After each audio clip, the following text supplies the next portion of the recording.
lane because Yawn was there, but the turtle's free for the side of RSG. Does seem like you're just gonna zap zooming all around, dealing sufficient damage, but not quite enough to really bring anyone down. Bleed and RSG understand that they are in a stalemate and they can't overextend themselves, and the only fight that they would want to go for is solely for the turtle. Yeah, and not only just that, right? You can see how Bleed wants to trade the turtle for for CS, because they really want to get Seiji up and running as quickly as possible.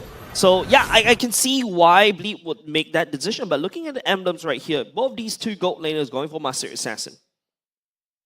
Mastery Assassin, indeed.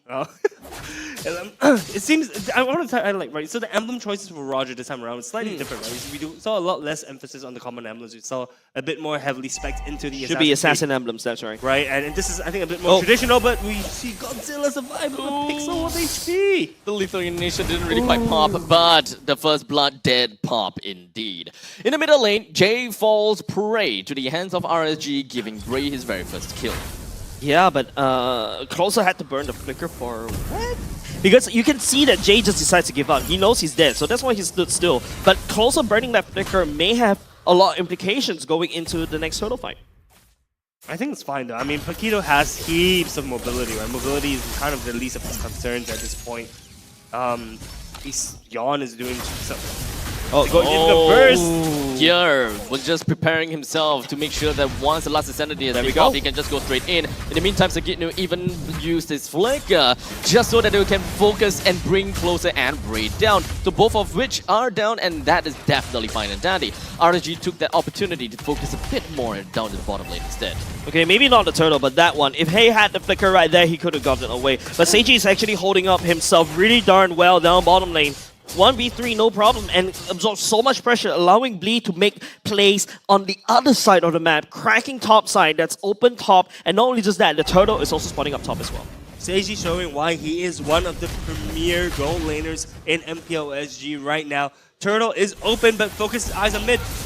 Ooh, you can even hear Yawn all the way there. That's an assassination. 3 kills going to his pocket. He's already snowballing. Yeah, you can see, look, Bleed is riding on the momentum. It's 3-1 with 2.2k gold, 2k gold lead currently in Bleed's pocket. That's almost a full item at this point of gold lead. And if it's going on the Fanny is just going to be more and more deadly. Yeah. Now, all of a sudden, Closer have to be careful. CS has to be careful. Don't forget, RSG is a mid-game power spike team. Bleed, on the other hand, they've already started to snowball just a little bit. They're just toying with the turtle right now. They're really looking for engage. Sagitnu as well. Gear already burned. The final slash should be coming up anytime soon because of low CD. But unfortunately, turtle given over the side RSG. Turtle has gone to the side of RSG, which would balance the gold a little bit. This was dropped down to 1.5k gold lead, but Seiji strikes back by taking a turret. So honestly, Bleed is having complete map control at this point. They are giving up the turtles, but they do not care. They have traded the towers instead. This game is yeah. Yawn is just assassinating everybody left, right, center, Abstract. Yeah, I mean, he's just really just showing his presence around the map. That is the main idea that he's gonna have to do.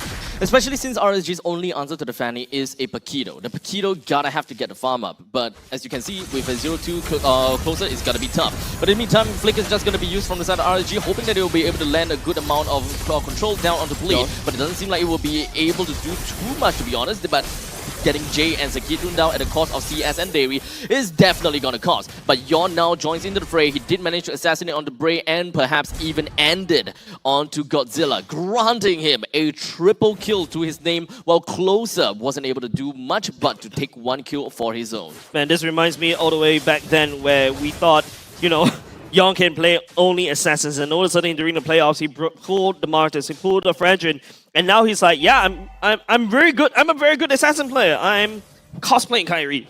Yeah, and look, right now, I mean, with this patch, I believe assassins just got buffed, right? So this was a really good idea from the side of Bleed to pick. To allow Yawn to play his Fanny, right? And his Fanny has been talked about. You guys have been hyping it up, I think, during the regular season. Seeing it now on the playoffs, 7-0-0, I understand why, finally, you guys have been hyping him up so much. Yep. RSG, on the other hand, right, if you look at the composition that they have built, it's kind of meant to kind of disrupt the Fanny, right? But Fanny right here is already 7 kills, and now Gear, it's again looking at closer. He's just going to be jumping himself right down to Seiji, but unfortunately he doesn't quite have the damage potential to even do anything. But fortunately for him, he did manage to buy some time onto what Bleed is doing. That allowed Dairy as well as Godzilla to focus onto the other main purpose, which is going to be the Vexana. Getting him down is definitely going to be crucial, especially since the Lord has just spawned. Right now, Yon focusing the bottom lane, RSG, Bray, and also Dairy just showing presence right here. They're just playing the turrets game. They're just training turrets right now. But RSG, that mid lane crack, and Yon goes for the assassination. But he's just going to be getting himself away. Man. Whoa. So close. Fluid coming out from Yon right there. Dodging every single ultimate from the side of RSG. Just making it so easy for him to play this one. It is really, really, really tough. I was going to say easy. I mean, Yon, that was immaculate from the side of Yon, right? Being able to dodge everything and survive with a dot of his HP, knowing when to pull back instead of trying to greed for the kill. I think it shows, rather splits the difference between good Fanny players and bad ones. Right now, bit of stalemate going in for the side of both these two teams. Bleed, well, not too far away in terms of the gold lead, right? But in terms of map pressure, mid lane of RSG is already cracked. In fact, RSG has already had all their first tier turrets already gone. There's a lot of space for Bleed to work with, and that's because, you know, Yon's just going around with 8 kills, and Yon looking for it again. Godzilla. Oh, the amount of damage are just going to be dishing out on the Godzilla, leaving him with only a sliver of health, but luckily not quite enough to really bring him down for now. Yon as well as gonna have to get himself a quick little recall, but now what happens to the river priority? Who is gonna be able to claim control of the bottom lane? It kind of seems as though it is going to be Bleed, is doing extremely well, but in the meantime, Yon was hoping that he'll be able to run away, but that Lycan Pounce essentially tracked the Fanny all the way to the end of the cable. Here's the rise of RSG already. That's already bad news. You lose Yon. That's a shutdown goal given over to RSG. Look at that. The gold lead swinging in favor of RSG already. And not only just that, the Lord priority given the oversight of RSG already. Yeah, it seems like the Fanny was a little bit too out of control, but I was also going to mention that we did mention that Closer is one of the checks to the Fanny, and we start to see him outputting a lot of damage as the fight breaks out right now. Taking a little bit too long, but the last Insanity finally just popped, allowing CS to actually pick up a kill down the Gear. One of the most important players coming from the side of the Bleed is now taken down. Last, the final slash is just going to be stolen away from the side of... no, not stolen away, actually. It does seem like Godzilla. He did go down shortly after taking that out. But for now, Bray, he did manage to bring the Lord down, and that is all fine and dandy. So this allows RSG a lot more of a breathing space in this mid stages of the game. And not only just breathing space, they create a space for themselves. Just take a look. Oh, that standing goal on the top side already pushed in. Bleed right here on the defense. They're just defending that. And now with the Lord adding on to the pressure against Bleed, Bleed has squandered away all of the lead. Yeah, that's incredibly insane, right? So right now, the issue that Bleed has is that, yes, Yon is 8-1-0, but the issue is that Yon is 8-1-0, right? If you eliminate Yon, that's all the gold advantage, which is gone, or is dead, is not participating in their team fight. And this Fanny is very, very squishy. Can get easily bursted down by Sagitno, who just picked up the Sea Halberd as well. Yeah, not just that, CS has already secured himself the Grand Dragon Spear. A lot more damage, a lot of bursty damage. Yes, Yon can appear just a little bit, but that's only that small little time frame that CS need to take down Yon, and now Bleed on full defense instead. What a change of events, what a turn of events. Gear just gonna be hoping that he'll be able to land something onto Closer, but unfortunately that is only gonna allow Davey to slip between the cracks and land quite a bit of a knock-up onto the rest of the members for the side of Bleed. Yon wanting to be the hero. He's just gonna be jumping himself over the way to the back lines, was hoping that he will be able to do some kind of assassination, but not quite. But the main thing is, they did manage to defend their base. Yeah, but the time for Yon is already over. Yes, you had 8-1-0, you had the snowball, but now this squander away in the snowball. Look at RSG. It's already 4K gold lead, and Bleed is playing defensive right now, and that's not exactly what you expect coming off from this match. Yeah, this lineup is supposed to be winning team fights. I mean, look, they have the Turismo, the penalty zone. They also have the Vexano for the Eternal Guard, but yet not enough damage is being outputted right now. As we potentially see a pick onto Gear. Good bad position, but unfortunately the final slash is only connected onto one. With the last Insanity just going to be focusing down onto one, but it doesn't seem like they will be able to get too much out of it, with Sagino taking the full brunt of damage from the last Insanity. And now the cleanup crew coming from the side of Yon was hoping he'll be able to do much, but we have Closer coming in clutch with the entire scenario, with his ultimate just going to be holding on to Yon to ensure that he will be able to save the rest of his teammates. And with that all said and done, RSG will be swooping in and trying to get a kill down on Seiji. The Lycan bounces in between, was hoping he will be able to get gear, but Bray is the one that blasted him into oblivion instead. With 3 of the other members from the side of RSG wanting to break down onto the inhibitor turret, Bray essentially loses his immortality while Closer slowly backs away. This is not supposed to be how Bleed wants to play this game at all. RSG was allowed to scale all the way to the late game right here. In fact, they have more items. By the way, Bleed is a late game kind of roster. Yes, Yon was the one that ushered the late game over to Bleed, but Bleed feel like their growth is not there, Qua. No, it's not. They're being completely stomped by the side of RSG SG right now. 4.2k gold lead at this point, and honestly, RSG looking extremely strong. And guess what, guys? Minotaur once again being a main problem for the side of Bleed. Bleed is not able to close the gap. Yeah. Zone control from Minotaur is absolutely insane. And not only just the zone control coming off of Minotaur, but Bray also, those flamethrowers, right? You let him burn just a little bit more, that's true damage, and that's also slow. And that's why Bray really loves this export. And now, right now, we're just looking at the Lord. Half HP already. Yon looking for a time for him to come in with the cable retribution. Maybe it is now. Lord, with 15,000 health to work with, RSG is just going to be parading around the Lord, waiting for the finest opportunity, but Sagino only lands on the one with the penalty zone. Well, David knocks up on the 2. Sagino holding on to the back lines to ensure that Jay's just gonna be a-okay, but a lot of people just gonna be in the front line still. Bray finds himself taken down by the side of Gear. Gear's HP also going down, but he does have immortality. And while we do have the Lycan, it's just gonna be bouncing in, clawing in, but doesn't really manage to find the kill down on the Gear. The rest of the members from the side of Bleed was content with the win. Yeah, 3 for 1 Lord for now, but don't forget, Moskov can defend this. Don't forget, Bleed caught RSG in a very nice position. That's just one line that RSG needs to walk over to Bleed, and that's where Seiji truly shines. I mean, honestly, the positioning from Yon in that fight was immaculate, right? Like, he was recalling, actually, and then he saw the opportunity to strike back and clean up. He got Godzilla, he got, I think, Bray or Davey as well. So honestly, very, very well played by the side of Yon. We've seen signs of life from both teams. This game is closer than we thought.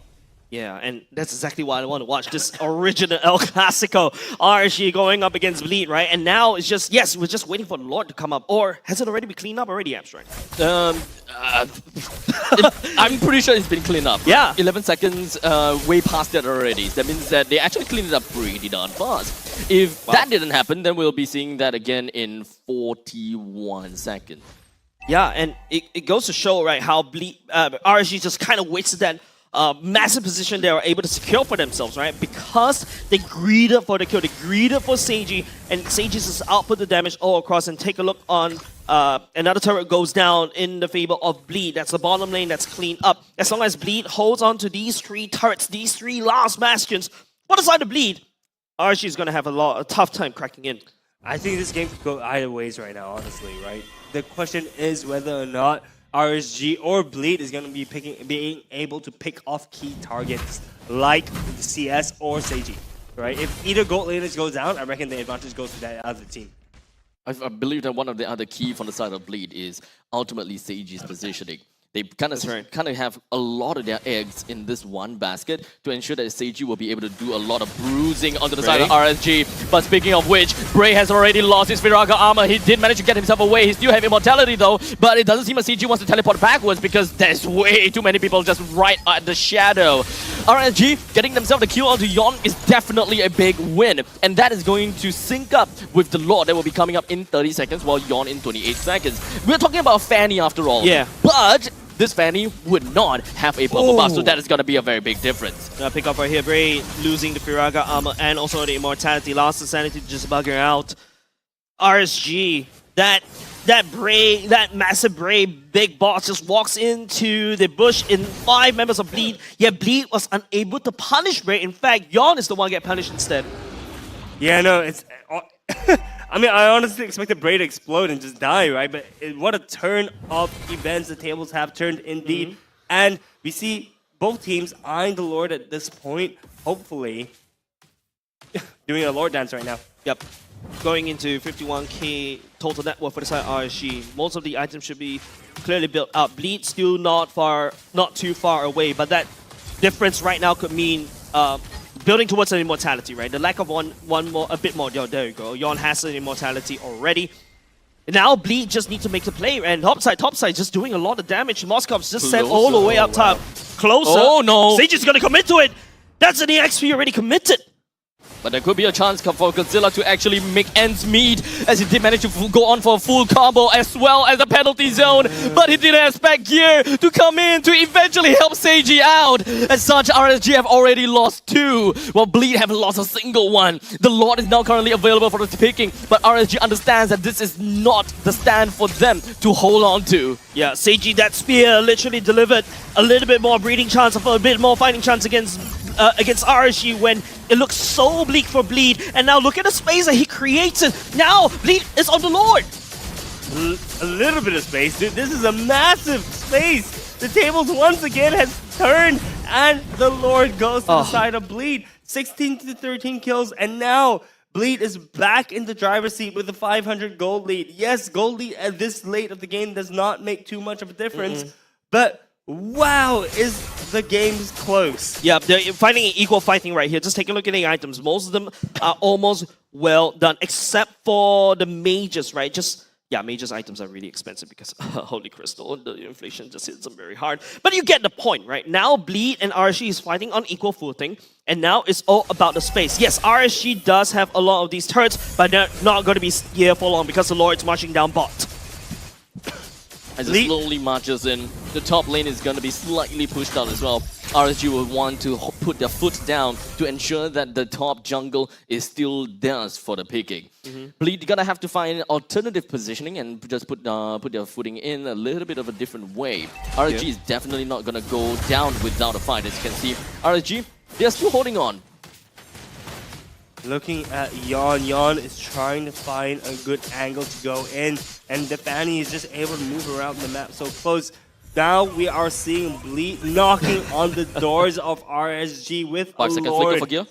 It's so incredibly close. Yep, Yon has a flickers bit off top side, and now it's going to be Gear just zoning, using the final slash, just making sure that mid lane turret is already cracked. And now the top side turret is going to be under threat. RSG has to deal with the Lord down bot. Yon looking for the assassination. It doesn't seem like he will be able to do enough damage to bring Closer down though. But it's okay because both of these players, Closer as well as Yon, they can head back home and just recall pretty easily to get themselves back on track. But the main thing is Bleed did manage to successfully bring down the inhibitor turret in the middle lane, which is a pretty big deal. It's a huge deal. I mean, right now, both top and bot turrets on the side of RSG is incredibly low. That minion wave is going to crack the tower, I believe, especially with Yon there. And Yon is just going to be able to escape. Yep, very good disengage tactics coming in from Bleed. Just constantly just trying to buy a little bit more time with the final slash as well as the Eternal Guard. But enough time for the top lane creeps to just eventually move in and allow Fanny to kind of sweep in for the final hit on the turret too. I like CS's build right here. Haskell's already secured by CS, means that he's going to stay in the fight a little bit longer. Don't forget, Yon can always just assassinate, but if CS can out-sustain the damage of Yon, it will be over, right? So Bleed right now has to be a little bit more careful picking all these fights. And you can see how Yon actually started to switch his priority already. Instead of finding assassinations, I'm finding to push the side lanes to create space for the sides. And now RSG is only just left with one turret on the bottom lane. It's not only the split pushing, right? He's also entering the fight at opportune timings, like Assassins should be, right? Assassins aren't meant to engage fights, they're meant to clean up. And that's exactly what Yon is doing. He's identified his role. He's seen that, hey, look, they've built a little bit more tanky, so I can't burst him down, but I can clean up. And don't forget, this is a very unfortunate positioning of the Lord spawn for the side of RSG. Don't forget, top side of RSG is clear out, means Super Minion's going to march up top instead. And because of that, it's always constantly shoved. RSG needs to send somebody all the way up top, constantly. there will always be a numbers disadvantage for the side of RSG. But Yon, you gotta have to focus on the main issue here. It's not about killing anyone anymore. You gotta have to focus on the Lord, make RSG play their macro game and shove out the waves in the middle or the top lane while constantly applying pressure onto the Lord. But perhaps they still have Seiji there, so this is gonna be pretty fine and dandy. Yeah, feels like Bleed is actually going to commit to this. They're actually going to start bursting it down because they saw CS all the way up top. Instead, RSG, Bray doesn't really have the Fear got armor right here. Just nice zoning out. Bleed secures the Lord. Yep, created enough space. Bray now lost immortality. Now lost the second Firaga armor. But a quick little Winter Trunken, hoping that he'll be able to stay alive. But unfortunately, not really quite so. As Jay brings him down almost immediately. Seiji with a quick little blink forward, hoping that he'll be able to get a kill on Dairy, but it couldn't really quite connect. Seiji with just a sliver of health. He gotta have to heal back a little bit more from the purple buff before going back into the game. Does he actually manage to land anything? But no, CS, he found the opportunity. He managed to get a kill down on Seiji, granting him a killing spree. Jay is taken down as well. We're granting him a double, very potentially on the triple. No. But Yard, he goes in, assassinates on the Godzilla, but the triple kill granted over to CS and followed through with a maniac. Bleed. They were way too thirsty. Yeah, but then again, CS, that Heart's Claws just going in, just help him sustain all this while. And that's the difference between Seiji and CS. Seiji thought he could just, you know, regen out of the auto attack damage with the Inspire, but it did not pop because the amount of CCs is just so much from the side of RSG. Look at the replay right now. We see the fight being actually initiated. We see the Lord being secured on the side of Bleed, but we do see a fight being broken out because Bray is so low. But he buys enough time as we see a huge Minoan Fury coming out from the side of Dairy. CS sees the opportunity, doing tons of damage at this point. Oh no. Yeah, not only just that. In fact, during the replay, it's going to be clean up. RSG, there's a clear red carpet in the middle, but no one to basically usher the VIP, to usher the win. Look at Seiji, look at Seiji. The Spear of Destruction lands onto Bray. He hopes that he will be able to go for a little bit of backdoor play, trying to get the final hit down on Bray, but Godzilla comes to join in the fray. Even when he comes down to Godzilla, he will steal the spear. But CS and Dairy, they joined in, and even with closer, Seiji, all alone, he still managed to bring one down before falling down on his face. And the best part is you bring the marksman along with you. No pushing power from the side of RSG. Bleed, Seiji, what a play! It looked a little bit desperate, not gonna lie, but that was incredible. Seiji being the one to make these plays closer, looking really low. Man, what is this fight? It's just a scrappy fight from both these two teams. Bleed the Darna's trying to end it right there and then, but RSG punishes Seiji's greed. But both teams at this point in time, it seems like they have thrown all caution into the wind. But back to step one. Back to step one. They have their goal right in their eyes. For Bleed, they have got all the inhibitor turrets down. They know that they want to end this. They went in absolutely thirsty, hungry for more. Yep. But it only fell completely backwards. Bloodthirsty indeed. Yawn also doing the same. Closer, get chunked down half HP. The members of RSG already reinforcing. Jay has to bugger out of there. That's going to be a flicker. Double flicker. Minoan Fury wasted as well. It's going to be a 1-for-1 that's been taken away. The Lord is currently still available at the northeastern side of the map. None of these teams seems to have gotten much of a priority over that, but Blade is slowly making their way over to the Lord, while RSG not really showing themselves too much of the map, especially for CS. Yeah, the longer that Bleed delays this is going to be beneficial for them because they have 3 open waves pushing up against RSG, but no, instead, they're just going to force an issue. Looking at the Lord right here, Haqua.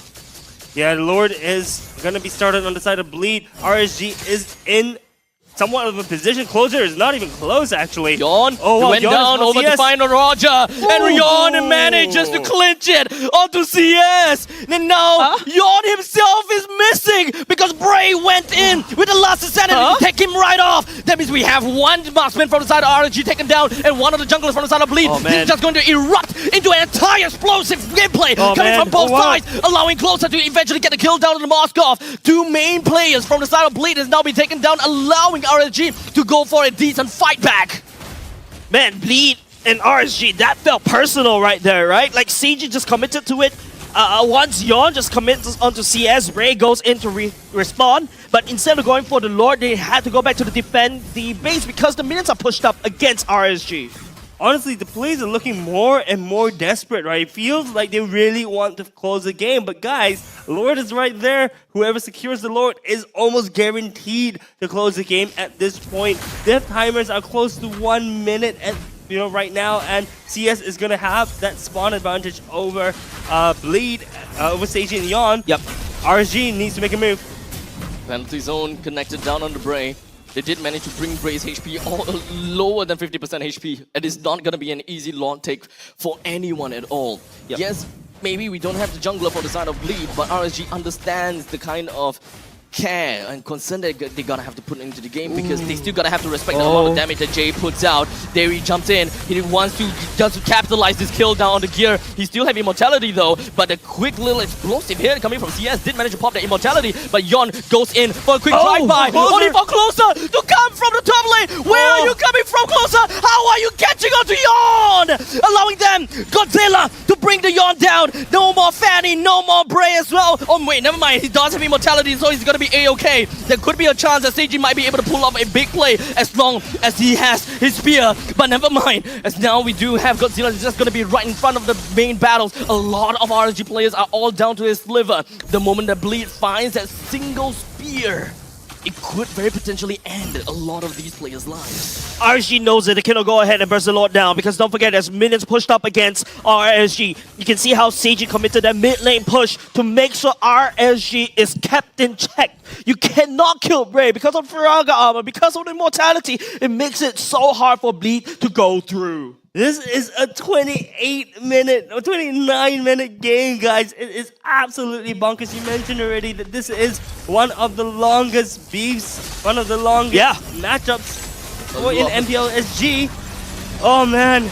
Tons of poke going through from the side of RSG, but they have managed to find that opportunity. They have managed to get themselves the kill on the gear. The main setup coming from the side of Bleed. No more gear for the next 1 minute. This would allow RSG to have a very smooth raid onto the Lord. Yeah, but do they engage the Lord right now? Yes, RSG does have 5 members. Bleed doesn't really have the playmaker right here unless Yon comes in, swoops the Lord away.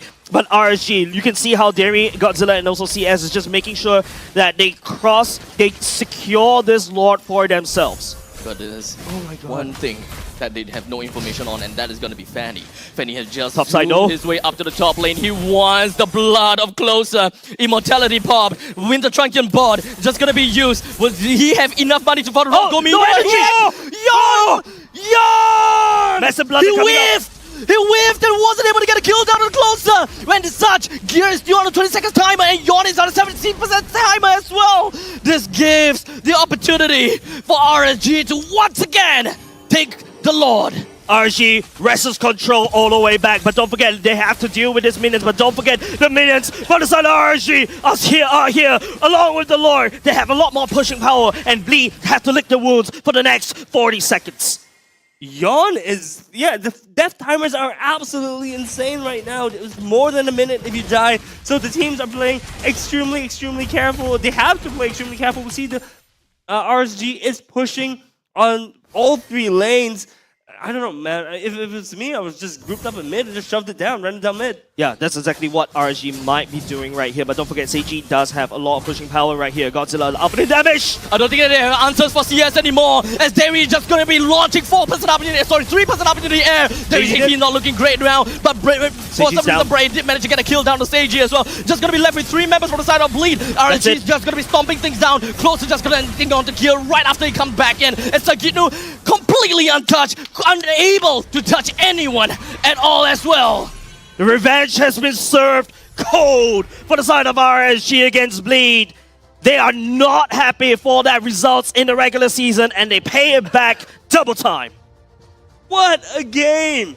Absolutely, absolutely insane game 1. Congratulations to RSG for being able to close the game, but look at their faces. They aren't satisfied with the game that they just won. Right? They know mistakes were made. They know that they had things that they had grounds that they need to cover, right? But, I mean, congratulations nonetheless. That was a super, super, super close game. Yeah, I don't think that anyone would be satisfied with that kind of brawl that they have went through for, what, 15 minutes straight? Any team that find themselves in that kind of situation, they just ended up focusing on just one thing, that light at the end of the tunnel, just that win. Anything in between, the journey is completely thrown right out. And I think that Bleed as well as RSG, they have lost composure for this game. They did. So I just hope that the next game, okay, not say hope, but I think that the next game, the deciding factor is whichever team that is able to reclaim themselves and just calm themselves down to view the game in a more macro view. Yeah, this game has devolved into more of a mental game. This game is not about just a Bleed versus RSG right now. This is the RSG defending the brand. They want to maintain in the upper brackets. Loser would drop down to the lower brackets to fight against Vanguard. And Bleed, by the way, they've invested so much into MPL Singapore. And now, this is a game they should win according to the stats of regular season. But no, the RSG SG is giving Bleed a lot of trouble. I mean, look, man, I've said what I needed to say, but let's check out what the MVP of the match is. It will be Davey on the Minotaur. Guys, Minotaur, MVP twice already today. Man, it's just... Yeah, it's the Minotaur days, man. If you want to be MVP, you go for the Minotaur. But Derry did serve his purpose, right? You can see a lot of these circles that he built, right? And just not allowing the Fanny to just step into and touch onto the damage dealers from the side of RSG. That circle of protection that Derry was able to buy, and you can see whenever he used the Minuan's Fury, everybody from the side of Bleed has to bugger out. They all understand the crucial play that a Minotaur is capable of bringing onto a single team fight.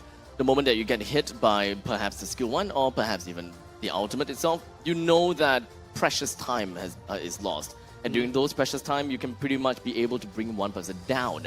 And, well, looking right at Fanny over there, right? Yep. Fanny has been caught a couple of times, maybe whiffed a couple of times, but ultimately, I believe that it was greed that got over Yon. Maybe it's also Kim creating space, right? But let's take a look at the MVP highlights. Q participation 81%, and we kind of forgot to mention about that one. It's just making it so hard for Yon to find assassination, right? Yes, this early game highlight, yeah, it's Yon's game to play, right? He was, at a period of time, it's 8-0-2, right? But all of a sudden, because when the items from the side of CS start to build up, the hardcore start to build in, and Derry just creating this no-go zone for the side of Bleed, in these specific choke points, it makes it hard for Bleed to assassinate. Yeah, look, Bleed's window of opportunity to close the game was smaller and smaller as the game went by, right? And the thing is that Davey did not make it easy. You see him here just being in the front lines, right? Like, I'm pretty sure Teacher Kim's gonna point this out later on, but Davey was positioning himself in places that prevented or dissuaded, you know, Bleed from going into his team. And that was all he needed to do, right? I made a joke a couple times about how Minotaur just needed to stand still and be a statue, right? But honestly speaking, the window, the area of space, the zone control that Minotaur has is busted. Man, this is the Spear of Destruction that Seiji sent all the way to the end. Yes, he was able to take down 1% at a time, but unfortunately he wasn't. He has the idea, all right? But unfortunately, execution did not go to how he wanted. The reality wasn't what he expected, right? And unfortunately, in this last particular fight, I just feel like throughout the whole game, in this game number 1, is that our Bleed was able to bait RSG into places where their draft is strong, right? But somehow RSG survived that. And I feel it's because of Derry just slowing down whatever plans that Bleed has cooked for them. Slowing down or preventing, you know? Because, I mean, like I said, just by being there, he's completely not allowing Bleed to enter into his team. Yep. You see, all items are built up. I mean, this is not a surprise. This is a 31-minute game, by the way. So this is basically the series, the combined series time of the series of the first series in the one game. That's a lot of series, one word. I mean, but it's true, right? It's the combined time of one series into one game. Yeah. Both, especially RSG is not going down without a fight, right? Especially RSG has a lot more to prove. Don't forget, RSG ditched the imports, and now they're going up against Bleed, one of their eternal nemesis back in a few seasons ago. RSG has a brand to defend. I think that that's quite a message to everyone as well as to Bleed themselves, right? That despite the outcome of what happened in the regular season, things are definitely going to be different whenever RSG gets the chance to learn, chance to repeat things again. They would do things differently. And in this case, well, technically very differently, whereby they all just went all in brawl. But the most important thing is getting themselves the victory. That one victory out away from Bleed, that is a statement. Yeah, and RSG just showed perseverance, right? And yeah, they're not allowing that mental state from the regular season to kind of affect them. And yeah, they finally delivered game number 1. Just have to see it through for game number 2 in order to lock in going up into the semifinals. Yeah, look, you know, in games like this, right, I'm really not sure what the output or what the outcome of the next game is going to be. Yeah, me too. Because usually you see like one team snowballing the other or a really close match. But the thing is that this is a 31 game, right? 31 minutes game. Anything could happen in the next game, honestly. And I think in terms of cleaning up their plays, right, what do we want to see from the teams here? I think right now it's just Bleed has to cool. I think Bleed and also RSG, they just have to cool down. It's like what I think one of us just mentioned earlier just now. The first one that maintained the composure going to the second game should win. Because game 1, you can see that they put their hearts on the Land of Dawn itself, trying to win. Everything goes, even fighting all the way to tooth and nail. Yeah, I think they really didn't care about the KDA at that point. They just wanted the game to win. They wanted the game to end. Yeah, it's understandable that each player have their own way that they wanted the game to end, right? It seems as though Seiji wants to play around the Lord because they already have the advantage when it comes down to the lanes. They are naturally going to be pushing in. Yeah, and I think that was the right call, right? Finding the Lord, trying to push in with the Lord. Yep. And I mentioned, I think, right before the last Lord was taken, that whoever takes the Lord is going to win the game. But the thing is that both teams are trying to fight for it, right? So it's not an easy battle to say. Yeah, and let's take a look at the damage dealt. In fact, Bleed was the one that deals more damage because Seiji was just splashing damage all across the board. And of course, you know, turret damage almost equal. It was because of that Lord fight, because of that Lord pit fight that caused it to swing in the favor of RSG once again. But oh my goodness, just take a look at the total heal. Yeah, I was going to say that Bray as well. And it's not only Bray, right? It's Bray and Hades, the two of them. Oh, sorry, yeah, the Bray and Davey, sorry. That's right. The two of them just being able to heal up so much. But you know, we have to also kind of give a nod towards Jay, right? Jay, towards the late game, uses his second skill, and literally half of the HP bars just gets deleted. This is broken. It's all about skill shots, right? At a point in time, everyone are a threat.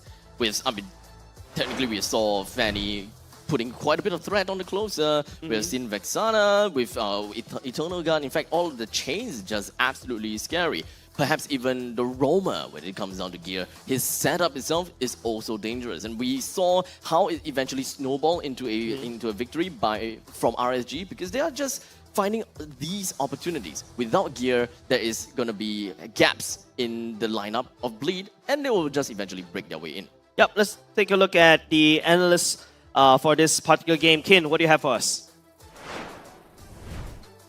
Right, it's my turn, and yes, I will be filling the gaps for you guys. And we're going to start off with Davey here. He had a wonderful performance on this Minotaur. He's going to help RSG achieve a couple of things. First thing first, look at this position here, right? I'm going to just pause this at this point. Yeah, right before the fight starts, right? If you're RSG, what's the one person you want to kill? You want to kill Seiji.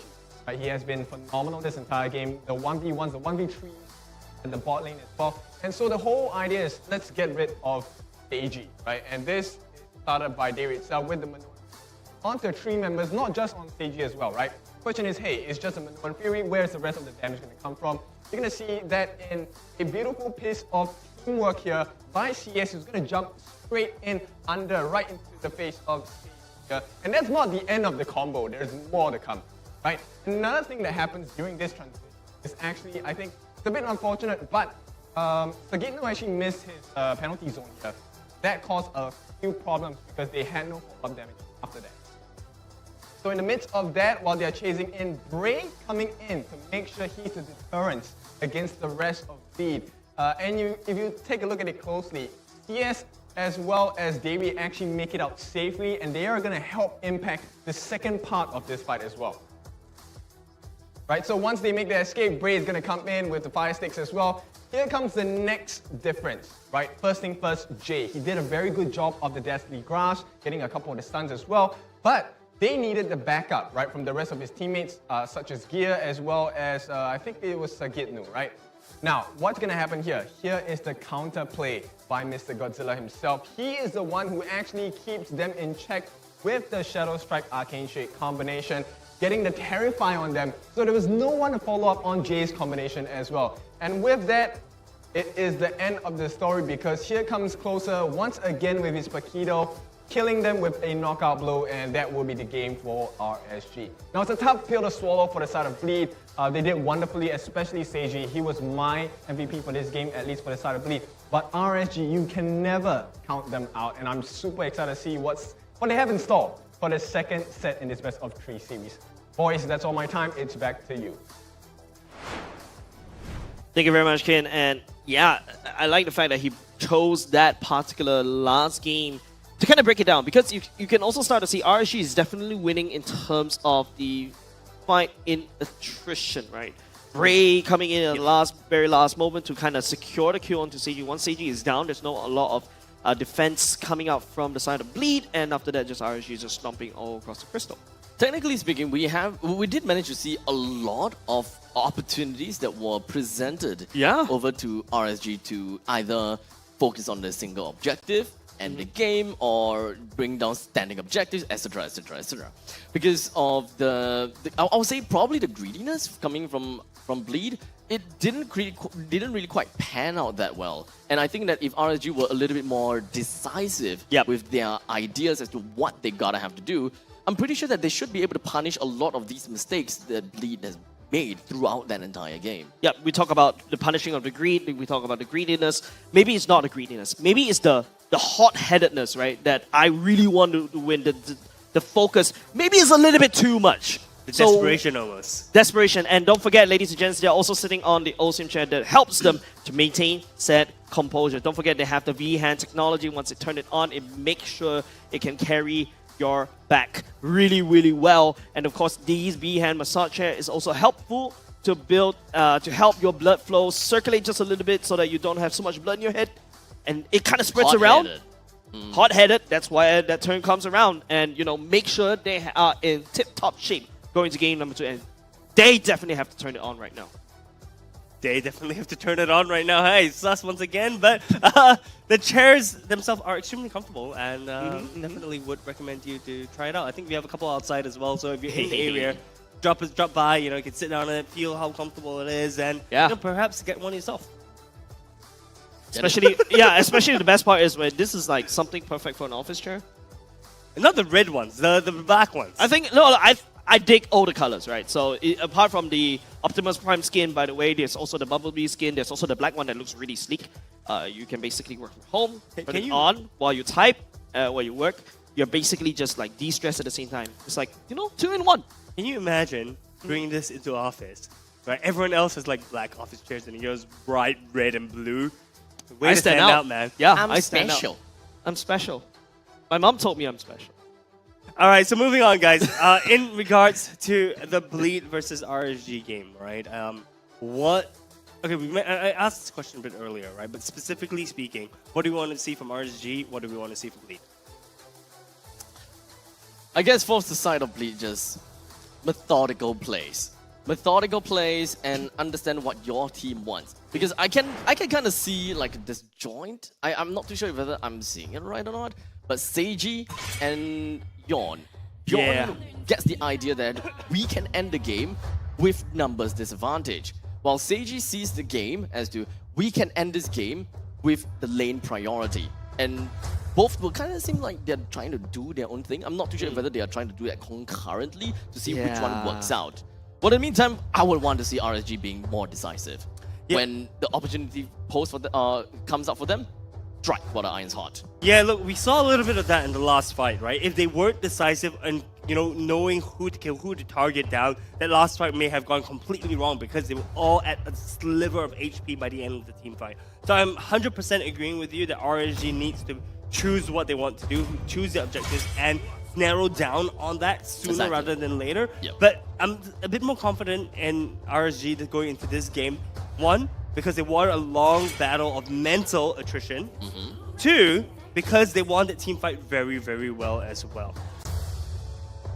So honestly, coming up to this game, both teams need to be calm. Yeah. They need to go back onto the drawing board. I'm not too sure what did they do or what kind of Discuss. things the coach has said to them at the backstage.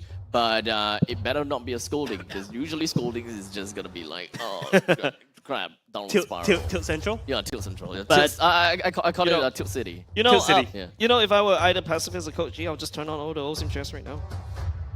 I mean, because he's passive. Passive. Hey, come on. Alright, so moving into the pick and bans, we see on the side of RSG, Hellkurt, Roger, as well as the Loi being banned out. And on the side of Bleed, we see Kadita and Angela banned. I want to see whether Ooh. Minotaur gets banned. Not only just that. Now this slot, do you ban the Mathilda or you lead the Harith? Like for RSG or Bleed? For Bleed. Oh, for Bleed. Okay. Now, which one do you leak? You give Mathilda to Derry, and all of a sudden RSG has more room to play around. Don't forget, Derry was also very comfortable in playing those soft supports. And now, okay, Bleed decides to go and ban away the Harith, which is like 100% pick ban rate in MPL Singapore. I mean, even with the nerf, Harif is still extremely strong, and respect. So much respect is given towards the side of Harif. I completely agree with you. Davey looks incredibly strong in Matilda. I think this will be an excellent first pick on the side of RSG SG. We'll see whether they agree with us. No. Okay, they're going to secure the Moscow itself. Okay. Instead, that's actually a double threat coming off from Bleed. Yes, I would not ban the Mathilda, I'll leak it out, but you have to take the Moscow away for the side of RSG. But now, Bleed, we're looking at Seiji right here, right? The Roger's already gone. What else can he play? I don't think that they will want to care about Roger. Honestly, I feel that Roger being banned is not really a necessary thing, but maybe they're just going to be real careful about that. There is still quite a lot of gold laners that are still currently available onto the board. There are Claude being one of the most obvious ones, because we're already looking at Fredrin and an Arlet, both of which are really good when it comes down to team fight scenarios. And yeah, I personally say Claude. It could be a Claude. What about Natan? Yeah, Nathan is also It works decent. as well, yeah. They Yeah. both pretty much fulfill the same idea. I personally say that Claude might be good, only because of the fact that Moscow's has got pretty good split push potential, and Claude is able to kind of be on par to a certain extent. Yeah, true, it's a lot that's more true. flexibility for the Claude, in my opinion. More AoEs, in my opinion, because the Nathan is just too reliant on the ultimate, right? If you notice that in win rates in other regions, Nathan wasn't really performing as well. So yeah, right now Bleed, it's up to them. Do they want to prioritize Seiji right here, right now in this particular pick? If not, RSG is going to start locking down on these marksmen. I feel like they should, right? Because the second... Paquito gets Paquito. picked up for Sagito. Okay. Yes, this is one of his signature picks.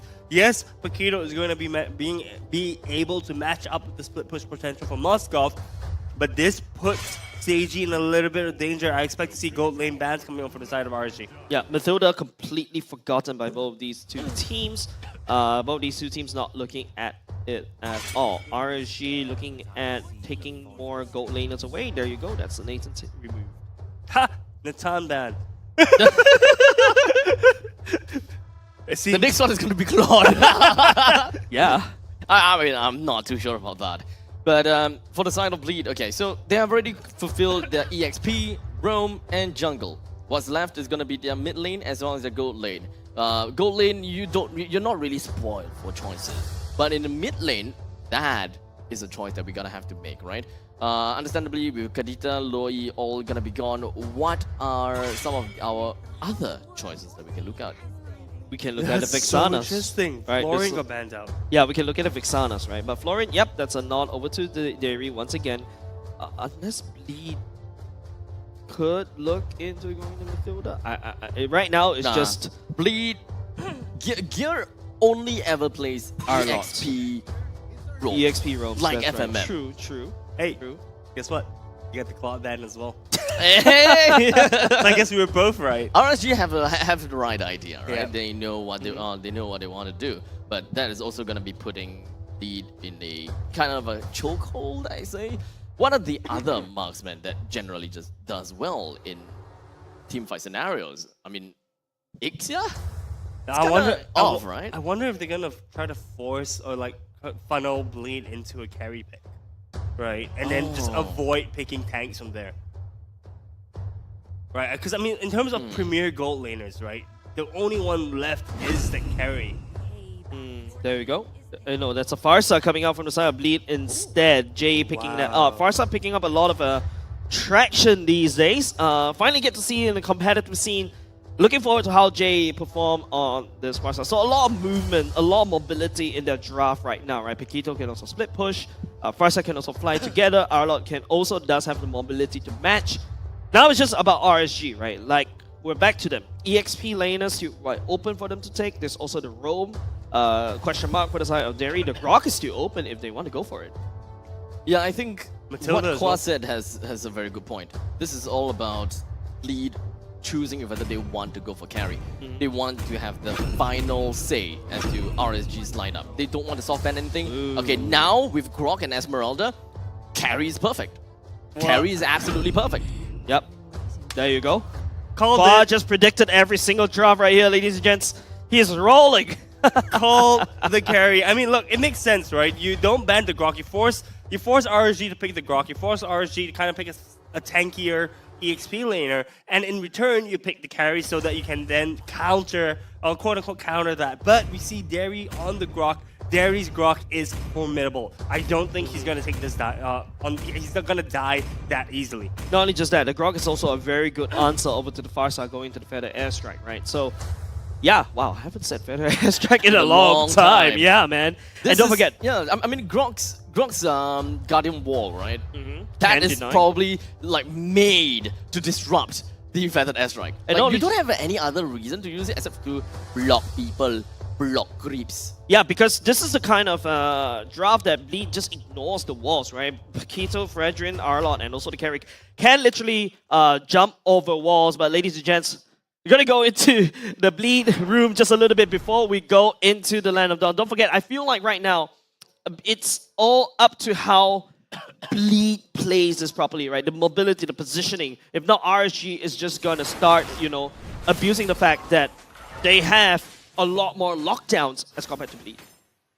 All right, so keep in mind, right, that I think on the side of Bleed as well, they're playing a composition that wants to go all in onto one target. They want to move around the map. They want to pick off targets, and I think that with this lineup, they're going to be able to do that. So the question is, are they going to execute it properly this time? Right now, it's just standard starts coming up both sides. Both teams, looking at the litho already. I think that is, Yon securing that one away instead. But Bray's still not too far away in terms of the EXP lead. They're all just going to be poking each other, and of course, they're having a really good idea as to how their damage fares against the enemies. To be honest, the early game isn't really much of a most entertaining part of the game. But of course, understanding how the funnel works and how the macro coming from both of these teams, who do they prioritize? Understandably for Bleed, right? They would want to prioritize onto the gold lane a little bit more, while RSG wants to focus on the EXP lane a tad bit more. Hold on, guys. Seiji is going for a Brave Smite emblem instead. Usually when you see this, it could go into a tank carry, but tank carry was nerfed a couple of patches ago. Hard. It was nerfed pretty hard as well, but we still saw some people picking it. Yeah. So, okay. It could be a tank carry? Maybe you've forgotten to change the emblem?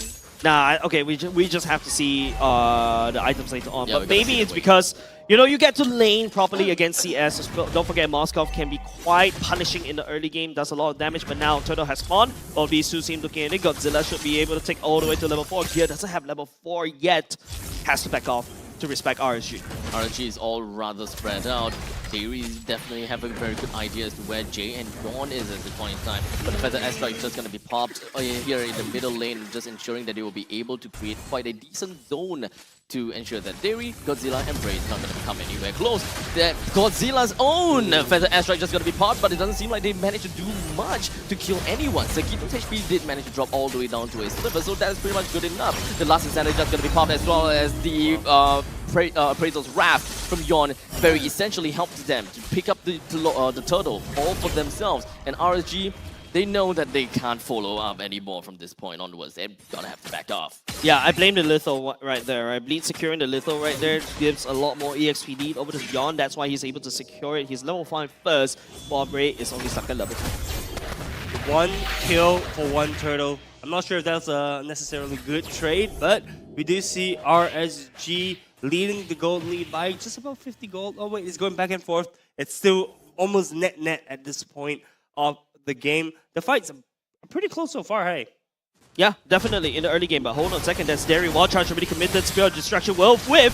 It doesn't seem like Godzilla will be able to get away with this alive. Oh, never mind. Did manage to bleed with a quick little feathered airstrike. We're hoping that they will be able to get a little bit more zoning and control over to the side of Godzilla. But fortunately, that raid from Bleed didn't really work too well, as Bray still have managed to take his own purple buff.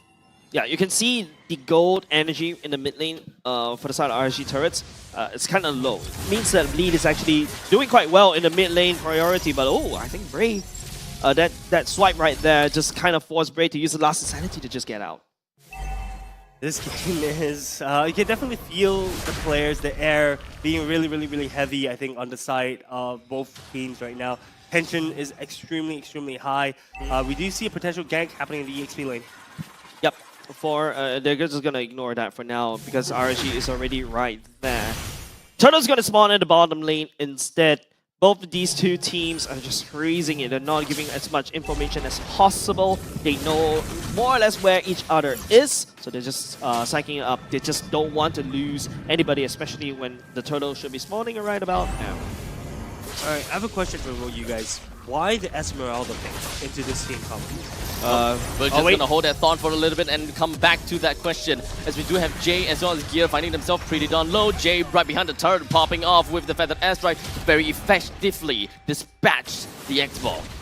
Yeah, and that's one person that you don't want to lose, especially going into the turtle fights. Don't forget RSG secured 2 turtles in game number 1, allowed them to kind of remain relevant in the fight. But to answer that question earlier just now, I think the Esmeralda, but hold on, second gear. We are not gonna be able to touch on the topic for any time soon, but we do have Closer that's just gonna be finding himself sticking right onto Yon as well as Gitnu. The build up onto the shields and the stacks just ensure that he stays around the fight like a very pesky mosquito.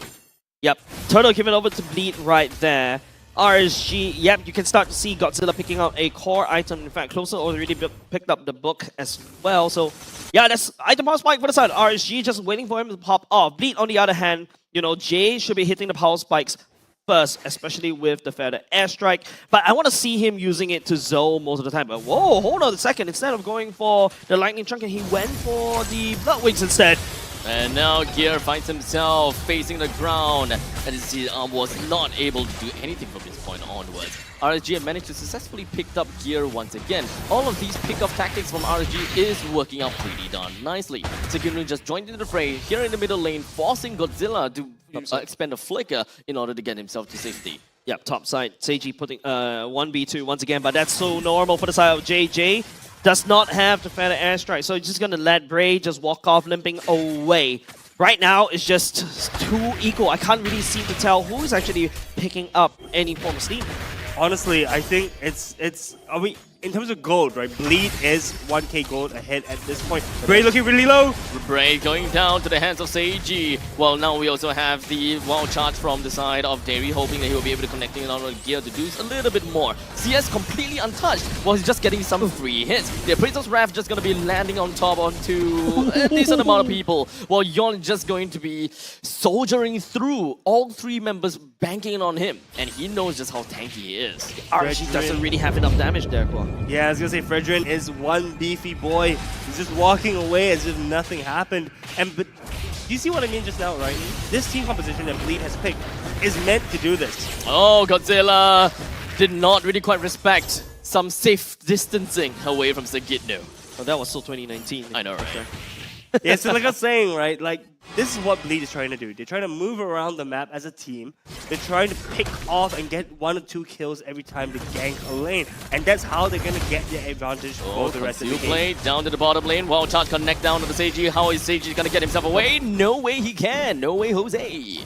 Trading Conceal just for that one is extremely well, right? Like, especially how You give the kill over to CS as well, but it seems like Bleed will be focusing on the turtle instead. Dairy should not be getting in there. Just being a little bit cheeky, showing that maybe RSG, maybe Bleed should back off because RSG is in the area. Bleed calls the bluff and takes the turtle from there. Right now, it's a 3-turtle lead to Bleed. Bleed has gotten everything that they want. Yeah, and not only just that, not only just the 3 turtles they've secured, there's also secured 3 turrets of RSG already, so there's a lot more space for them to work with. But I don't know why we're not really excited about this. Maybe because we've seen how Bleed, could just squander it away just in the blink of an eye, especially in game number 1. Yeah, I mean, look, once RSG gets the goal, gets the turrets to go, it's going to even out quite a bit. It's already down to 1k right now, and RSG still has 2 turrets left. This game is very similar to the first one, actually. The pace is quite slow. Both teams kind of respecting each other, still trying to do jabs when they should be doing crosses at this point. But I mean, both teams just giving utmost respect. They do not want to waste any kind of opportunity that they see the other team give. Yep, looking at the damage dealt, highest in the chart right here is Jay. Evidently, because of Feather Airstrike, it's an AoE burst. He's starting to use it quite well, in my opinion, just finding the pickoffs, and that's extremely something that RSG need to pay a lot of attention. A very low kill score kind of game right now. Bleed is just trying to macro it out instead. And they are doing extremely well, right? 3 turrets gone already. They're able to push in all their lanes as well. RSG having to be playing a little bit defensively.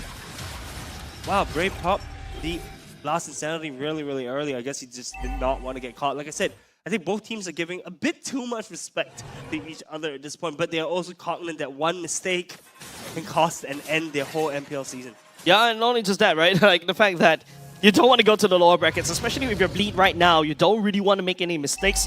Showing respect over side of RSG is completely normal. You don't disrespect Bray. Yes, he is an export. Yes, he should not be that tanky, but my man knows the limits and the ins and outs of this particular hero. You can see the Feather Airstrike already committed, but I saw a Bleed to secure and zone for the Lord. Lord goes over to Bleed. All the main objectives are being taken by the side of Bleed right now. The question is, what are they gonna do with this lead? We're looking at about 2,000 gold lead, but hold on a second. We do have Seiji's HP all the way dropped down as Bray, as well as Closer, they did manage to find themselves connecting down to Seiji. They went straight in for the most important player at hand, and that is Seiji himself. In the meantime, Jay all the way to the back line with the Feathered Airstrike also did manage to get the quick clip down onto CS, but Davey with the power of nature closes things out, as well as the power barriers, getting himself a double kill. Might be even to get himself a triple, would be funny, but Godzilla takes the final hit onto the final member of Bleed. Oh, 5-man wipeout. That's not exactly what you want if you're supporting Bleed right here, but there is a Lord marching up top. It's gonna get squandered away, and look at the gold lead. Swings back in the favor of RSG. And keep in mind that turrets have not been taken yet, right? Turrets are gold pockets which RSG can cash into should they choose to. And that was definitely a fight that Bleed was afraid of, right? We talked about how both teams were playing extremely carefully, but the thing is that if you play too carefully, this is what's gonna happen, right? Yeah. One wrong moment is gonna be extremely detrimental. It feels like, back then when you're doing math, right? The more you feel like, yeah, I'm gonna make a careless mistake, the more careless mistakes you're making, and that's exactly what's happening to Bleed.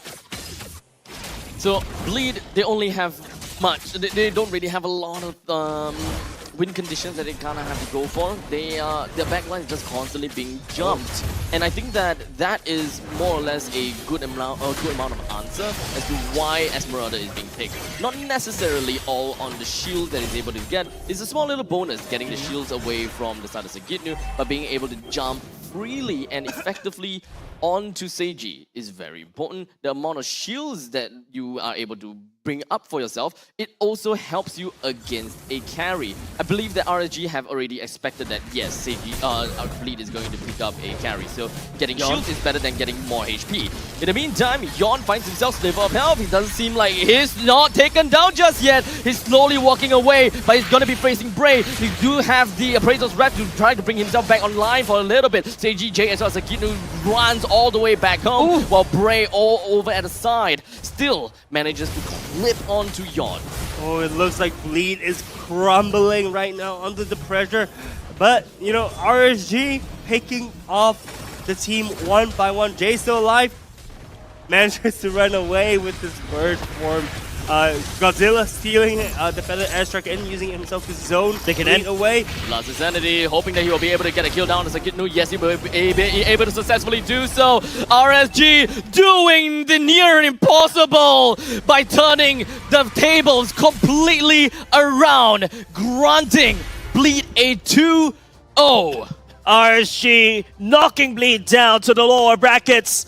This is an outcome that wasn't expected by the fans as well.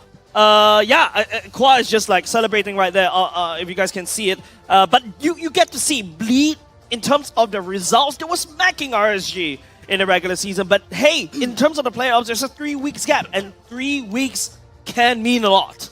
3 weeks means a lot, and guys, what can I say? I am right this time around. All of you were talking shit at me the entire time. Hey. You only picked it because it's your only salvation of voting for RSG. This one time doesn't mean nuts. I believed in them the entire time, guys. I was just picking the opposing team just to be a little bit spicy. But yes, it's not spicy now, is it? No, well, guess what, guys? I was right. That's all I can say this time around. I feel like the amount of spice he's going in, he's basically, I drop him into a soup, he becomes malatang or something. or, you know, chicken McCrispy. Hey. Wow. Spicy indeed. But ladies and gents, congratulations over the side of RSG. They'll be going up against Team Flash tomorrow. But unfortunately, it is Bleed once again taking the scenic route. This is supposed to be their season of redemption, right? But unfortunately, right now, that redemption road looks very bumpy. Yeah, I'm not too sure. It really comes down to the recovery that I believe that Bleed didn't really quite manage to get. Look, I just want to say that I believe in Bleed. Okay. Yes, I picked. Then why do you vote RSG? Because I believe more in RSG this time around. But look, I believe in Bleed. Right? Bleed has shown us a stellar performance during the entire regular season. I really like the creative plays and the way that they move around the map. We didn't see too much of this time around. Yes, it's a BO3, but if they're able to get out of tomorrow, I believe that will be their time to shine and adapt. It gives them more time to just adapt and just play the macro game from there on. Yeah, and Abstract, you mentioned that Bleed feels a little bit disjointed, right? I would like to tap onto it. I feel like it's the same issue that you realize when Team Flash introduced Yon during his first season, right? Where he's playing kind of disjointed game. And now you also have Seiji adding in where you can see his selfless plays, in a sense, in a very not so comfortable way, where he just goes into spear, commits to spear destruction all the way to the back of the base, 1v5, thinking he can end the game. I feel that Seiji being the captain of the team, he definitely holds a very strong, his words holds very strong meaning. So whenever he wants to do something, he will go for it. But I think they maybe get quite conflicted about Fanny being an assassin. Yep. All right, so enough on the side of Bleed. RSG, MVP. Bray.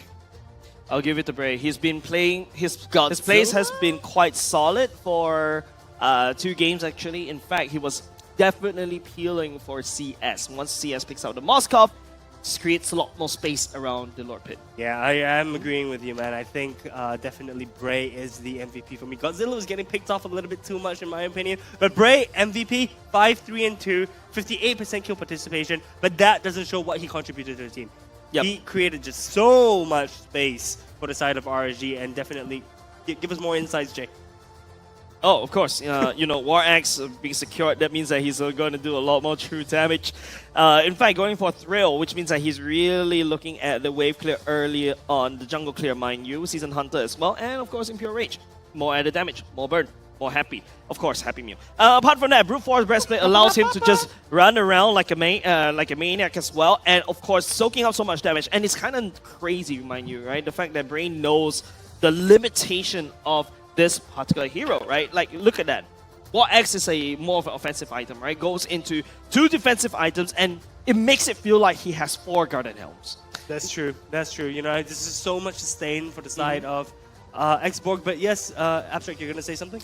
No, I really wanted to say something about the carry pick, but Maybe we'll get to that in a short little bit because I believe that we will be able to look at Carrie's items and we'll look at everyone's items. You know, that breakdown, I will be able to share a little bit more then. That's right. But that will happen only after the mic check, ladies and gents. Now we get to see a little bit of a peek what they're discussing, especially for the side of RSG. Let's go. I stun away. Nice. Follow guys. Go. Yes. Hey, go Fanny. I'm okay. Let's go. Hey, Fanny. Hey, we know. Nice. Hey. Nice one, CSA. Hey, can. Hey, Fanny out. Moscow out. Moscow, TP. No, Hey, Penny. Hey, Moscow. Hey, come, oi. Wait. We doing something. Nice.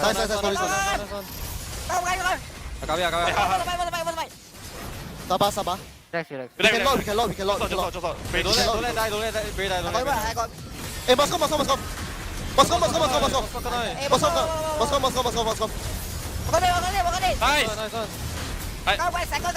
one. I got him out. Nice.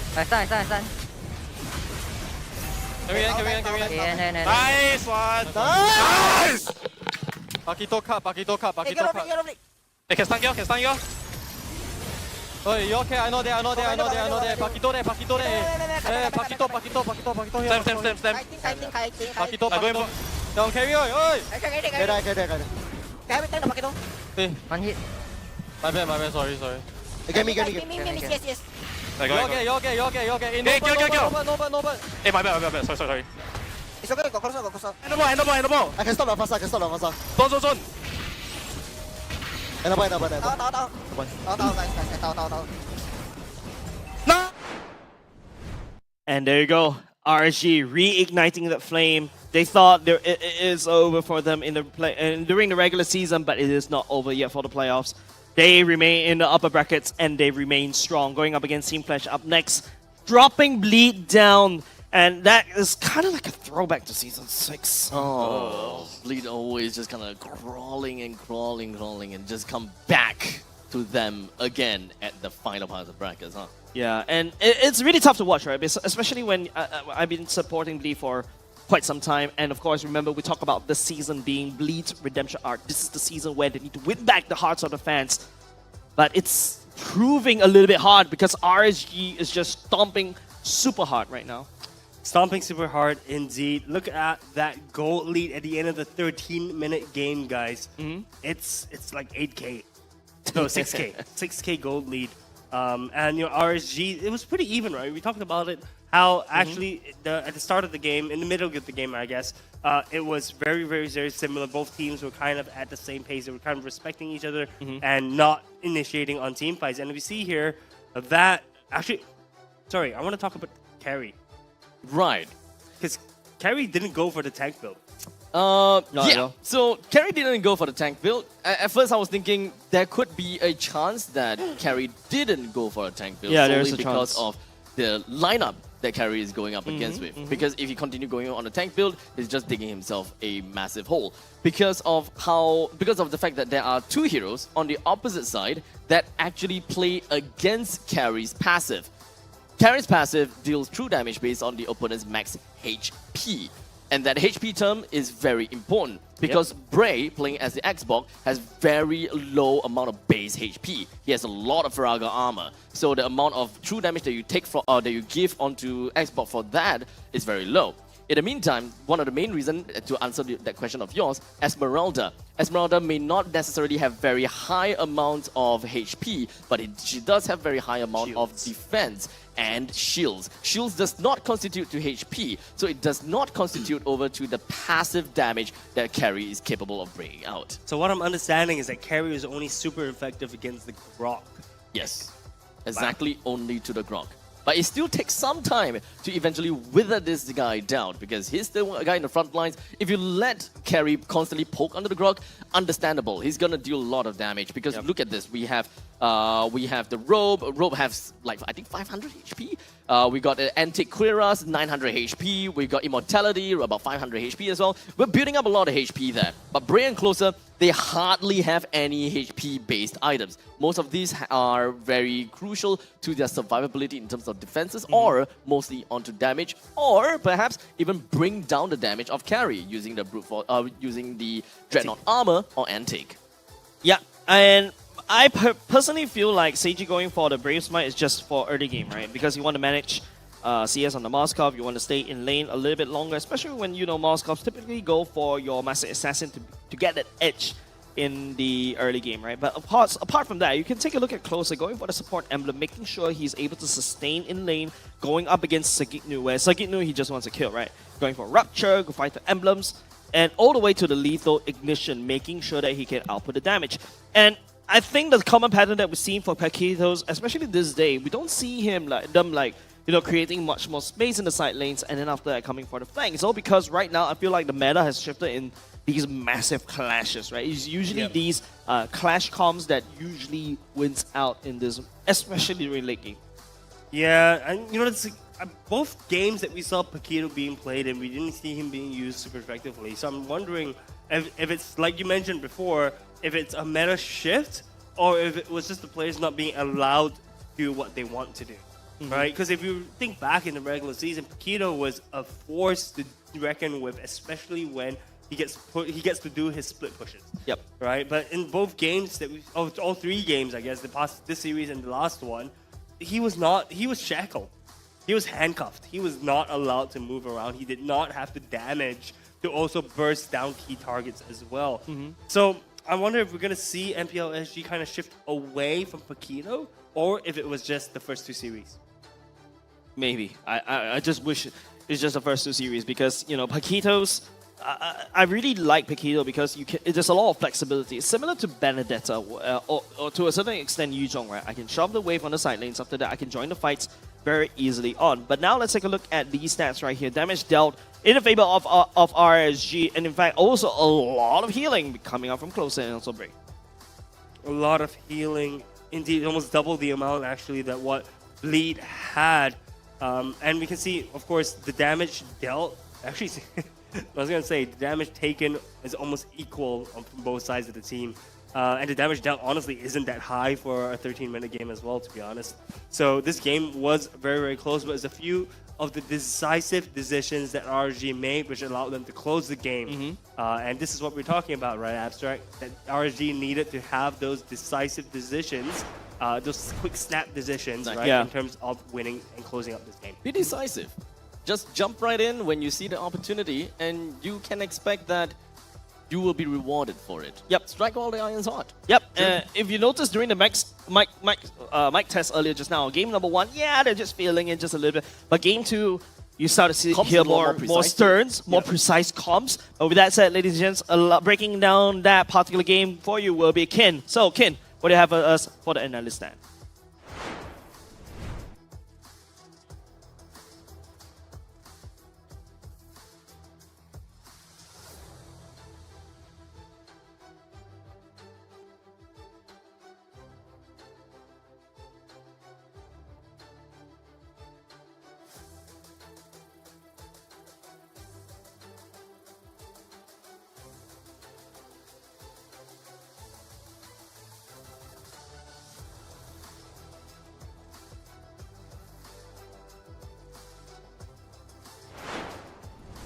All right, seems like right now we just have to take a look about the general game itself, right? But of course, thanks for Kin just giving us a little bit more insight, just a little bit of tease. He's just like, you know, showing off a little bit of a shoulder about all the cute cats artwork on his shirts. That's basically his unique selling point. Actually, I want to talk a little bit about the mic check, which I wanted to kind of joke a little bit about immediately after, but you went serious mode, so I couldn't.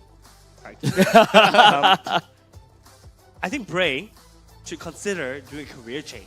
I think he could be a rapper, man.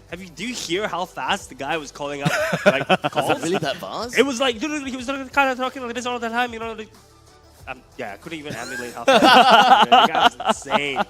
He was repeating names like that. It's crazy. Everything is just flowing right out of his mouth. Exactly. Right. Could potentially do a career change, right? If you're watching this.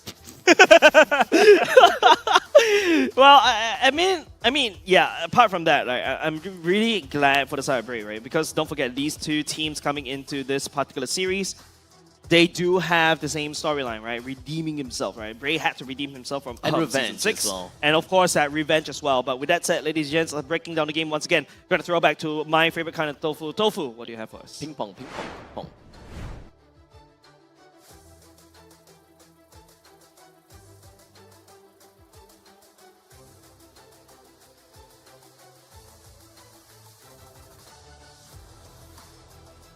Exactly what Davey did, but I want you to focus on one more thing, right? A lot of people will focus on, hey, he caught Seiji under the turret. That's not the only person he actually caught. He also caught Yon, who was on the back lines. And right here, there are so many decisions that Bleed has to choose. At this point, Jay has to choose, does he want to save his jungler or does he want to save his gold laner, right?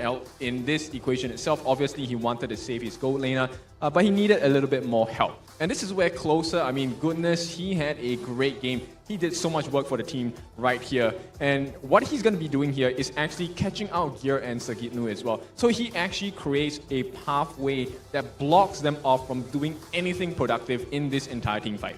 Right, so I'm just going to show you a little snippet of what happens here.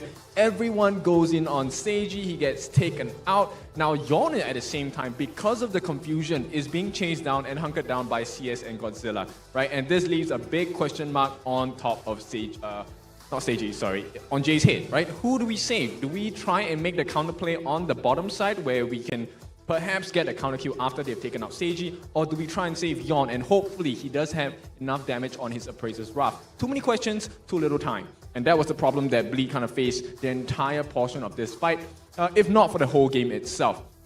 Now this is the secondary part where of course Yon was already taken out and now Jay is once again caught in no man's land, right? And Closer, of course, continues on to making sure that Gear and Sagitnu does not offer any help. And lastly, Dairy's going to join in the fun as well. And at this point, you're going to start seeing a little difference in the way the fight goes. Right? So right here, you know, Jay does have the Fed Air Strike. When he releases it, right, you have no ultimates to speak of. Most of them would say, hey, let's play safe. It's time to pull back. But Closer said, no, let's go for more, right? You have me. And this is where the trust came in for RSG. And I think just communication-wise, they were much stronger, much clearer, much faster as well. And what happens when you give them all of the things you need for the formula? It is just going to be a huge KO here. Jay just performing how it's like for the entirety of Bleed. They gave their best, they danced, they tried their bestest, right? But it just couldn't work out because RSG was just stronger today. Now that's all the time I have today. It is time for me to throw over to Cheryl. Cheryl, here you go. Thank you so much. Thank you so much. Our favorite kind of tofu. Now here at the interview. Now for this interview segment, this is really a match that was very important to RSG SG given how the regular season ended off for them with a bad taste in their mouth given Bleed actually swept them 2-0. But it's proof that the regular season is nothing but just a preview. And RSG SG definitely showed Bleed Esports that they're here to stomp with this playoffs 2-0 clean sweep. Congratulations to Pacifist. Thank you. All right. So, yes, I have Coach Pacifist now beside me. Few questions. So, first up, we've talked about Bleed Esports and RSG SG being very equally matched and challenged teams. So, how did you approach this draft today, knowing that, you know, both teams are pretty similar in terms of skills? Basically, we came into this series with the mindset of like we want to play the game how we want to play it. We don't want to follow the meta. We just want to play what's comfortable for us on stage. As long as we play what we want to play, I don't think winning or losing matters too much. As long as like we're happy with what we want to do, and yeah. So as a coach, basically your priority is your players' comfort in mind. Yes.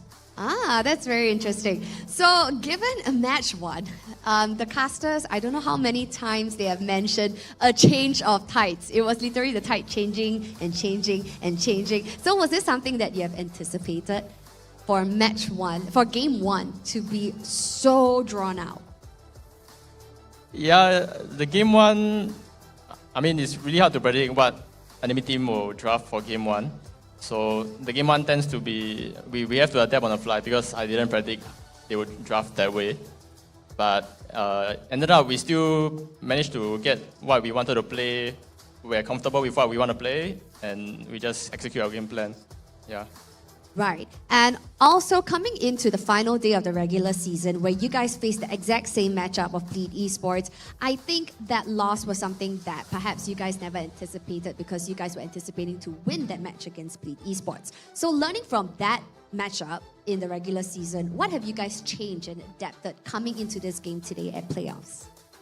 Actually, for the regular season, the last week when we fought Bleed, we didn't really care too much about our standing, so we just went into the game, the series with we just wanted to try stuff. Yeah. So the loss or win for that week didn't really matter to us.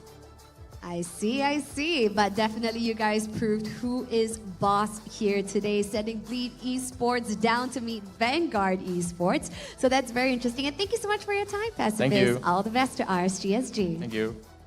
Fantastic. Now, friends, that was Pacifist right here from RSG SG coach, right here giving us some insights on the match that happened today. Now, next up, we're going to go down into the lower brackets. And unfortunately, for these two matches that we're about to see in the later part of the day, we will unfortunately have to say goodbye to two teams. Now, for match 3 that's coming up soon, we'll be seeing the likes of Team Evil going up against Asteris. Now, this is a true Singapore special that you don't want to miss, happening at 3 p.m.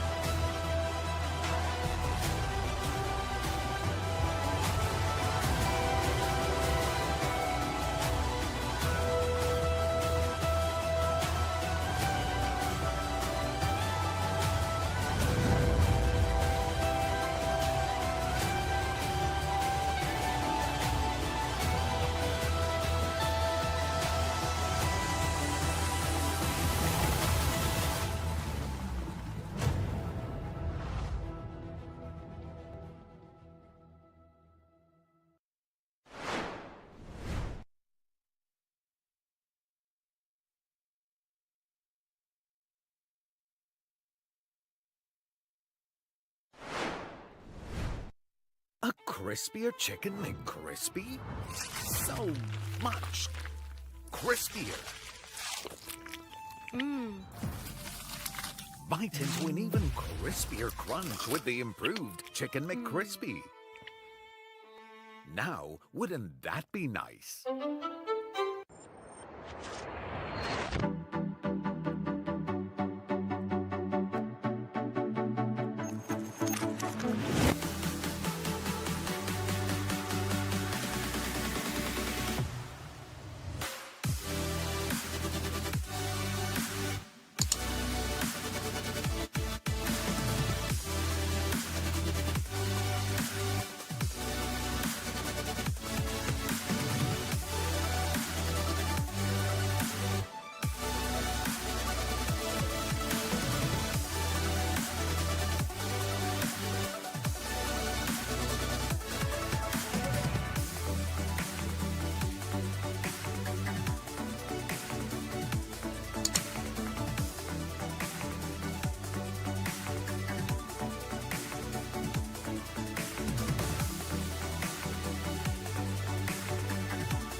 A crispier chicken McCrispy?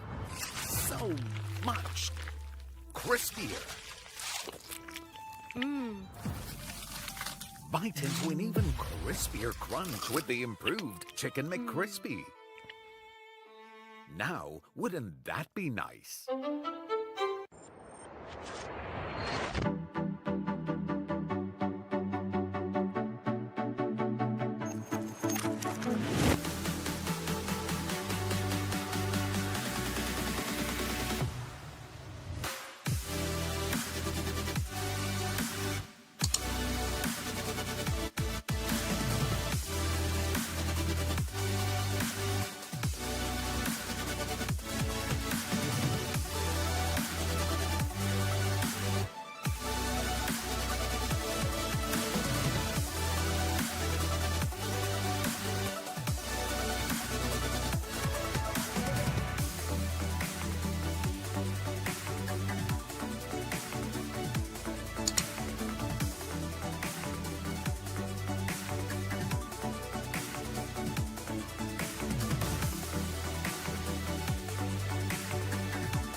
OSIM.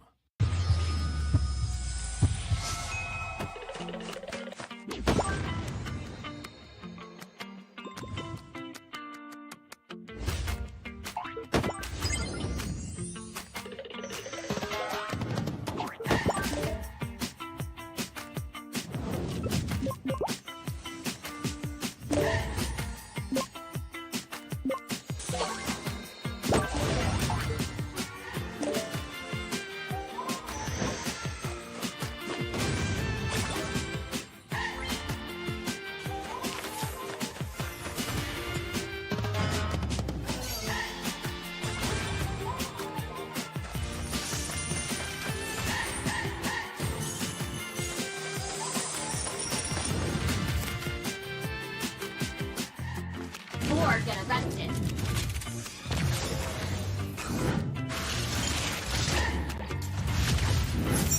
This will sting. You have my word.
私は強くなるんだ。そのためなら何だって。自分の良心に従って人を助ける。オーラってやつは隠してもにじみ出るもんだからな。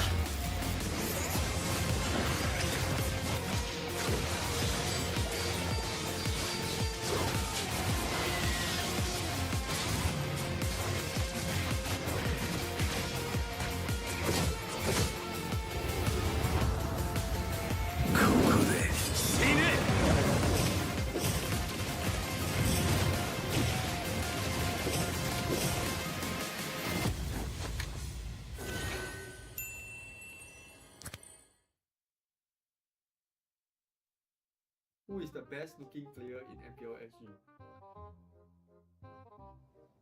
Oh wait. I know. Oh. I know. No, I know this one is the goat. Oh, this is the goat. Okay.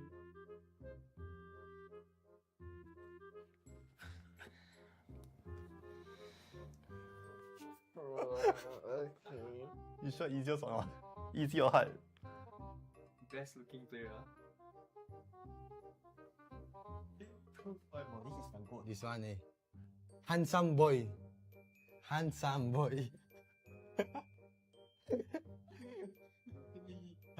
Ken from Manga. Yeah.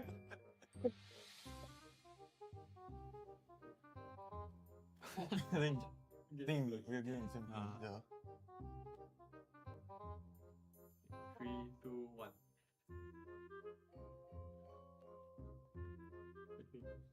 3, 2, 1. 2, 1. 这个哟，这个 I don't know what to say. 3, 2, 1.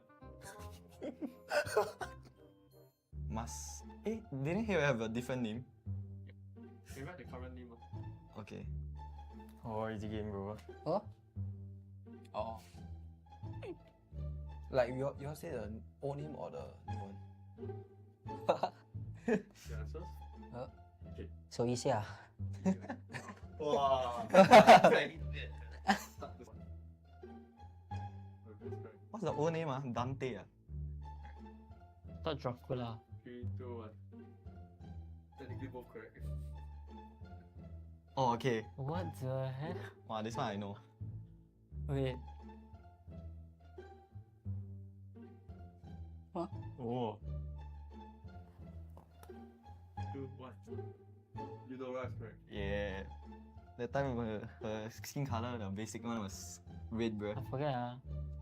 You know Rush. Huh? Oh, wait, bro. Okay.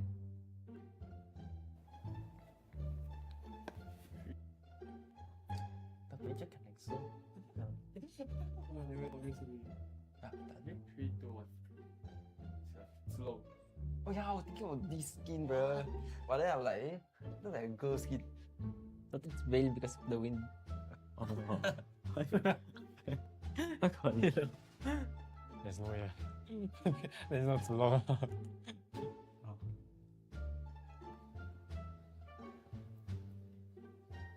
Yeah, mage. Oh wait. Oh, I know. Should be this one. I hate this hero, bro. I got my answer. Okay. Ah. Okay. Huh? Wait. Like a universe Who's that familiar? Oh, okay. Let's see whether it's correct. This one is, you can't even guess it. It's near impossible. Oh. You know the light orb? Yeah. They super zoom into it, bro. I'm done. Okay, can we read answers? Okay, correct. We'll look at the correct answer. Wow, I forgot about that hero, bro. Supposed to be your main, your main. Because he got one. I wanted to guess the Ellie special skin, but then like I realized that powers was not like featured in the box. Yeah, but he said it was default skin. Yeah, that's not to be a default skin. Universe Do not Bro, I thought it's Cyclops. See, bro. Oh. Okay. The first player to guess blue, eh? The first player to guess blue. Because of the yellow skin, right? Oh. Why you don't know? Yeah, you're not me. A crispier chicken McCrispy? So much crispier. Bite into an even crispier crunch with the improved Chicken McCrispy. Now, wouldn't that be nice?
Osim.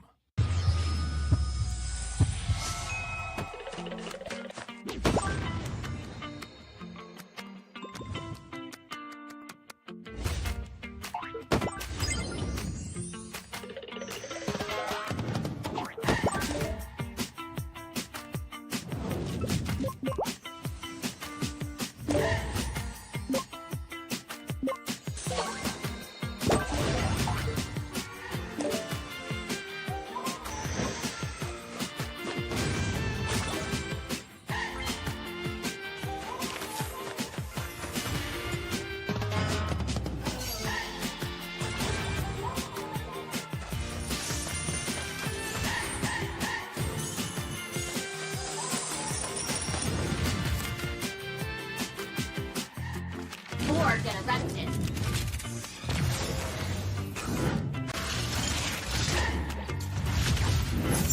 This will sting. You have my word.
Rambo しようか。私は強くなるんだ。そのためなら何だって。自分の良心に従って人を助ける。オーラってやつは隠してもにじみ出るもんだからな。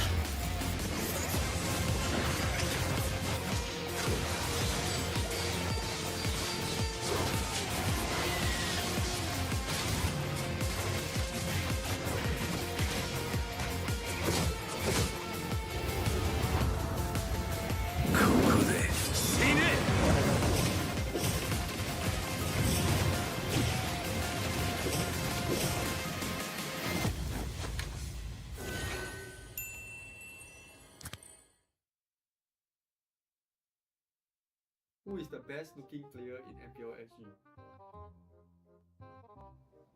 Oh wait. I know. Oh. I know. No, I know this one is the goat. Oh, this is the goat. Okay.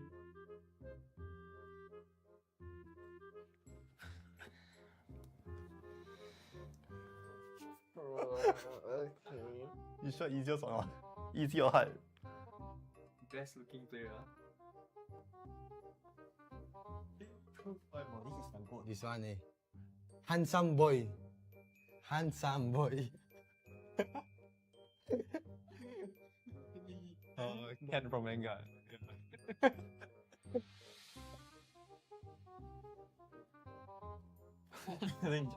think we're getting some.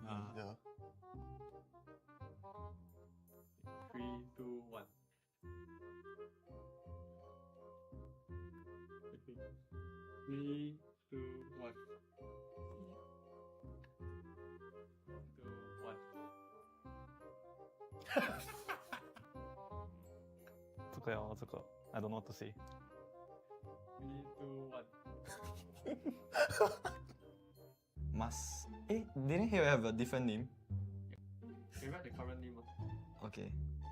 Oh, easy game, bro. Huh? Oh. Like you say the old name or the new one? The answers? Okay. So easy ah. Wow. What's the old name? Dante.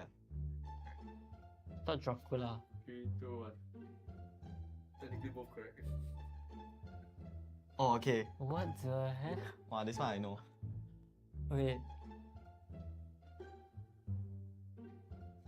Huh? Oh.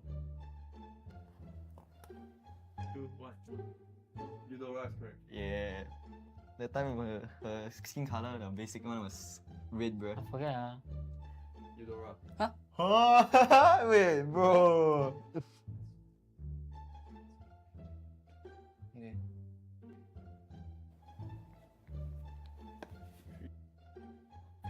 Tapi je kan exo. Tak ada. 3, 2, 1. Slow. Oh yeah, I was thinking of this skin, bro. But then I'm like, looks like a girl skin. But it's veiled because of the wind. Oh. There's no way. There's not too long.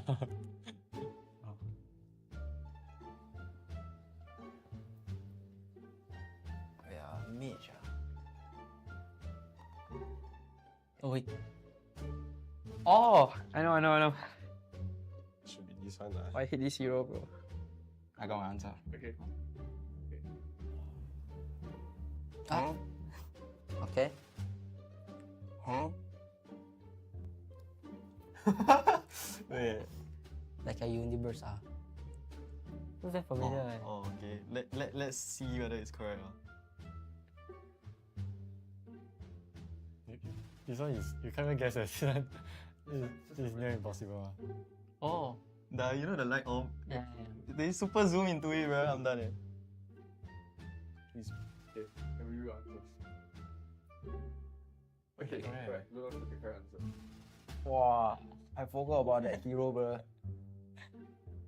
Supposed to be your main, your main.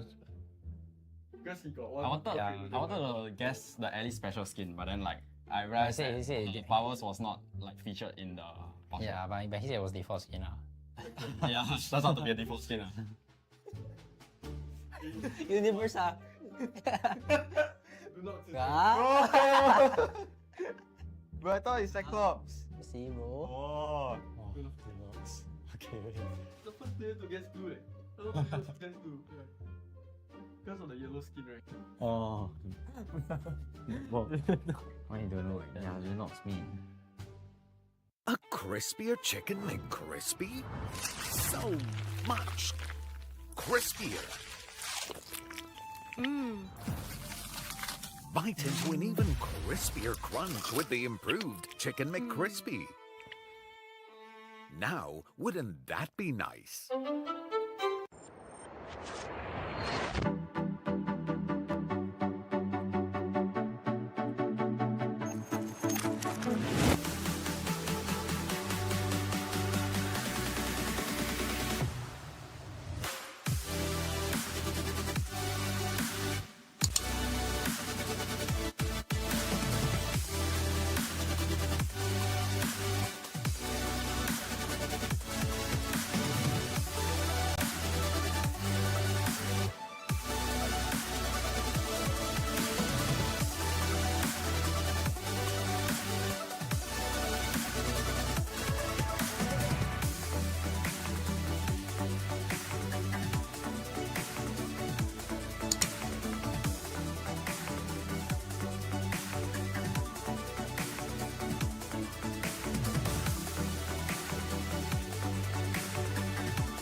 Expose him.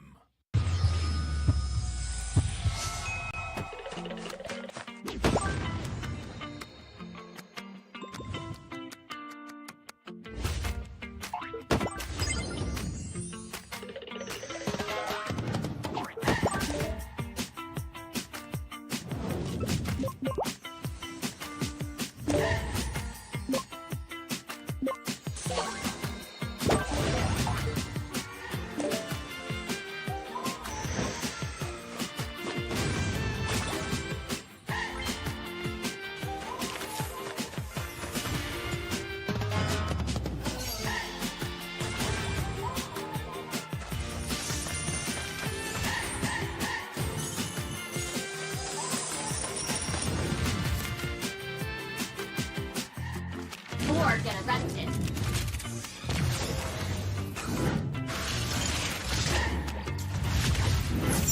This will sting. You have my word.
私は強くなるんだ。そのためなら何だって。自分の良心に従って人を助ける。オーラってやつは隠してもにじみ出るもんだからな。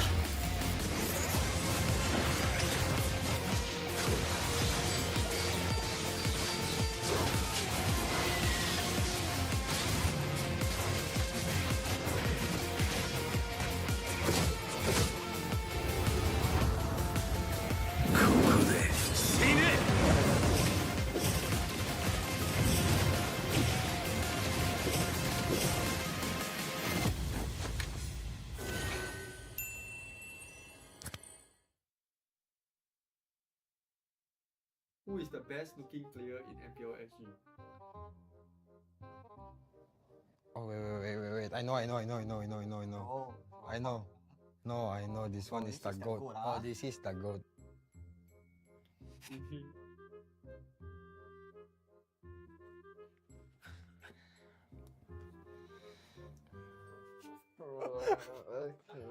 You sure easiest or not? Easy or hard? Best looking player.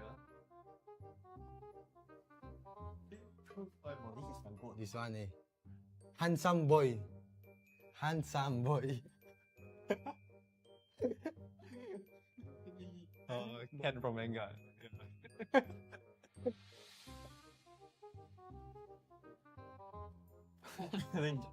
think we're getting some. Yeah. 3, 2, 1. Okay. 3, 2, 1. 2, 1. 这个呀，这个 I don't know what to say. 3, 2, 1. Must. Didn't he have a different name? You write the current name. Okay. Oh, easy game, bro. Oh? Oh. Like you all say the old name or the new one? The answers? Okay. So easy ah. Wow. What's the old name? Dante. Thought Dracula. 3, 2, 1. Technically both correct. Oh, okay. What the heck? Wow, this one I know. Okay. Huh? Oh. 2, 1. Eudora is correct. Yeah. That time her skin color, the basic one was red, bro. I forget. Eudora. Huh? Oh, wait, bro. Okay.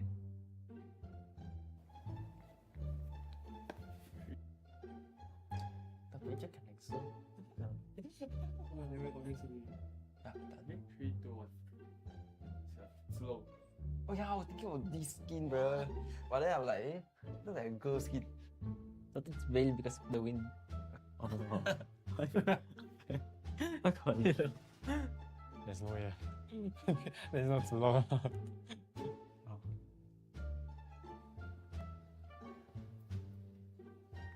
Yeah, mage. Oh wait. Oh, I know. Should be this one. I hate this hero, bro.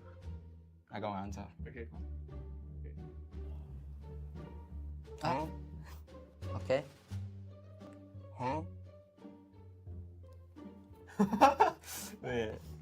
Like a universe, Looks very familiar. Oh, okay. Let's see whether it's correct.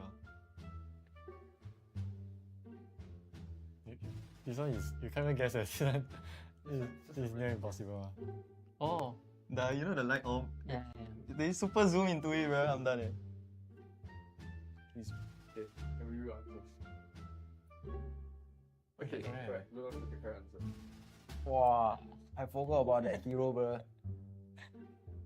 Supposed to be your main, your main. Because he got one. I wanted to guess the Ellie special skin, but then like I realized that Powers was not like featured in the box. Yeah, but he said it was default skin. Yeah, that's not to be a default skin. Universe, Do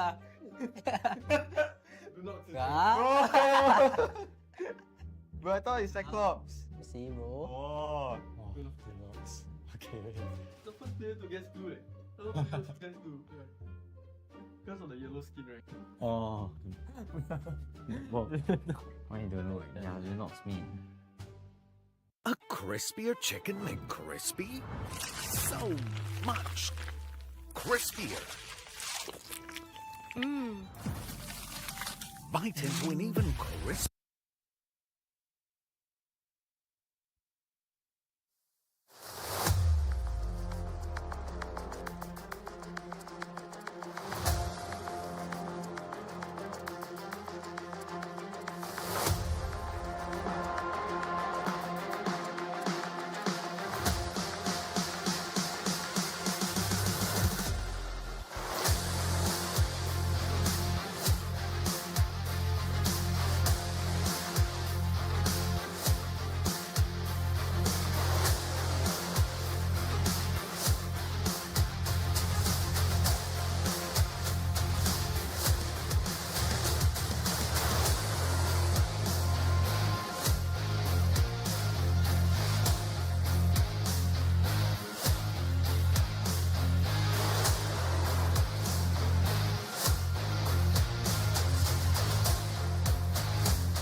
Welcome back, everyone, to MPL SG Season 7 playoffs. And right now, we're cooking and mixing something special. And this is none other than the Singapore Special match.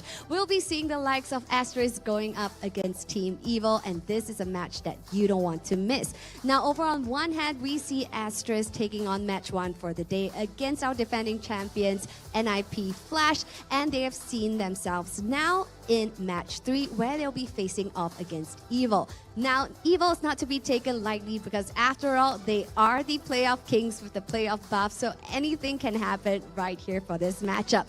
But of course, stakes are ever as high because the losing team right here for this match, we will unfortunately be saying goodbye to. So stakes are ever as high if they want a shot at getting the crown for MPL SG Season 7. With that being said, let's take a look at the wonderful faces, starting off with Asteris.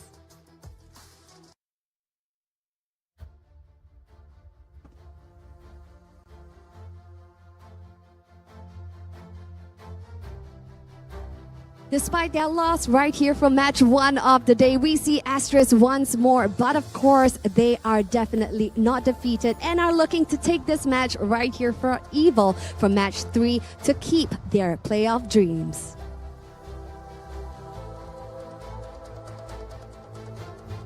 And going up against Asteris, presenting to you our community heroes, Evil.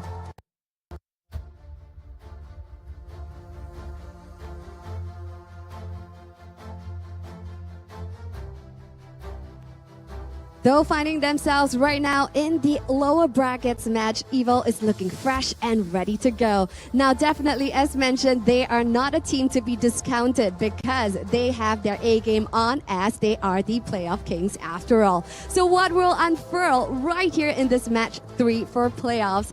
It is a guaranteed bloodbath and witness the Singapore Special. Without further ado, I'm gonna hand my time over to you, boys.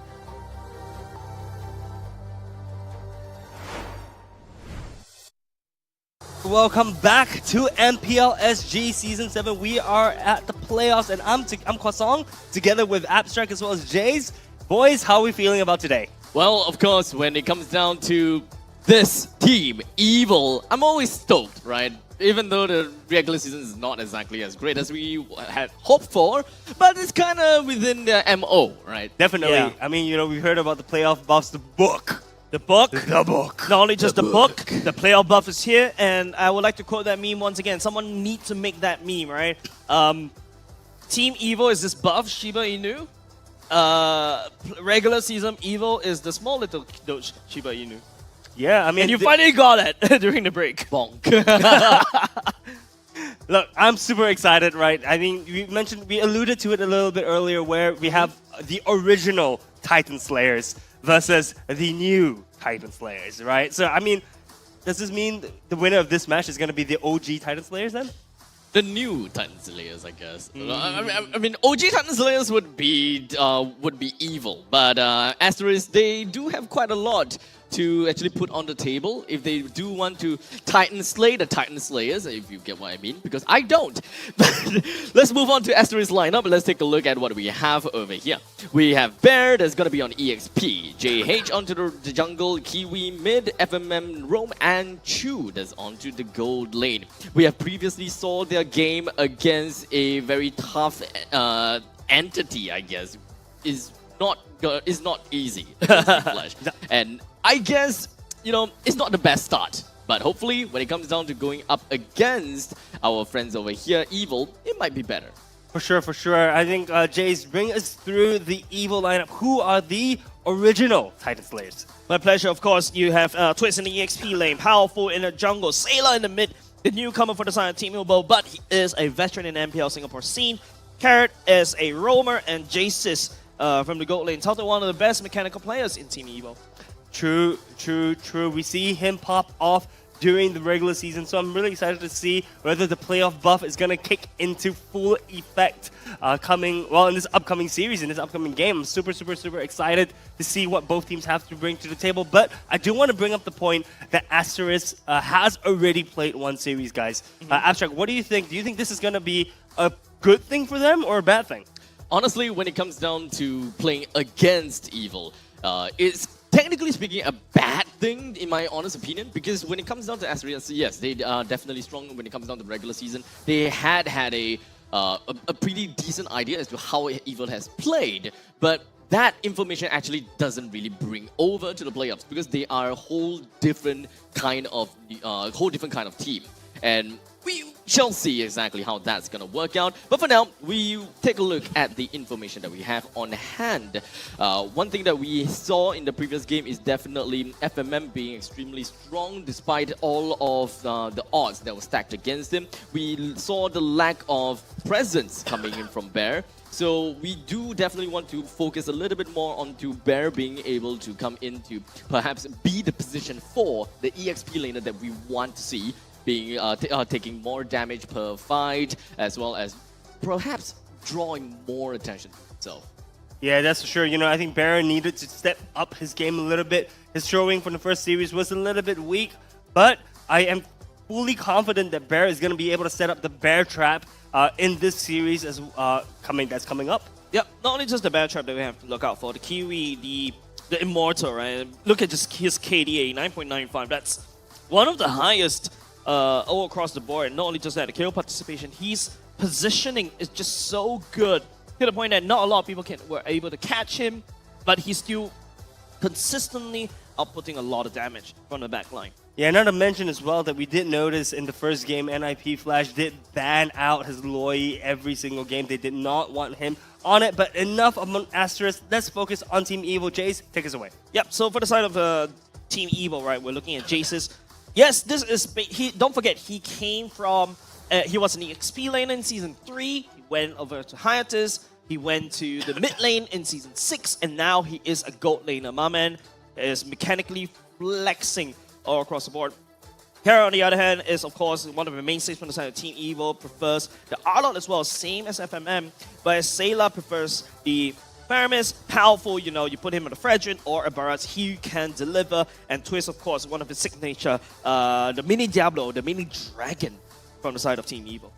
Mini Dragon is well put. You know, the twist on the Yuzhong is extremely deadly. We saw him join in during the, I think, the exchange week, right? But ever since he's joined the team, he's been really good. Yep, he's joined Team Evil, I think, 2 seasons ago when Jason decides to get a bit of a hiatus. That's where we kind of look at him as like, wow, he kind of reminds you of a small little Diablo. Exactly. Back then, I believe when it comes down to Season 6, that is where we start to see... When he joined. He joined in Season 5. Yeah, but Season 6, he popped off. He popped off a lot. We started to see a lot more of that Diablo nuances on him, the Khalid.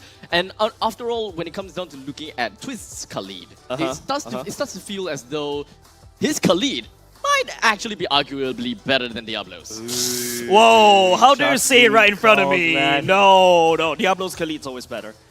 All right, enough about that. Let's take a look at the audience prediction. Asteris is only being voted for by 30%. Of course, you know, don't forget the fan base that Team Evil has built. Don't forget, Team Evil was here first since Season 3. Mainstays on MPL Singapore for this long definitely should have built up quite a good few amount of fans, especially even in the crowd as well. Yeah, look, I mean, you guys also alluded to the playoff buffs, and I know it sounds like we're a broken record at this point, but the playoff buff seems to be really real, and it seems like the audience agrees with you guys. That's right. On that. Playoff buffs. we were talking about playoff buffs? Yeah. Because it's pretty much playoffs buffs. Crap, I can't continue. Playoff buffs. But ladies and gentlemen, let's take a look at our own prediction on the desk right here. Yeah, all of us says Asteris. My heart goes to Asteris, all right? I've been watching this team grow since January, like what I mentioned before, when they reach out to me for these community teams. This is a team that really want to make a mark on MPL Singapore stage. Not to mention, I think during the regular season, Asteris looked incredibly strong, you know. I always give them credit for their macro plays, right, where they're able to exchange objectives on the map, and I think if we need to see more of that coming into this series. The first series, we didn't see that too much, but this series, I expect to see them move a lot better as a team. To be honest, when it comes down to this series, the main thing that I'm looking out for really boils down to Evil, right? Evil started things off in their MPL SG journey really strong, right? Immediately being crowned the Titan Slayers, on and on again. But unfortunately, they haven't exactly been doing great. They are third year in, right? Second year, I believe from the second year, first year is like fourth. Second year is third. 4-3-4. Right, 4-3-4. So it's definitely taken a bit of a toll on them. And we gotta have to agree that a lot of these teams are starting to improve as well. The level of playing field has increased tremendously, and Evil gotta have to catch up to all of these rising stars. Yeah, that's for sure. But let's take a look at the bans that are coming out in the pick and ban phase right now. We see the Faramis, the Angela, as well as the Roger being banned out for the side of Asteris. And we do see the Loy, Chip, and Harris being banned out for the side of Team Evil with a first pick Novaria for the side of Asteris. Okay, with Novara being first pick is not exactly something that I personally am a huge fan of, but that generally just means that Asteris would want to take a little bit more river control. Novara indeed is relatively strong when it comes down to mid lane and having a certain level of lane priority over some of the many heroes out there. But to counter against Asteris' Novara pick, I think it will make pretty good sense for Evil to pick up a Valentina in order to pretty much be toe-to-toe. For sure, and I mean, Kiwi on the Novara, we've seen that before, right? Kiwi to Novara is extremely scary. We've seen him be able to assist his gold or his EXP later as and when he wants to. So I think Novara is a great pick into as for Kiwi. But the question is whether picking it first is the right call. On the opposite side of the map, we see Valentina and Fredrin getting picked. Whoa, Kaja and Carry? Yeah, Asteris. FMM did play in Kamasan just before, right? And he did spam a lot of these Kaja plays, and he actually played quite well on this. And this immediately turned into a pick composition, which Asteris kind of tried to do in the match against NIP Flash. But yeah, I'm really excited about this one, but I'm looking to see more bursts. So it all boils down to whether Kiwi was able to land the second skill with the Novara. I would say that gaining zoning control for Evil will ultimately be pretty darn important. Having Nathan joining into the ranks is going to just further solidifies that we want to play a team fight. We want to go in kind of as a death ball, especially since they picked up a Valentina. They have Kaja as well. One of the best ways that they can actually make full use of the Divine Judgment is to find someone that can actually pair. It kind of work as a battery. And once Nathan is strong in the late stages of the game, he can pretty much burst anyone that has been immobilized for, 2 good seconds. And that is something that the Divine Judgment is able to bring out. Yeah, for sure. I think the Kaja pick is great, but on the side of Evil right now, I don't think Kaja has a necessarily easy path or easy target to choose on. I mean, the Nathan can just hop away with his ultimate. Fredrin is not a target that you want to pick, and Valentina is just going to hop away, right? So, honestly speaking, Kaja this early as well, slightly confusing. You mentioned FMM picking Kaja for doing the Campus Legends tournament, right? Did he have much success with that? Oh, definitely he did. And there's a period of time where FMM goes around as an IGN FMM boy. Kind of reminds me of Keyboy just a little bit. And he kind of plays similarly in terms of, well, he's trying to emulate the style of Keyboy. But of course, you know, he's from Bleed back then. He has a lot of these small little snippets of knowledge, especially from JPL, which is like a legendary roamer in MPL Singapore. For sure. All right, as we continue on with the picks and bans, we do see a Nolan as well as a Grok being banned out. Any thoughts on this so far, Abstract? When it comes down to Asteris, they do have a pretty strong damage dealers already. Novaria being able to do pretty good poke, as well as Carry that's able to throw the Fredrin off guard whenever he's trying to get close. Asteris' lineup actually might need more to bolster up a little bit more. We need more sustainability onto the lineup. So I'm not particularly too worried about the Nolan ban if I were from the Asteris side. If anything, Barat may actually be one of the good heroes that Asteris could pick up, because Evil at this point in time don't really have a lot of answers to a Barat on Asteris side. That is very true, but besides the Barats, keep in mind that we still also have the EXP that's open for Bear. We do see Paquito being targeted banned towards Bear, but I'm wondering, that leaves Benedetta open. All right, Benedetta could be effective, could be an effective split pusher, and also can help pick off a target really easily when paired together with Kaja. But if he does go down that route, I reckon, you know, Asteris side is looking a bit squishy. Asteris side, if they were to pick the Benedetta, it would be squishy. So in fact, I would much rather to have them picking up a Yuzhong instead. They do have a lack of wave clear capabilities, with only a Novaria that is really capable of clearing up the wave. Ooh. But Evil did manage to pick up the Yuzhong for themselves instead. I was actually looking forward to seeing a little, probably like an Alert or Khalid being picked up onto the side of Evil instead. But perhaps they already knew the caveat for Asteris. They have decided to pick up a Yuzhong for themselves. Yeah, I think that was a really good pick for Evil, because the thing is that if Evil has Yuzhong, Asteris can't play Yuzhong, right? So in this case, into Yuzhong, can we expect to see like a Thamos maybe? Definitely someone with crowd control. Terizla might be the case. We would want to see a penalty zone that is able to disrupt at least a Nathan or the Valentina, because Asteris, the only form of reliable crowd control would be the Divine Judgment.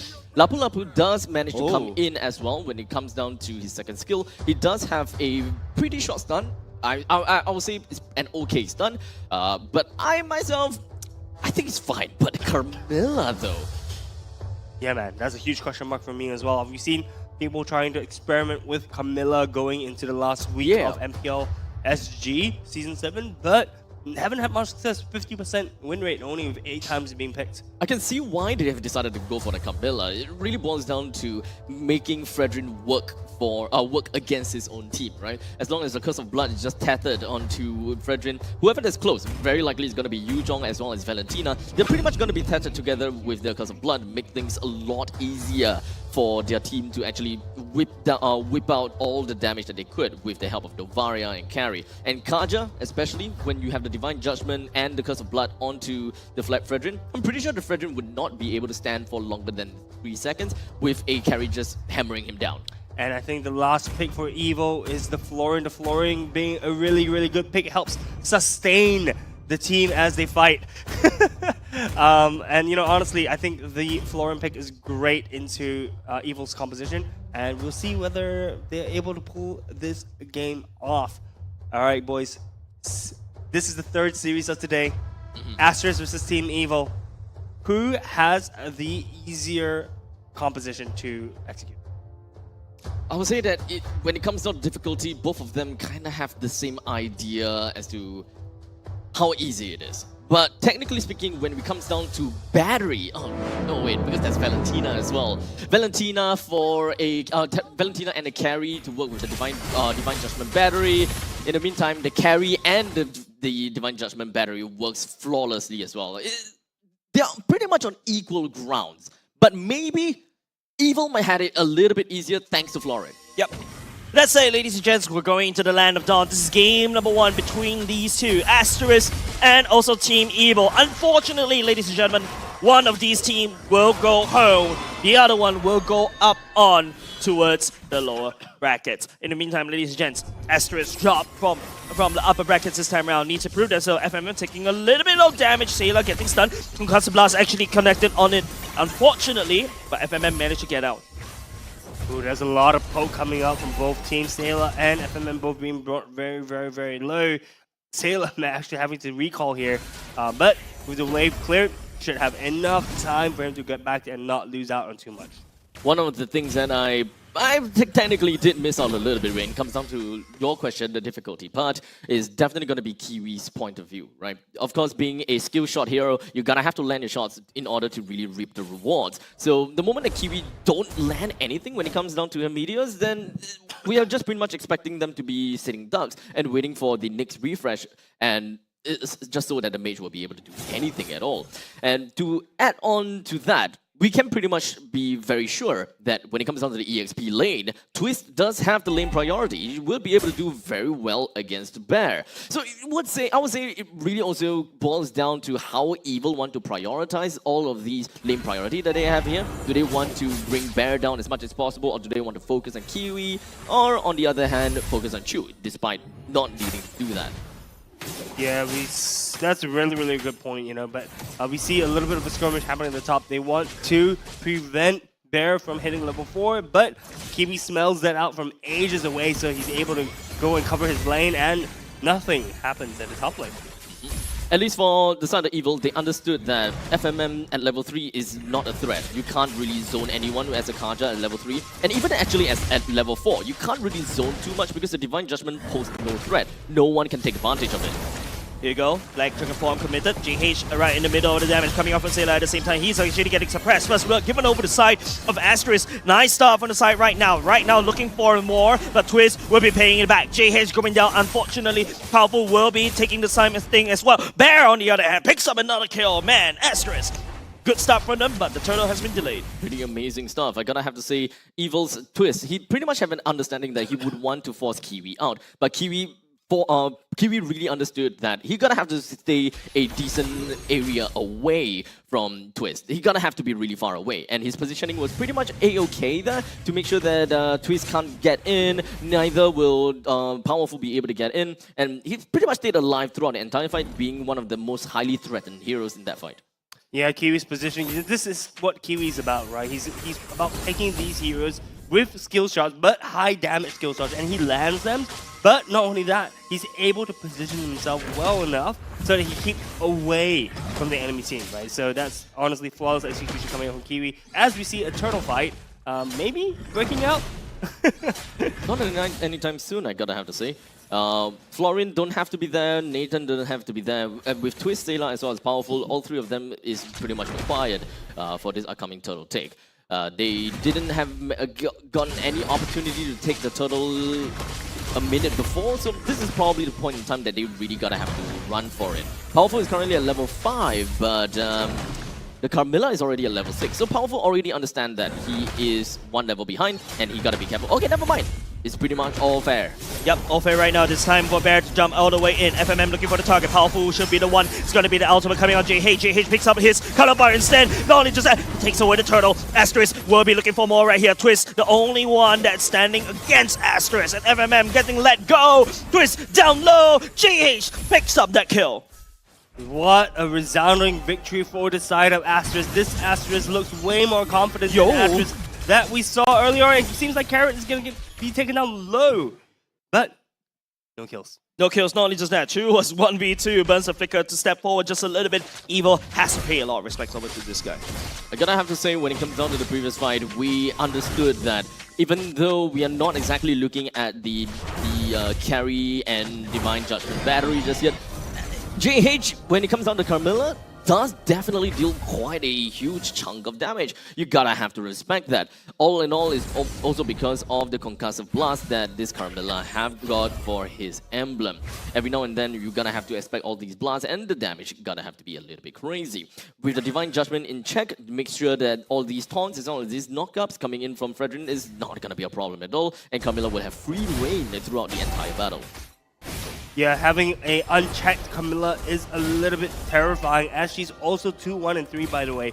Asteris with a 2.8k, 2.7k gold lead, and they just push down the turret as well, so the gold lead is going to expand. Stepping forward, Energy Eruption doesn't connect. Sailor looking to connect the damage onto JH. Kiwi pushes them away.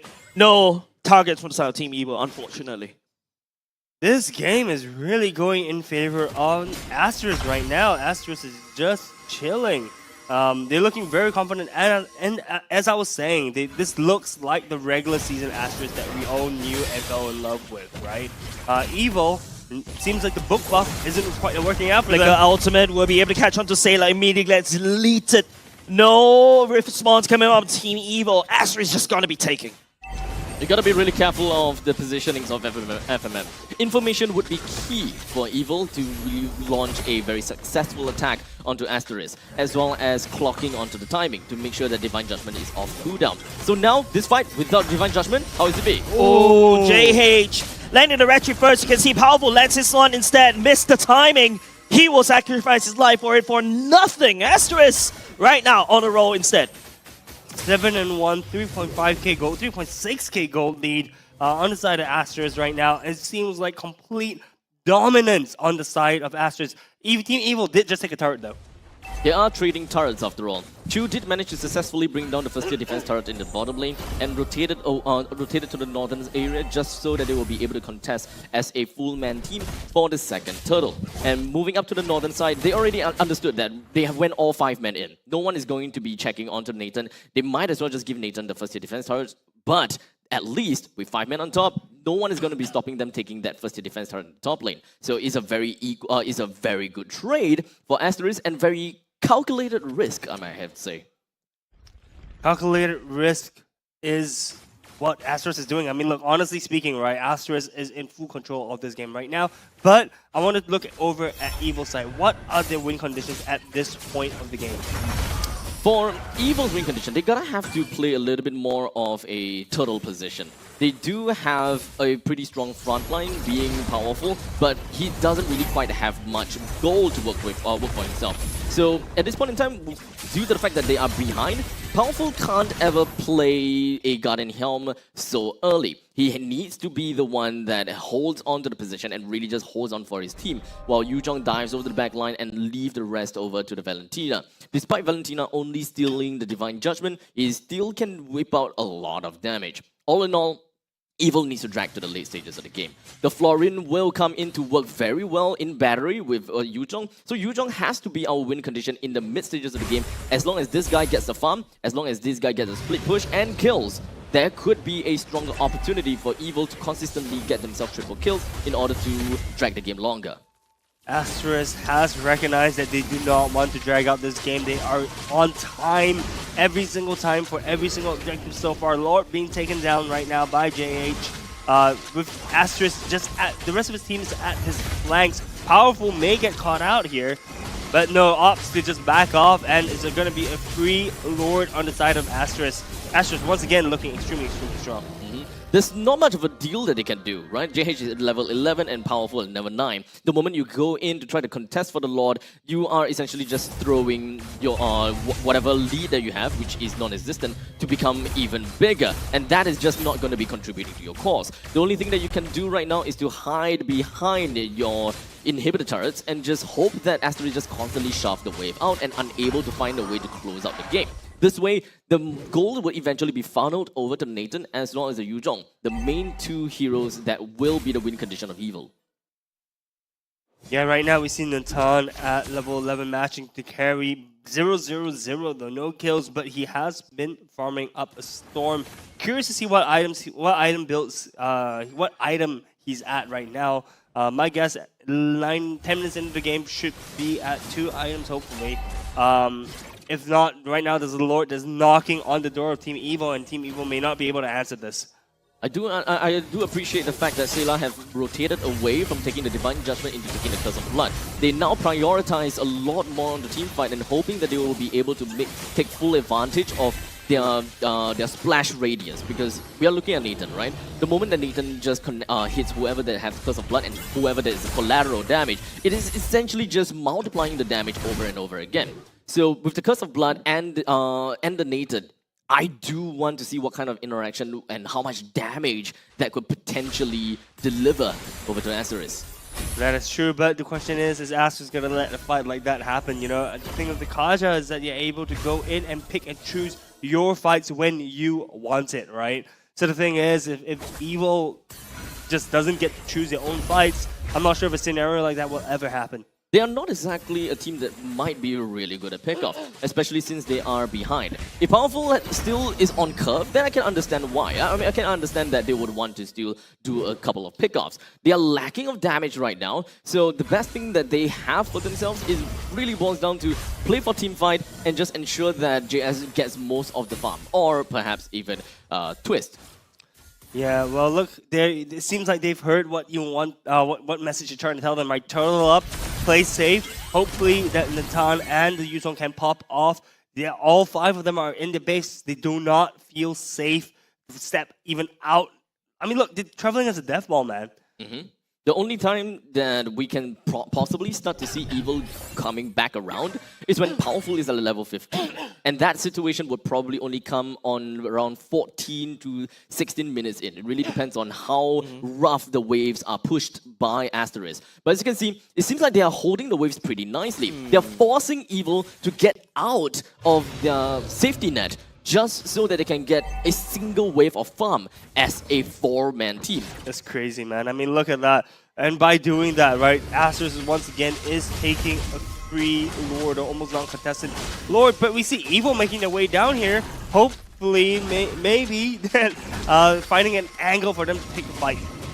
How to contest for this one, though?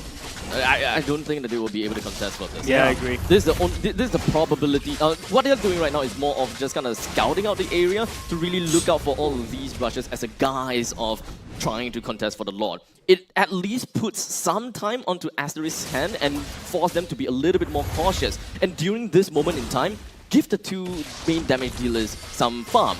As you can see from Nathan as well as Yuzhong, they are traveling together because both of them needs EXP, both of them needs gold. The moment that Powerful steps out like that, it is not a free Lord anymore. There is still some level of threat where the Lord could still be taken, and during that point in time where Asteris feels anxious, Evil takes the farm. The 2-ping happening right now. Twist going to be going into the Black Dragon form, but just a little bit too slow. Right here, taking a little damage. Jason right now picks out FMM. Twist jumps in, Petrify, catching 3, 2. On the other hand, has to run for the heals. Bear, nice stun coming on Raven's Warrior, but Asteris has secured the Lord, but in exchange for FMM.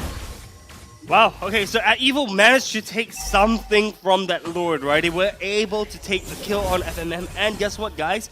Evil looks like it's still in the game, right? It was thanks to the good positioning of Twist, thanks to the damage output that Jace's was able to do.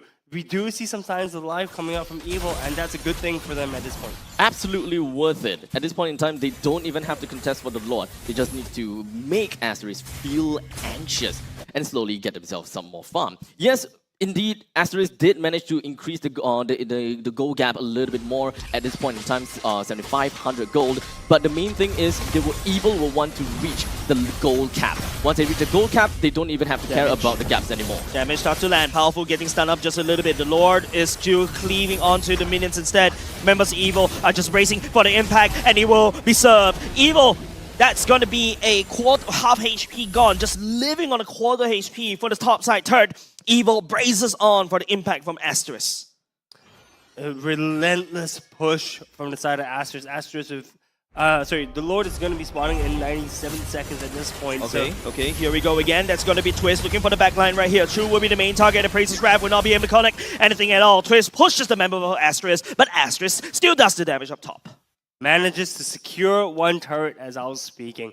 Asteris is going to just keep doing this, right? They're going to rotate from top to mid to bot. So that's textbook. Yeah, it's textbook. But the thing is that it's why change anything that works? It's going to be an endless cycle, unfortunately. It takes time. It feels like we've been here, Abstract. Oh, deja vu. It just feels like game 1 of the previous series, guys. We're in for a long game. But I feel like Asteris is actually at least performing better as compared to the first series, right? I really see why Asteris really went for JH on this Carmilla. The ultimate, you can see the amount of zoning he was just able to do in order for Asteris to just knock on Evil's door and then they take whatever they want. If Twist didn't use the Black Dragon form earlier to kind of shove Asteris away, I feel like Asteris would just take even more, deal more damage against Evil. The game would have ended. Decisiveness. Sure. I guess that's probably one of the things that we can look out for.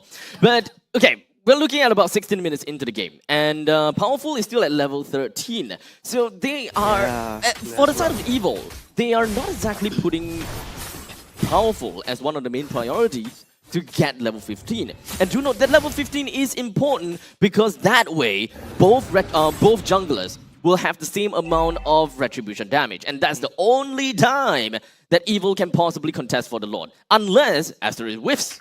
That's probably the only time that Evil could possibly take Lord away for this one. But this is JH that we're talking about. This is JH, indeed. So that's not possible. Or is it? Right now. Well, we'll find out really soon.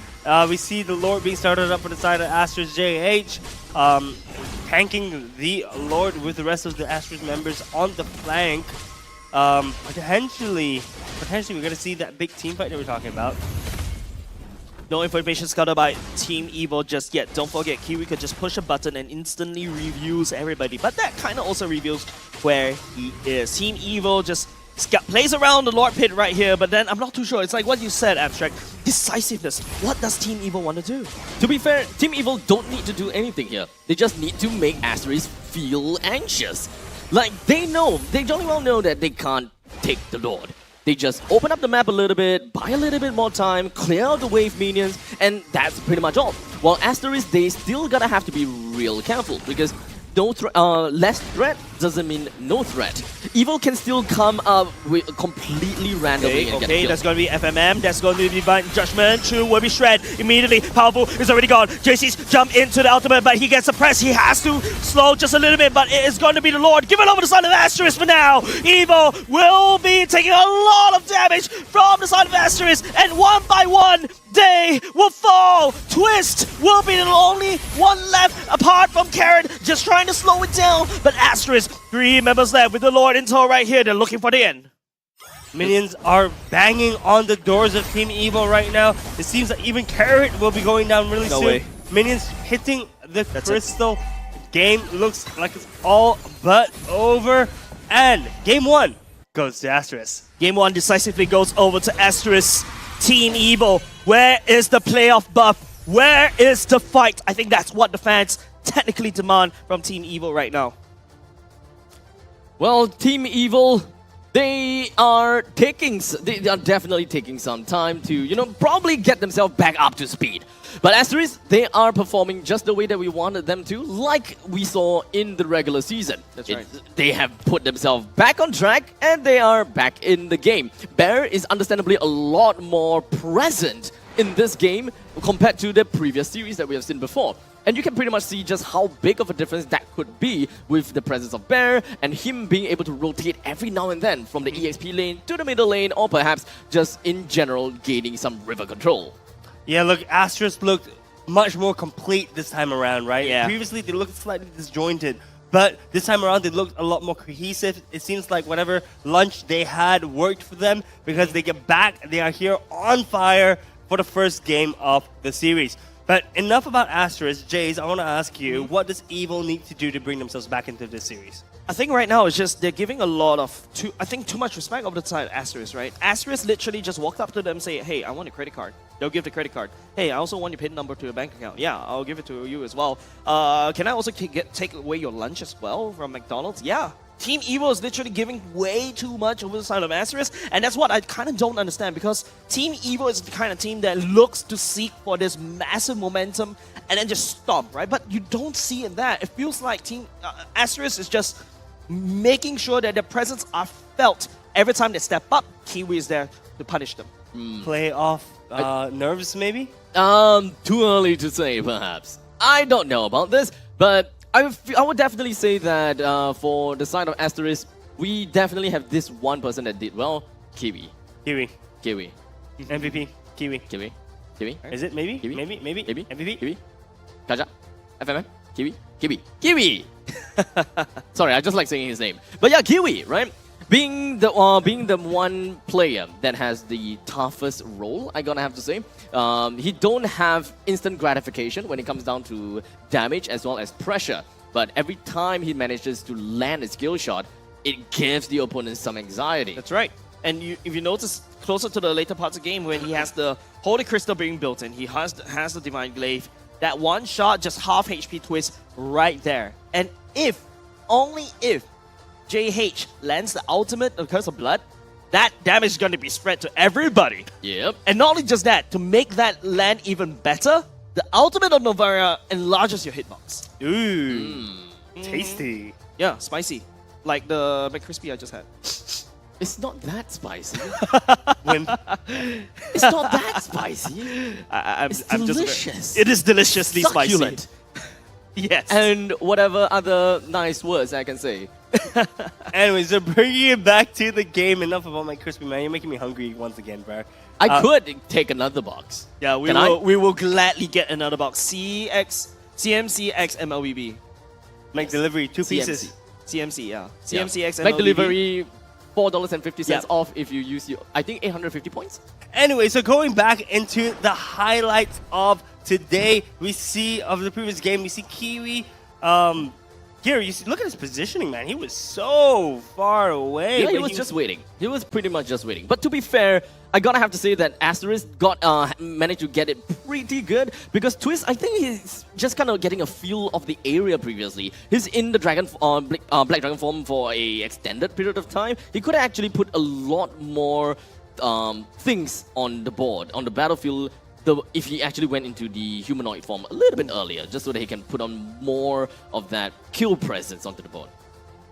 You talk about kill presence, M strength, 100% kill participation side of Kiwi as well. Oh, that's actually impressive. Yeah, I mean, it's okay. I mean, technically speaking, Novaria, it's pretty much easy to land a kill participation. All you have to do is just send out the ultimate and scout out, right? As long as you do that, you technically do have a lot of kill participation. But I feel like what we're seeing right here is just Team Evil, especially, I think, yeah, this is probably the winning fight, if I'm not mistaken. Yeah, this is the winning fight, right? Before to this lead up, you can see in Team Evil the lack of decisiveness coming in, right? Do they contest or do they not? Do they contest or do they not? They're just clocking steps, going between their bases and the Lord Pit when something else could happen. Maybe Twist could have pushed in the bottom lane. Maybe Shove make some priority in the mid lane. Maybe something like that. Anything but walking and clocking steps. That's true. We always saw Powerful on an island, and he was there. Like you mentioned, you know, he's trying to make Asteris a little bit nervous, but once you do it once, you know, do it twice, Asteris is going to call your bluff, right? Yep. And Asteris is going to be just ignoring it. It's like, oh yeah, Powerful's here. Okay, great. You can waste his time. Yeah. So, I mean, with the end of game number 1 for match 3 between Asteris versus Evil, Asteris did manage to take a pretty convincing win over Evil. And of course, their item build is all as we can show here. One thing that I would like to point out is Powerful's item, being the Dreadnought Armor, being the first item, followed by the Brute Force Breastplate. Wants to focus a little bit more onto reducing the cooldown, reducing the crowd control duration by, I think, 15%. So honestly, I kind of get where he's coming from. But when it comes down to actually holding down the fort, that is not something that Powerful is capable of doing too much with just an Oracle, Brute Force Breastplate, as well as an Immortality. But like I said before, as much as you want to build HP items in order to do more damage on your Appraiser's Wrath, you don't have the opportunity to do so because you are behind. You can't get greedy. So the lack of Dominance Ice is probably one thing that I would much prefer. Just on Twist. But remember, because now Dominance Ice, you require the enemies to hit you in order to apply that. And as a Fredrin, you have a taunt. So it kind of forces people to hit you. Does it? No, I'm kidding. Anyways, huh? But building HP on Brethren as well is not going to be great into the carry on the opposite side, right? Chu is just going to be shredding through any kind of HP items to build. Dude, Powerful is just caught in between a rock and a hard place, man. I think when you review the Fredrin in the early stages, early parts of the draft, you see Valentina and Fredrin selected. Usually that's a really safe pick, right? Yes. You usually see that being picked in the red side. But, you know, Chu can also play the carry as well. So that's something that I feel like, you know, Asteris did a really good job identifying that, hey, since Powerful loves to play the Fredrin, let's just go for a carry. Yeah, it's not as if Powerful could play the Barats either, right? Because if he plays the Barats, he's just going to get shredded even more. So honestly, like I said, Powerful is caught in between a rock and a hard place. I kind of want to see Carry being banned out, actually, in the next series. It opens up a lot more avenues for one of your better players, for one of your playmakers to, well, explore. Perhaps Evil initially thought that they have an answer to the carry, which I can understand why, right? They have Twist, they have the Yuzhong being able to sustain throughout the entire duration of Chu being annoying, right? And perhaps even take away the possibility of FMM just latching onto someone such as Powerful or perhaps JS. So Twist wants to be in front. He wants to be the one that annoys the heck out of people, and most importantly, to split the battles the way that he wanted it to. Yeah, but the problem about Team Evil is that he can only go for one. You go for Kiwi, that's actually shooting from like miles away, landing down the damage, or do you actually hunt for Chu? So that's why if you notice how Asteris was pathing, it's always Chu and Kiwi really far apart, forcing Twist to, okay, you gotta pick one, right? Pick the poison. Do you go for Kiwi or do you go for Chu? Another thing that I would like to talk about in the earlier parts of the game is during the draft, Asteris went to ran away to Roger, which is also kind of prominent in countering against the carry, because in the early game, Roger should be able to gobble out the carry. And usually you will ban the Harif, right?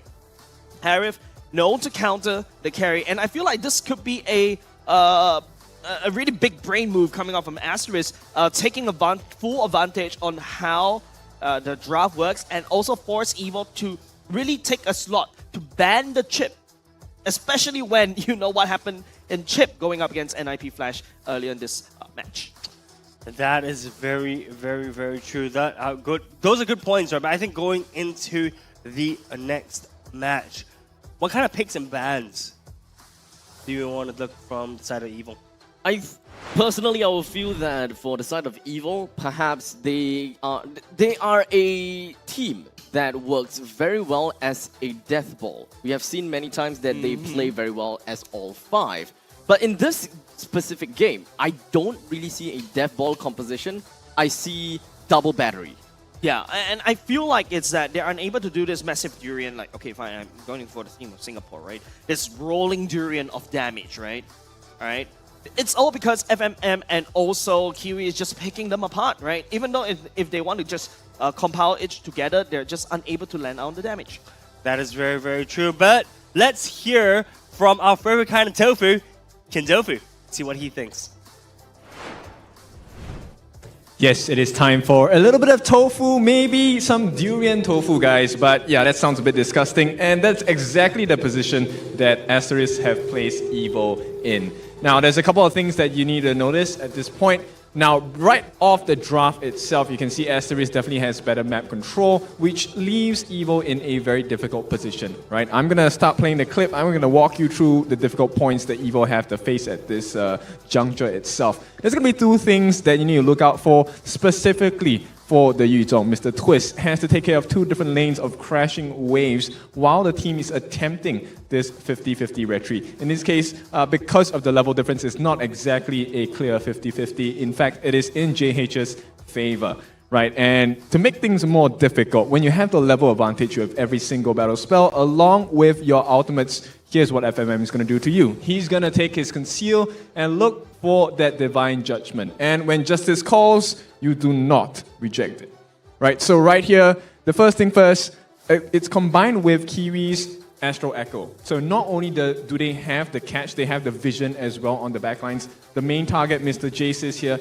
is in a lot of trouble. And while this is happening, Twist cannot offer any help. He still has to clear the waves, or he risks getting the tier 3s broken down as well. So once they have the control on the powerful, at this case, they were so far ahead, right? They killed off powerful. But worse than that, they actually got the Curse on Blood onto Jaces as well as Sailor. And what is the worst part to play in Curse of Blood is when you have a lot of life. And that's exactly what Sailor has here.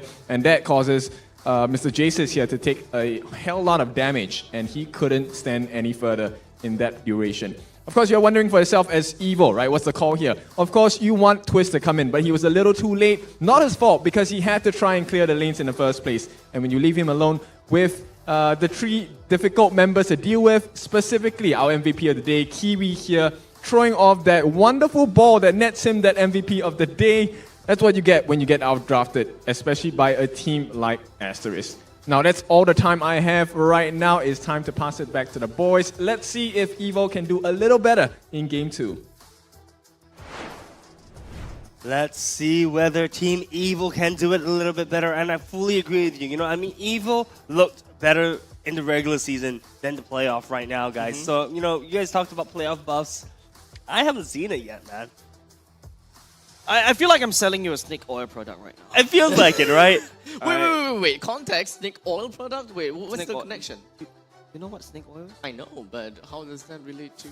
Like, it feels like we're selling you guys this hype on how Team Evo is supposed to perform really well during the playoffs, right? Is? Yeah, but it didn't snake happen. oil isn't good. Yeah. So what is snake oil good? Snake oil good what? Oh, he didn't get that. Oh wow, he didn't doesn't. get that. Okay, He and didn't it's- get that. Oh my god, No, you I did don't not get it. that. Okay, Oh, we will no. talk during the break.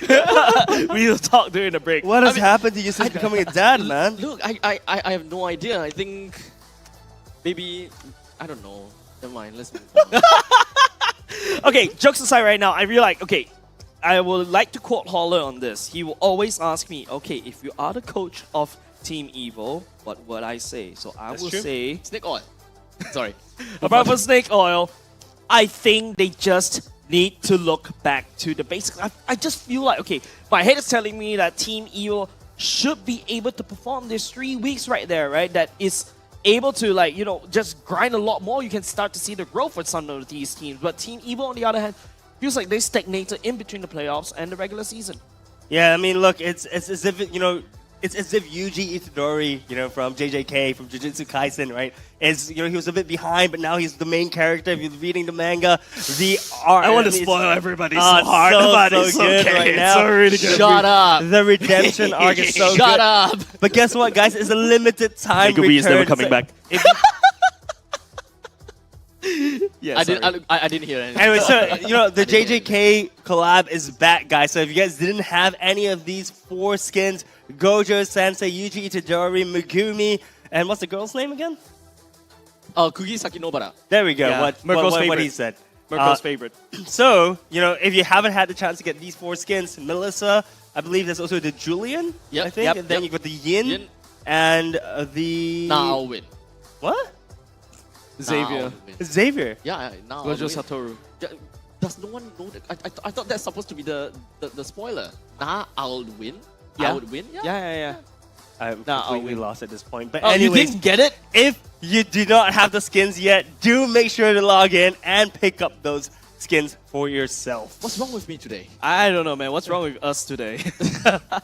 Feels like we're all coming in different POVs. Wavelength. Yeah, but okay, what I feel like in terms of wavelength, what we all agree on is McDonald's Asteris, great. the rise of Asteris. The rise of this rising star coming in strong, looking to replace Team Evil. And now, don't forget, ladies and gents, with 1 game away, Team Evil on the verge of getting knocked out from MPL Singapore. Asteris, on the other hand, looking to rise from the ashes of this evil. I mean, looking from the rise of the defeat that they had from NIP Flash earlier, look, their performance in Game 1 was stellar. It was really reminiscent of their games in the regular season, right? So, honestly, I believe Asteris has what it takes to close this game and make it a 2-0. But I do want to see some life from Evil. Evil has played, well, better in the regular season, and I'm still waiting to see whether the playoff buffs will kick in for them or not. If not now, then when? Yeah, That was right. the only time that they gotta have to go. This is potentially the last game, ladies and gents. They gotta have to go all the way at this point in time. It will be way too late if they don't work on something right now. So, what do we have here? Right off the bat, we do have the Minotaur ban, Angela ban, as well as, guess what? Novaria ban. There's still quite a lot of these heroes that is currently available, such as Moskov, Roger, what else again? Mathilda. Even like maybe Loi, the Natan, the Loi, the Chip. Heaps of bans, and I'm honestly, fine with Chip. Chip can go. I'm fine with that. Especially what we saw in the first series, right? Yeah, but I feel Asteris like shouldn't right now take it's not Asteris side to ban, it's more on Team Evil side. But if they want to do that, they are sacrificing slots. So just go for the Loi ban or Mathilda ban. I think that is all pretty understandable. With how the meta is at this point in time, Asteris would just want to remove anything that's pretty annoying. But I do want to look out for a bit of a pattern from all of these bans. Does any of these bans tell us anything at this point in time? I'll say no, actually. It kind of seems as though they're just banning heroes because they just don't want to deal with it. Yeah, for the side of Team Evil, is more on that kind of theme. I don't want to deal with the Minotaur, I don't want to deal with the Novaria. Whereas on the side of Asteris, this is a ban where you ban for almost any other teams, right? Like the Harry ban, the Angela ban, what's next? Probably the Mathilda ban. But doing so, you are leaking out the Moskov over to the side of Jasis, or to a certain extent the Roger as well. But it's more on Team Evil side right now. What are they looking to ban? I mean, Evil could ban Chip. Man, I just feel Not like needed. Chip is not really. Not needed. Yeah, but anyways, ladies and gents, right now, don't forget we are also playing this live all the way in Scape. So if you want to join us right here, we still have one more series. You can still make it in time. But right now, looking at Asteris, do they ban the Mathilda? I think that's kind of a no-brainer because Carrot does play the Mathilda. No, And wait, the Loi. It's gonna be a Okay, Loi. we can take those. We can eventually be able to find out a little bit more idea as to what are the common traits in all of these heroes that they have banned. No assassins banned so far, no other jungler banned so far. We have a lot of mages that has actually been taken away. Generally, it does pretty much just seem like Asteris just wants to remove all of these annoying heroes that can essentially just be the one that controls a team fight, having a Zaman Force or perhaps even a Diversion or being able to create a zone in the area. Zoning is definitely Loi's one of the most powerful tools. So Evil picking up a Roger for their very first pick. I wonder if we're just gonna see a standard Faramis exchange. We haven't seen Yeah, there we Faramis go. for the entirety of today. Faramis Valentina. That's what I was thinking, right? And we do see the version getting picked up for the side of Asteris JH, one of JH's iconic heroes, taken away from the hands of Powerful. But I'm guessing Powerful is just going to be playing some Barats. It should just be a common handshake, I reckon. Yeah, very likely it will be Barats. We have seen him playing onto the Barats as well as the Fredrin for most of the time. So if they do not really have much of a safe heroes that they would want to rely on, Barats is understandably going to be one of the safer parts. While in the meantime, when it comes down to Rome, Mathilda is currently still open as well. So if Carrot will want to head on to picking up the Mathilda for himself, that is still going to be fine and dandy. Mathilda. Okay. They have to pick the Faramis right here. What Focus did I on the say? hero for a twist. They need to pick the Faramis right here. If not, Asteris is going to ban it in the second ban phase. They've already selected the Valentina, but they're also going to be spawning Valentina. The Kiwi on this Valentina will have a lot of ultimates to pick from. You can pick the penalty zone or even the Nether Realm as well. So it's all nice and dandy, and now Asteris gets to secure the old Moss Cups going into the hands of Shu. Look, this is what I was talking about, right? I was like, Faramis makes perfect sense for either of these teams to pick, and then the other team's evidently going to be picking the Valentina. With the bans banning out a lot of commonly played mages, I think they were left with getting the Faramis or the Valentina, and Asteris opted for the Valentina. A little bit more flexibility on their part, but Faramis, Sayla is piloting this, remember. Sayla on the Faramis is very scary. So with that all said and done, Evil have pretty much set themselves on a death ball game, which is exactly what I want. That means Barats is understandably going to be one of the main heroes that Evil will want to pick up. Asteris might want to remove that out of the equation if they really so desire to counter against Powerful. We've got the gold laner down, EXP as well as mid, we'll just have jungle as well as Roam. When it comes down to aggressiveness, I'm not too sure if I'm not too sure even Mathilda is going to be one of the ideas that Evil would want to go for. So Arlet being a setup hero for Evil may actually be a pretty good idea here too.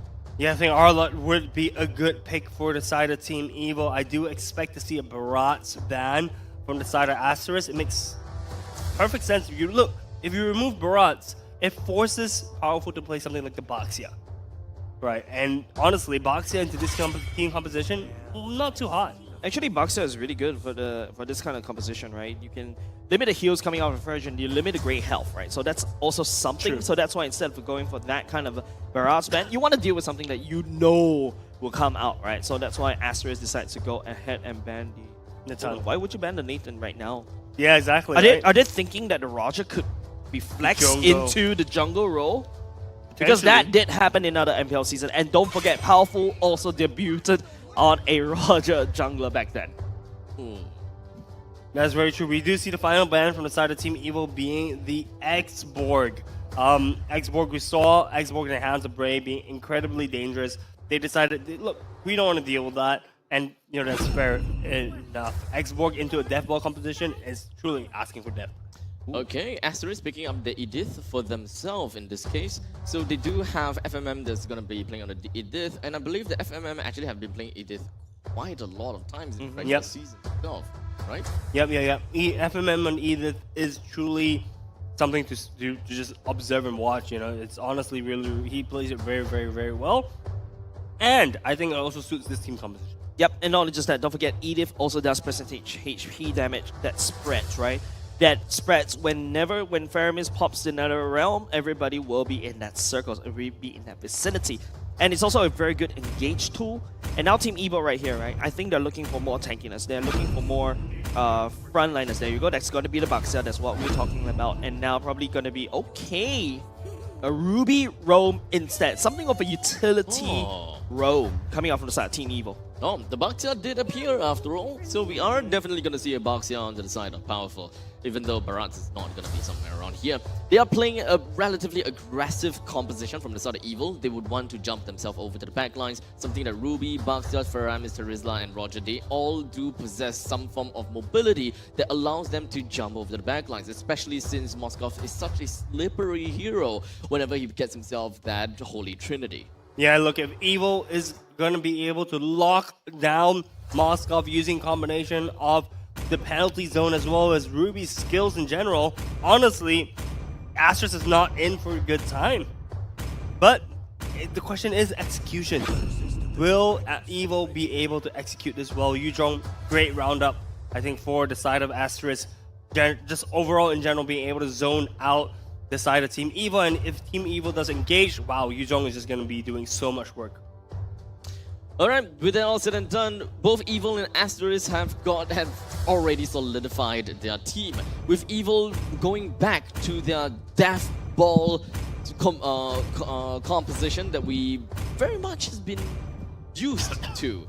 But in the meantime, for the side of Asteris, they do have quite a bit of heroes that are very individualistic and they are really strong all by themselves, all the way down to their roamer. Even if the roamer is not able to, you know, do much, he can of course work out in the Primal Wrath and he can deal bunch load of damage. Tons of damage, as we like to say on this. But enough from us. We are going into game number 2 of the 3rd series of the day in the MPL SG Season 7 playoff day 1. I got it right. Yeah, finally. But anyways, ladies and gents, if you're here for Team Evil, don't forget this could potentially be their last game. They need all that energy, they all need all their support in order to beat Asteris. But with that said, Asteris looking to rise up not only just as a star, but as a villain, taking down Team Evil. So right off the bat, we are definitely seeing both of the junglers that will be starting from the turtle side, which eventually will end up in the gold side. One thing we gotta have to talk about also is, or rather not talk about, but one thing that we gotta have to point out is also going to be that Moskov versus Roger matchup, which we have seen a lot and a lot of times throughout the entirety of today. It's very fair and very safe to say the Moskov will be having a very good time all the way until 8 minutes into the game. So Evil, they gotta have to supplement this. They gotta have to find a way to eventually help JS to get that kind of power spike that he very much wants as a Roger. Yeah, but I think both teams recognize that, right? We see the jungle and the roam moving together as a pair. They were moving up in the gold lane, but now they've kind of split off slightly. We do see an early invade coming in from the side of Powerful. Asteris is not, JH is not going to be happy seeing that he's missing a cap, but I think with him hitting, he should be able to hit 4. Yeah, he's already at 4 before the turtle fight, so I reckon everything is fine for the side of JH at this point. Everything feels like it's going to be going textbook for both of these two teams, between Evil and also Asteris, right? But don't forget, Asteris does have a ton of damage coming from the Edith as well, especially when he goes into the human form. Very standard rotations coming from both of these teams. In fact, probably exactly the same kind of rotation. So it boils down to which is the team that will be able to get themselves the head start through this turtle fight. I would say the big problem is Bear doesn't really have level 4, but that doesn't really matter because JH already picked up the turtle. And now it's going to be Bear because of the fact that he has the turtle. He goes in to the dragon form, catches 2, and now not only just that, 2 go send the Spear of Destruction to land onto the damage. Twist holding on but barely, and now Powerful will roll onto FMM. Nice flicker! FMM gets away alive! That is so close. FMM living with a pixel of his HP. 3-0 on the side of Asteris right now. 1.2k gold lead with a turtle to boot as well as the cherry on top of the cake. Man, a flicker with a very good meaning. FMM understands that as long as he lands onwards and flickers shortly after, he will be able to stun down onto the Baxia for a decent amount of period of time, and also a flicker to create that kind of distance. Because onwards, I mean, you go to your enemies, you give the Baxia the kill essentially, and that was just an absolute play from Asteris to not give a single kill over to Evil. Yeah, and now it's just going to be Team Evil looking to look elsewhere instead, unfortunately, after that disaster of a turtle fight right now. Asteris playing it simple. They have the lead right now. It's all about how they maximize on this one.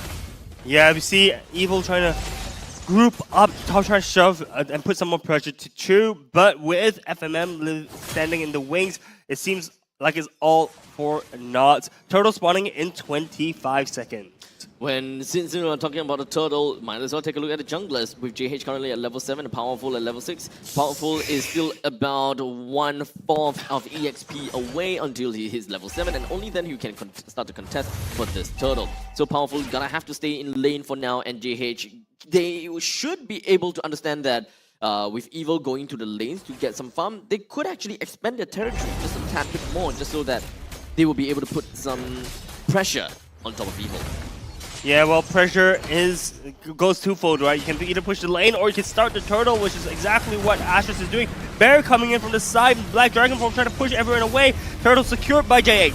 Turtle secured by JH. Nobody decided Team Evil will follow up. Sayla has to burn the Purify just to get out of dodge. FMM estimated where he is. Time and time again, the turtle has been taken by Asteris for very good reasons.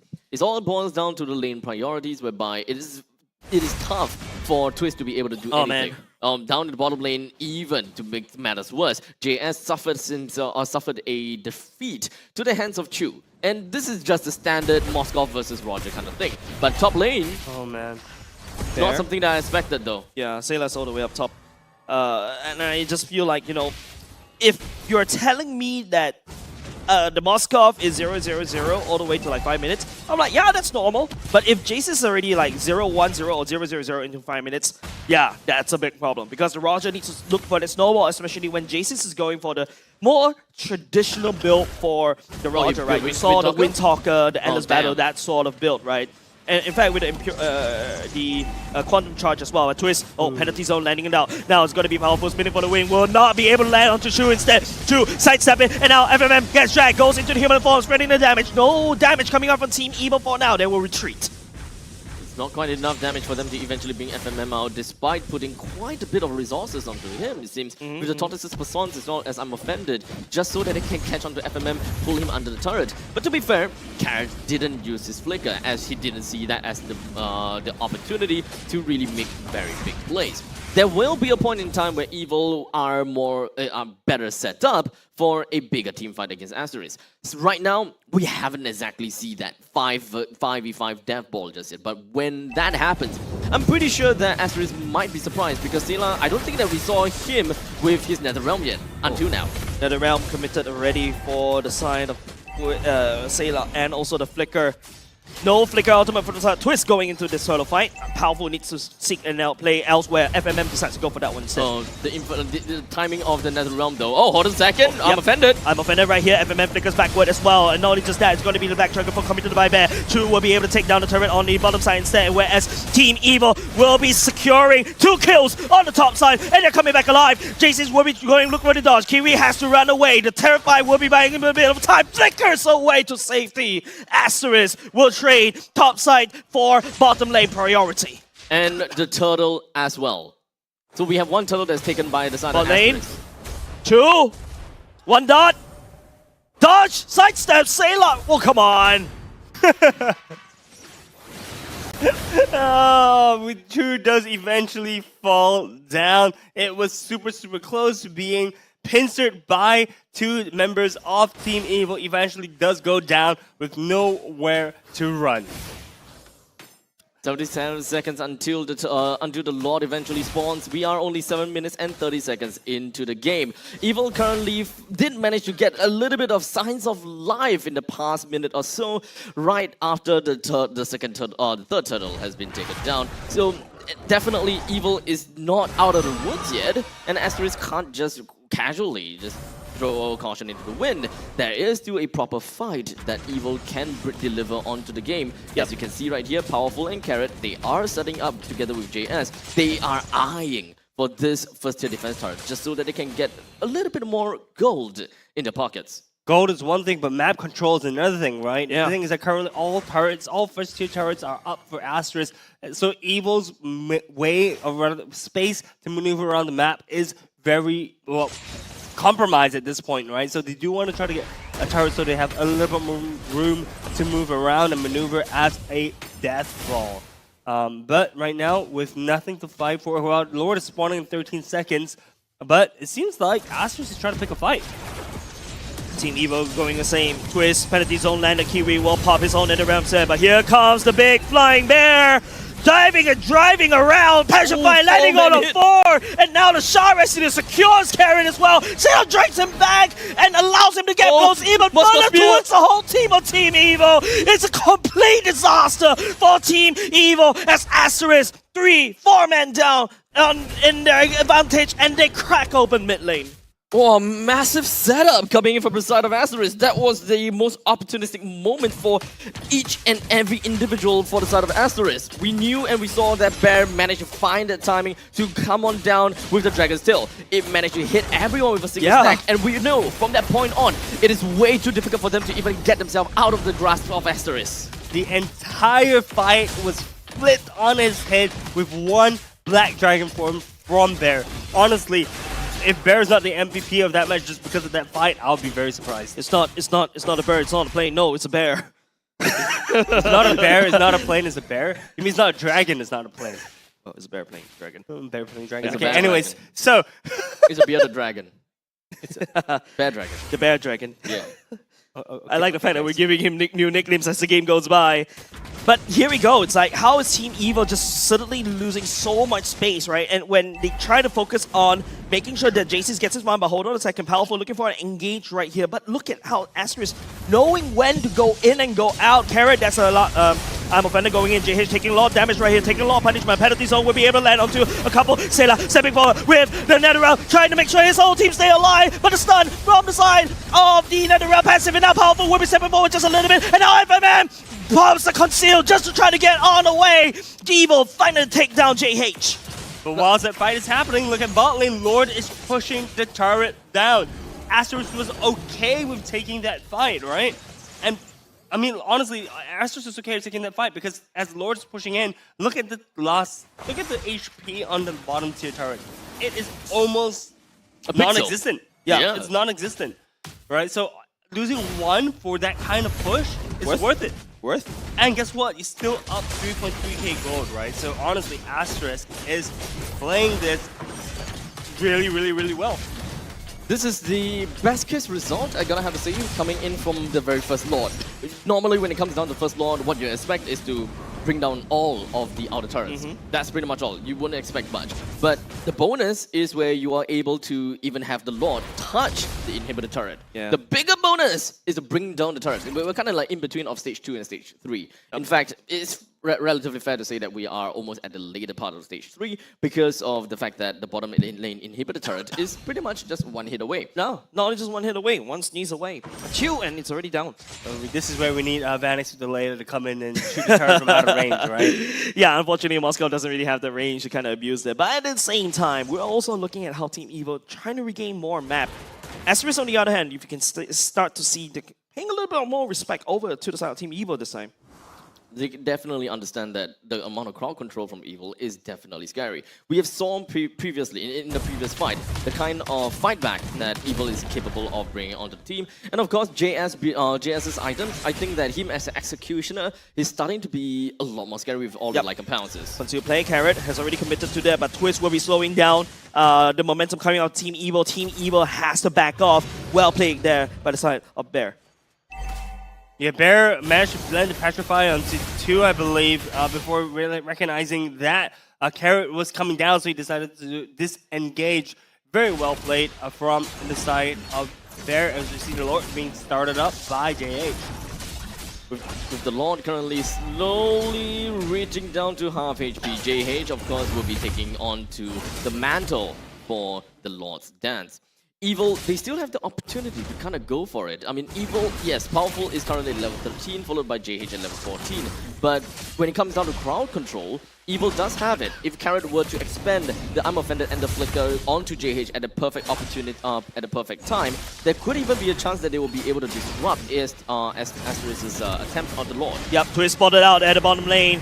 It's going to be Bear going into the black dragon form. We'll be spotting out Powerful as well. The members of Sayla and also Jason's will not be able to reinforce the front line as well. True, right here stepping forward, but Twist will be looking for a penalty zone, but no, he flickers instead.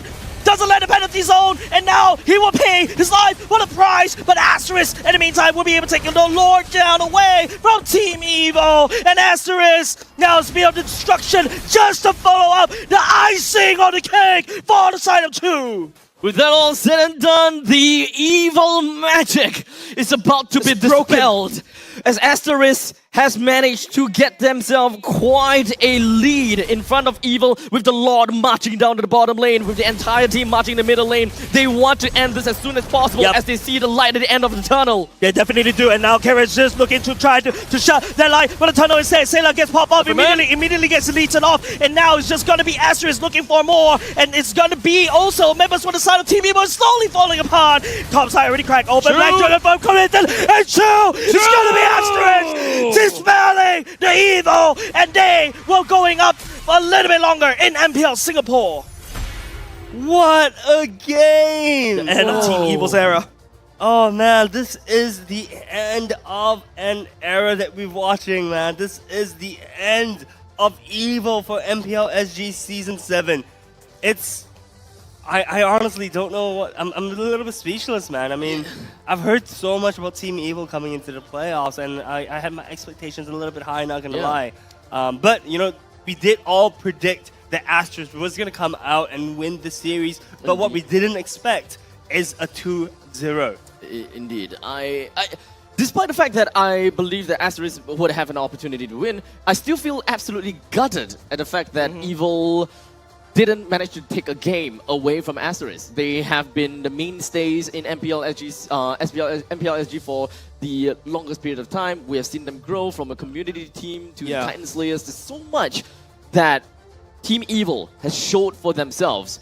But today, it seems like the clock hit 12 and all of the magic has disappeared. Man, it's like Cinderella.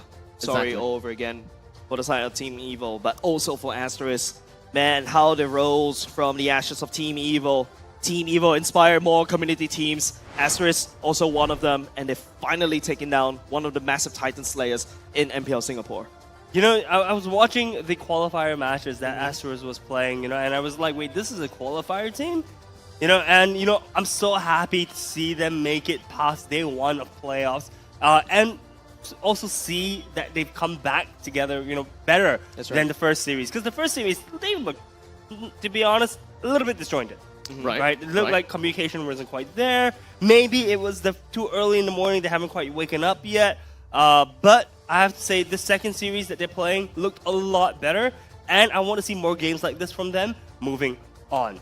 Man, they're moving on towards to fight against the winner between Bleed and Vanguard, and that will be decided in the next series.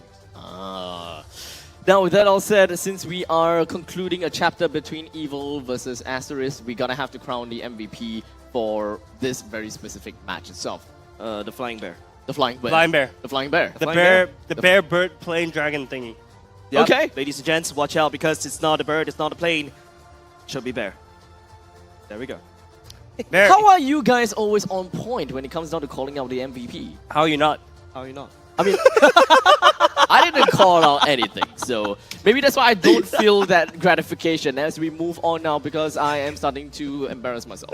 So Bear being the MVP makes so much sense. You know, he was pivotal, especially in the second last fight, where literally he single-handedly or single-dragonly flipped the fight on his head. He came in from a flank angle. They did not see him coming. Petrified, used everything, used all his skills, did tons of damage, and just won the fight from one ultimate. I personally feel like it's not just damage that Bear was able to do. His CCs were on point. There are a few times, in fact, if he had not landed that Petrify, even though the Lord is coming up, usually he will save for the Lord. Instead, he used it there because he needs to save his teammates. And once Evil was able to reinforce altogether, and that's it. Asteris is not ready for the fight. So he burned that Petrify right there and then, saves Asteris from that particular bad fight. Well, it saves them from playing one more game with the series, right? I mean, honestly, Bear was so pivotal. And I'm excited to hear how they're going to be, I guess, communicating with each other in the mic check. We'll check it out right now.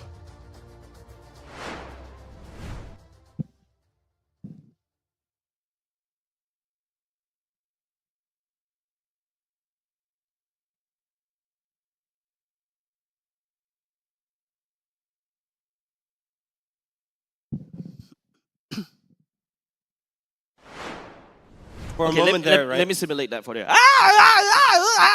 No, in my mind, it's more of the fact that they are so good with one another. They speak telepathically. That's exactly what I was going to say. You stole the words right from my mouth, man. I was going to be like, look, they don't need to communicate because it's they just... know what they're doing. Just like... Wait for me. Okay, I'm gonna tell you. I'm dead. Yeah, exactly. That's all you need to do. Are you sure? Yeah. Ask him, what did I say to him? He said that I look really good today. Oh, I thought he says that the mic check is ready, ladies and gents. Let's take a look at the mic check right now. Trust me, the wrong person. Cannon me lah. I can go back, relax. I still got pull Jay. Yeah. I low. I'm out. I think. Better no Camila. Back in. So, I think. No, flicker. Later flicker. Can you get a lot in or?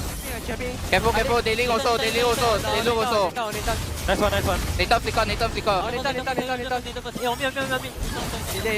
Wait, there's a free on Retong. Let me talk and Florin only. Wait for me. I'm dead. You can continue, Bear, you can continue. Maybe cool. Get a dot. Take a dot mid. Jump. I slash. Fire free. Battery. Nice one, guys. Teaser. I can go. Fine. Nice one. Hey, boy. Go. You can fight. Continue fight. Nice one, guys. Whee! Nice one. Okay. Nice one. I got two. Relax. Don't celebrate. I can. And nice. Did you just double blinked? In that short moment in time? Like in 1 second, I thought I saw Chu like blink twice. But Yeah, because Sailor was tracking him. Ah. Yeah. There are a couple of times where Sailor's Shadow Stampede actually helped Asteris more. Yeah, remember when Bear is like, jumping onto another person and then just killing him off? After he killed, he just whee all the way back. Yeah, that was because Sailor's Shadow Stampede. So that's why Faramis is also very important. When you cast a Shadow Stampede, you don't want to make sure that it's detrimental to you. It's a free gap closer, by the way. Makes sense. Makes absolute Or sense. free escape in the case of Bear just now, right? So honestly, guys, communication is key, right? We hear that from all the different mic checks that we hear, especially in this one where we just hear a common wee. That's when you know the game is going well. Yeah, it is. It is actually kind of terrifying to hear that from the enemy team. But let's take a look at the item builds right now. Yeah, so the item builds for the side of Asteris, actually the game is only 14 minutes. Pretty standard stuff, but anything interesting, anything stand out to you? Well, nothing in particular, I gotta have to say. Actually, they are all pretty much what I Stallium expected. side Yeah, I on was gonna Edith. say. No, that's pretty normal. No, That's but pretty normal. if you notice, it's the third item. Yeah, that's pretty okay. That's pretty okay. Because when it comes down to the Stallium Scythe for the side of Edith, especially if your team is ahead, you can actually reap a lot of rewards whenever you're out of Primal Wrath. Correct, and that's true damage. Yeah, exactly, and that's because he is ahead. Right? Usually you build for like, the Dom Eyes and whatnot, right? But You can build it for a 5th item as well if you want to have fun a little bit. You can even get yourself a Holy Crystal at the 5th item. correct. The 6th That's item. true. And that's exactly FMS statement, right? He's having so much fun, he's basically weeing around. And that's why the Stallium side came out. And this shows the dominance that Asteris was able to deal against Team Evo. Yeah, look, I mean, the item builds are extremely aggressive, and especially on Edith on the FMM side. But we do also want to, I do also want to touch base on Jace's item build. We see him building the executioner style of the Roger instead of the Holy Trinity Roger. Didn't quite work out for him. I think his team was not able to output enough damage to do the executioner style cleanup. I think that they needed more bruises, right? Because, okay, yes, Terizla do have quite a bit of damage, but most of the time your Terizla will be out there to really soak the damage. Your main priority is not to swing your hammer. It's more of land the penalty zone and stay there, look pretty. But other than that, you gotta need that Roger to actually stay at the back lines, and hopefully with the Holy Trinity, you'll be able to do more damage and help Sayla, or have Sayla help you instead. I'm not sure how pretty Terizla can look, but I get your point. Yeah, so unfortunately, I think this item build is, this is the importance of item builds, right? You can't just copy and paste an item build that you found online, or for example, an item build that you see in game, because it's very situational based on the team composition you're playing. And unfortunately for Jace's, I personally don't believe that this was the best composition as a Roger. But I do understand where he was trying to go towards this first. I think he's trying to look to burst down Chu in the early game, right? And then after that, once he gets the snowball going, he can basically swap out the items into more of a DPS, because this is basically a burst Roger composition, right? Especially when you're going up against like a bear that's flying towards you. You don't want to burst him down. You don't try to burst you can't Roger burst him down. or a Yuzhong down. You try to out DPS him. It's understandably real difficult for JS to even do anything to Chu playing as a spear, right? When they are... I mean, we all have seen it before many times. When it comes down to the goal lane, Roger just loses to the spear time and time again. And Roger just don't have the opportunity to eventually get themselves the snowball. And throughout the entirety of today, have we even seen a single Roger snowball? No, we don't. Not at all. So the execution style for the Roger just doesn't seem to pop off nowadays, and probably we should only be looking at the Holy Trinity for now. Yeah, I think, but the thing is that even with the Holy Trinity, right? We haven't seen much success with Roger, at least locally in MPL SG.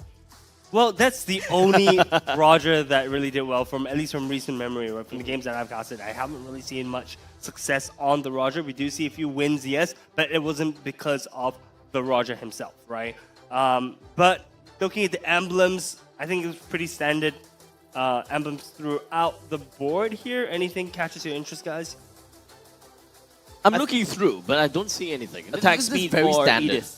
Yeah, attack speed for Edith. Add on attack speed, so gets more attack speed, and not only just that, you can see how Carrot decides to go for not only just the movement emblem, but also with his blessing as well, because he wants to constantly rotate to help out Jace's, to help out the mid, and also rotate over to Twist. Now that you mention it, this is probably one of the only few games where we are where both teams actually have most amount of that. Right, being able to traverse the map a lot faster. Both FMM and Kiwi. Okay, FMM, Kiwi, Carrot, and Sayla. They all have extra movement speed. Yep. In fact, Kiwi is unable to do so because you need that CD as quickly as possible so that you can reset using the Valentina first skill, so that you can basically spit 3 times. Sorry, I call the first skill spit. You call it what? Just Spitting? Spit. Yeah. Spit. Yeah, the Fair Valentina enough. spit. I always call it the spit. I see. Yeah. Fair enough, fair enough. So going into the stats-wise, I know there's a lot of turret damage. Yeah, I mean, the main thing that really caught my eye is probably just Chu getting himself 792 GPM, and this is definitely one of the highest, one of the high GPM. Of course, we are not going to be counting like Seiji, for example, because the last thing that we saw was probably 868. number 2.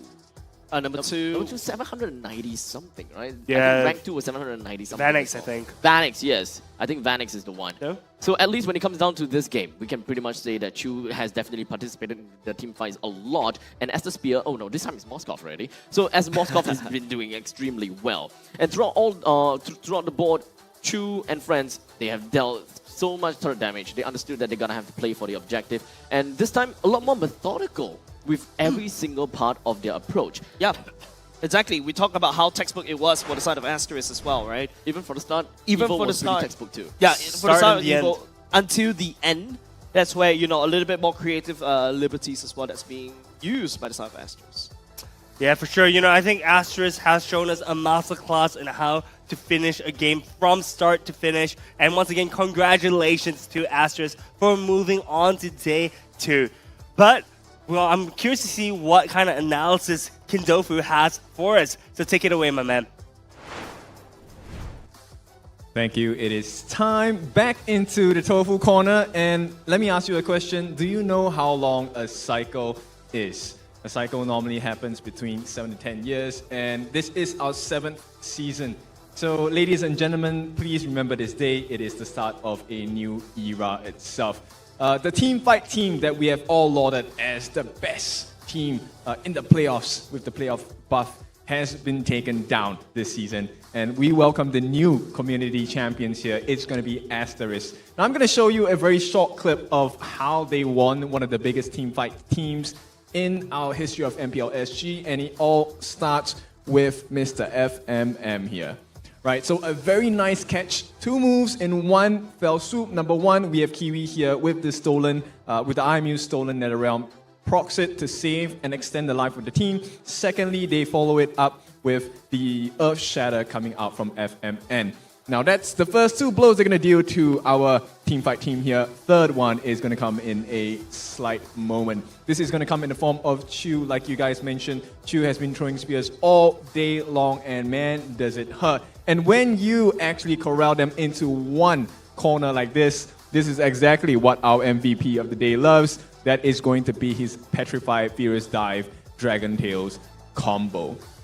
And this 4th move is the killer move because at this point, there is nothing more that Evo can provide at this point. It's just clean up from this straight up. And Chu, of course, adding a little bit of flair to the performance, leading in with the Spear of Destruction, ending and putting them out of their misery. That is the game of today, 2-0 going in for Asteris. They will make it further down the line in the lower brackets. Now, this is not the end of the journey. Of course, for them, it is going to be the end for Evo, unfortunately. Now, as we proceed to the last game of the day, we have to find out the thoughts on the side of Asteris, because now they have earned themselves a new title. They have taken the title away from Evo. It's time to see these new champions, what are they going to do next?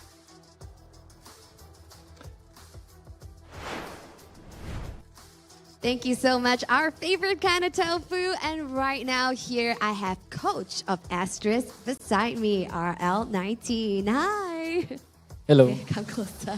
Okay, so coming into this match, it is a true Singapore special. What was your approach coming into this game? Coming into this match, I just focused on what Evo was doing. I watched. I respected them, of course. They always come off with this playoff buff. So I actually watched Evil's games like all the way from 2 seasons ago, 1 season ago, and I found a trend that I managed to like tell my team. So the trend is the ridiculous team fights that keep happening, and that's why you picked the Camilla? Mainly, yes. Maybe? Yes. Okay, so but it has proven very effective because you guys know that they are huge on team fights. And right now for Team Asteris also, like the bond that the players have works phenomenally with team fights as well. But I mean, since the opportunity I have you here, right, I didn't get the chance to interview them for their first match today. What went on earlier for Team Flash's match? I think it's except for FMM, I think it's like the first time they play in playoffs, like in upper brackets. And I think the pressure got to them, so they weren't at their best shape, and we made a few wrong decisions, and Team Flash punished us. I see. But definitely the boys have more to give, right? Definitely. And we're very excited for that. Now, there was a 2-week break between the regular season and playoffs. So what did you guys tweak along the way preparing to come into playoffs today? There was a lot of things we prepared. I mean, we were fighting Team Flash, right? So it was very confusing for us because like we see how they played in regular season. Like every single game they played something different. So what I tried to say to my team is, okay, we gotta come up with something, and we don't care what they play, but we're just gonna play our own things. Which we tried to do, but unfortunately they were better today. Right, so probably a little bit of tweaking once again. And yeah, so moving forward into the game, you would be seeing either Bleed or Vanguard. Who do you think it will be?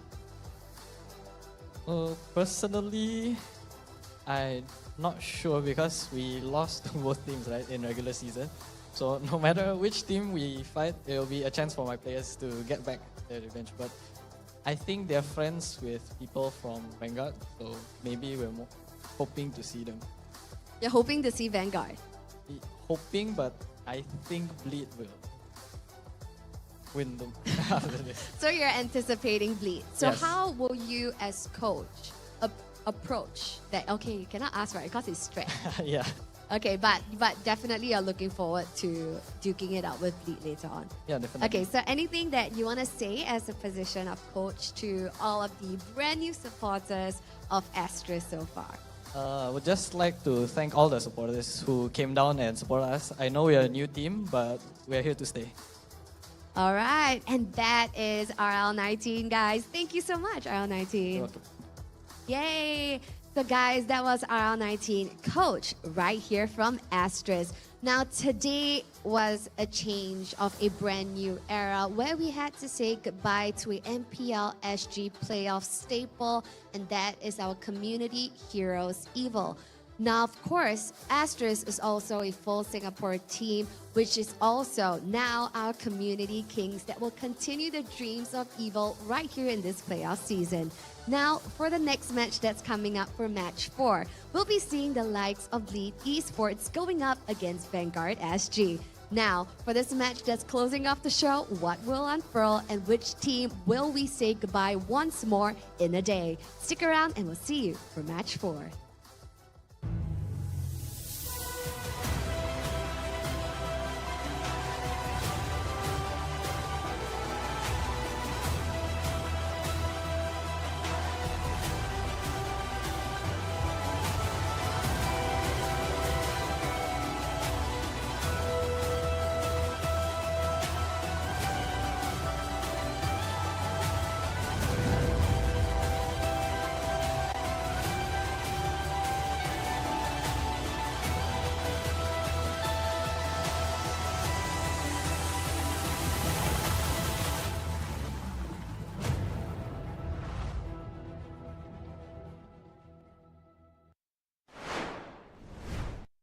A crispier chicken McCrispy? So much crispier. Bite into an even crispier crunch with the improved Chicken McCrispy. Now, wouldn't that be nice?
Osim.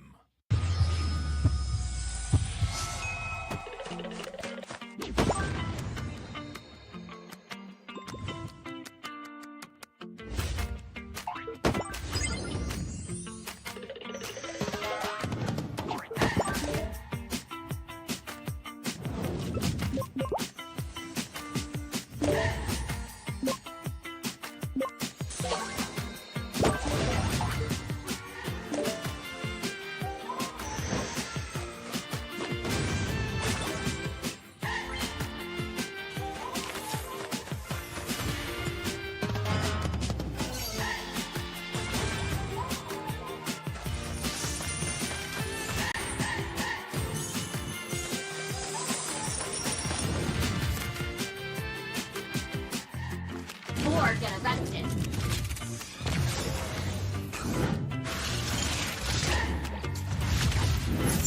This will sting. You have my word.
Watashi wa tsuyoku naru nda. Sono tame na ra nan da tte. 自分の良心に従って人を助けるオーラってやつは隠してもにじみ出るもんだからな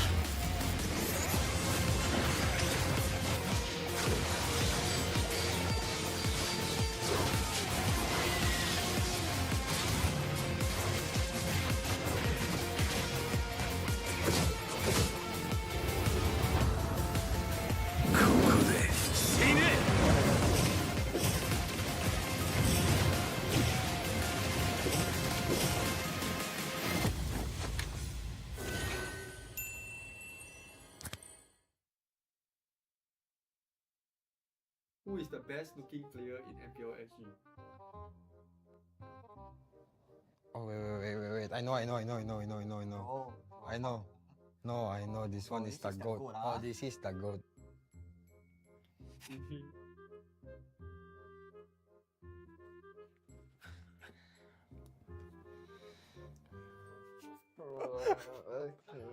You sure easiest or not? Easy or hard? Best looking player. This is the goat. This one handsome boy. Handsome boy. Ken from manga. I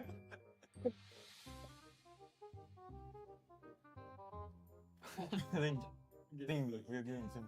Yeah. 3, 2, 1.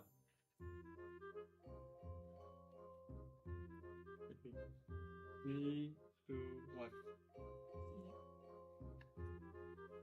2, 1. 这个呀，这个 I don't know what to say. 3, 2, 1. Must. Didn't he have a different name? Can you write the current name? Okay. Oh, easy game, bro. Huh? Oh. Like you all say the old name or the new one? Your answers? Okay. So easy ah. Wow. What's the old name? Dante. Thought Dracula. 3, 2, 1. Technically both correct. Oh, okay. What the heck? Wow, this one I know. Okay. Oh. Dude, what? You don't rush, right? Yeah. That time her skin color, the basic one was red, bro. I forget. You don't rush. Huh? Oh, wait, bro. Okay.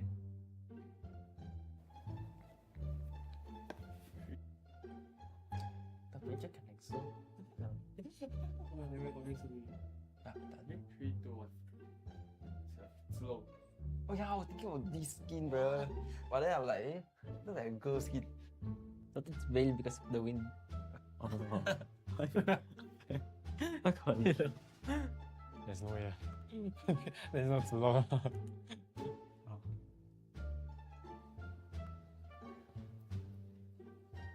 Yeah, mage. Oh wait. Oh, I know. Should be this one. I hate this hero, bro. I got my answer. Okay. Ah. Okay. Huh? Wait. Like a universe Who's that familiar? Oh, okay. Let's see whether it's correct. This one is, you can't even guess it. This is near impossible. Oh. You know the light orb? Yeah. They super zoom into it, bro. I'm done. Please. Okay, can we read answers? Okay, correct. Look at the correct answer. Wow, I forgot about that hero, bro. Supposed to be your main, your main. Because he got one. I wanted to guess the Ellie special skin, but then like I realized he said the powers was not like featured in the box. Yeah, but he said it was default skin. Yeah, that's not to be a default skin. Universe Do not Bro, I thought it's Cyclops. See, bro. Oh. Okay. The first player to guess 2, eh? The first player to guess 2. Because of the yellow skin, right? Oh. Why you don't know it? Yeah, you're not me. A crispier chicken McCrispy? So much crispier. Bite into an even crispier crunch with the improved Chicken McCrispy. Now, wouldn't that be nice?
Osim.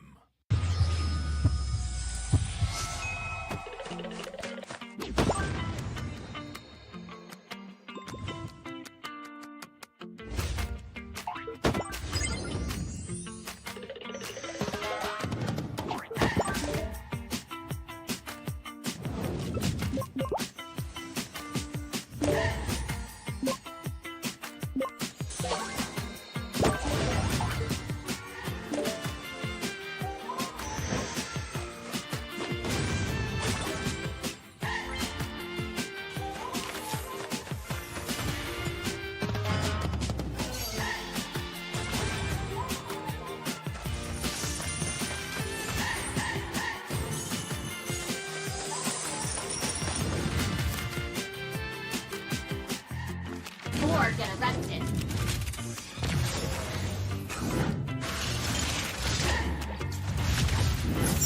This will sting.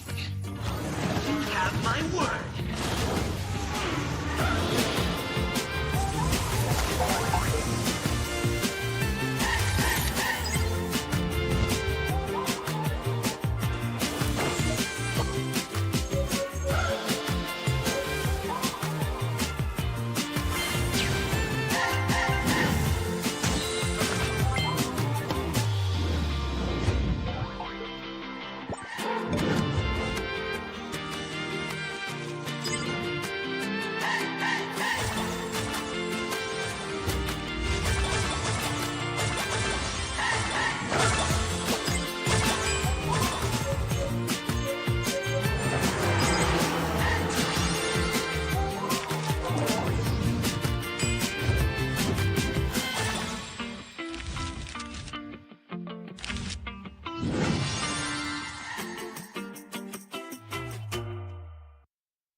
私は強くなるんだ。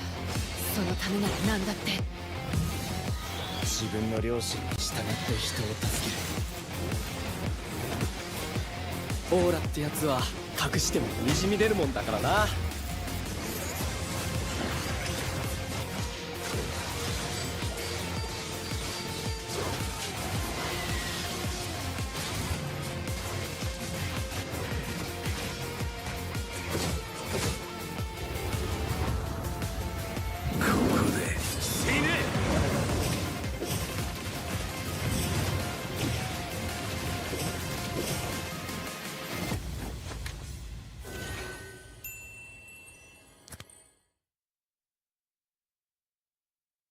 Who is the best looking player in MPL SG? Oh wait. I know. I know. No, I know this one is the goat. Oh, this is the goat.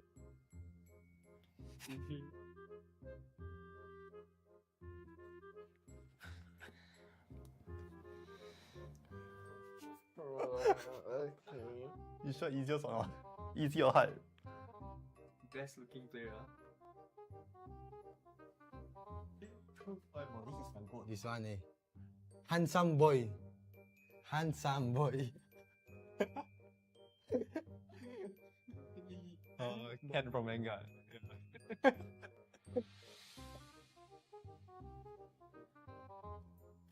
think we're getting simple. Yeah. 3, 2, 1.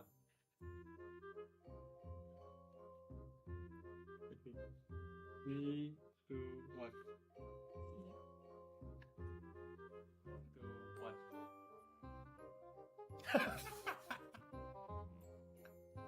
这个 I don't know what to say. 3, 2, 1. Must. Didn't he have a different name? We write the current name. Okay. Oh, easy game, bro. Oh? Oh. Like you all say the old name or the new one? The answers? Okay. So easy ah. Wow. What's the old name? Dante. Thought Dracula. 3, 2, 1. Technically both correct. Oh, okay. What the heck? Wow, this one I know. Wait. What? Oh. Dude, what? You don't rush, right? Yeah.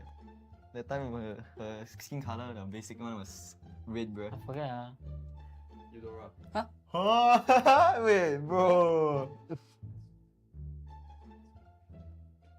Okay.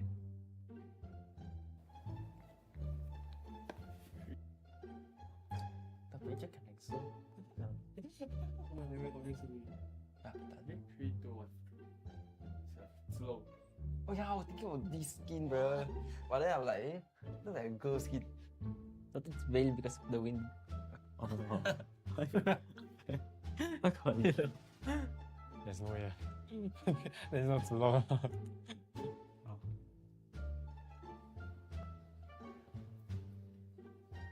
Yeah, mage. Oh wait. Oh, I know. Should be this one. I hate this hero, bro. I got my answer. Okay. Ah. Okay. Huh? Wait. Like a universe, Who's that familiar? Oh, okay. Let's see whether it's correct. This one is, you can't even guess it. This is near impossible. Oh. You know the light bulb? Yeah. They super zoom into it, bro. I'm done.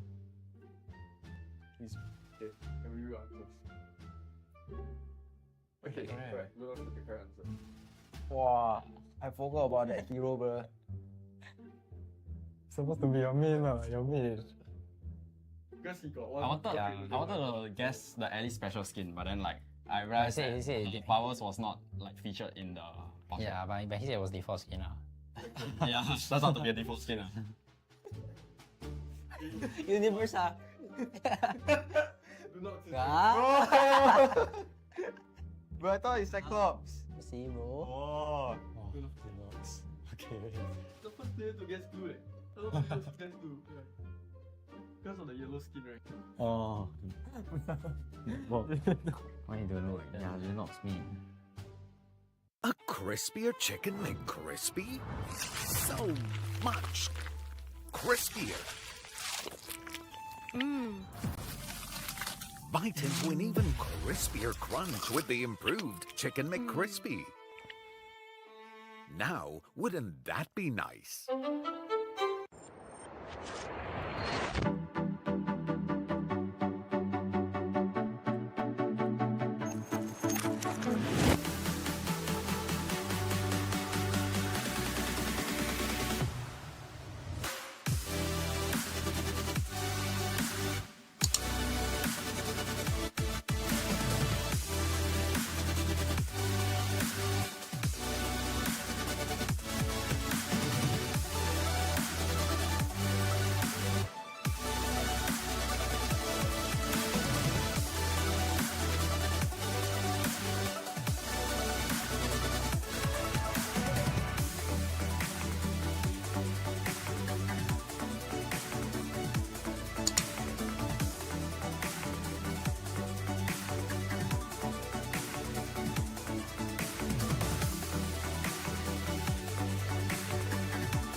OSIM.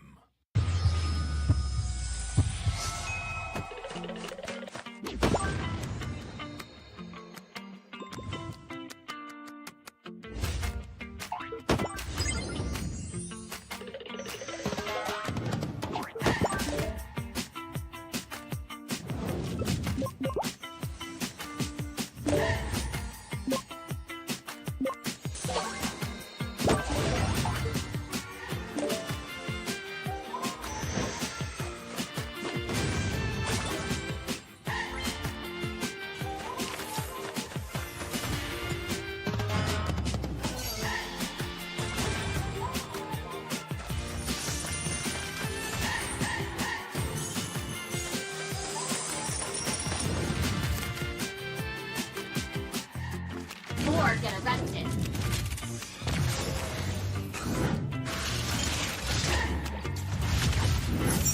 This will sting.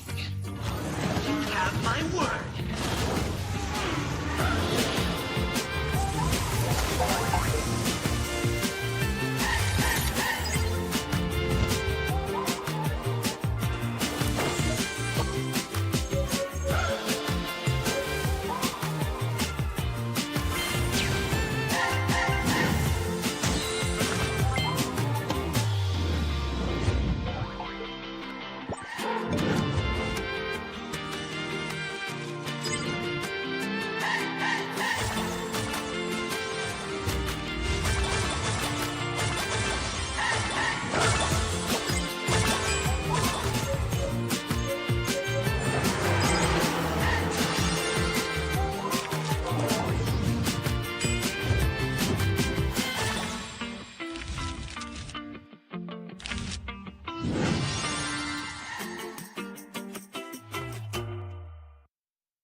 私は強くなるんだ。そのためなら何だって。自分の良心に従って人を助ける。オーラってやつは隠しても滲み出るもんだからな。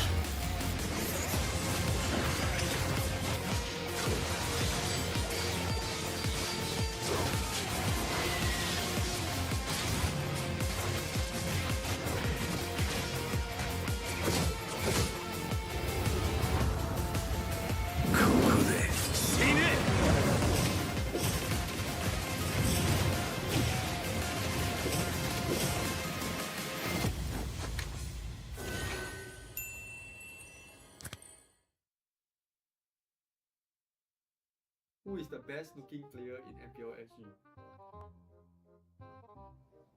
Oh wait. I know. I know. No, I know this one is the goat. Oh, this is the goat.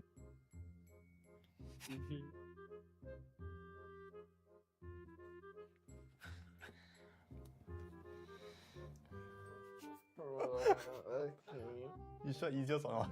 Easy or hard? Best looking player. This one eh. Handsome boy. Handsome boy.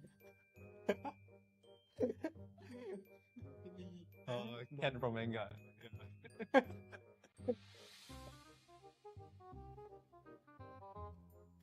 think we're getting simple. Yeah. 3, 2, 1.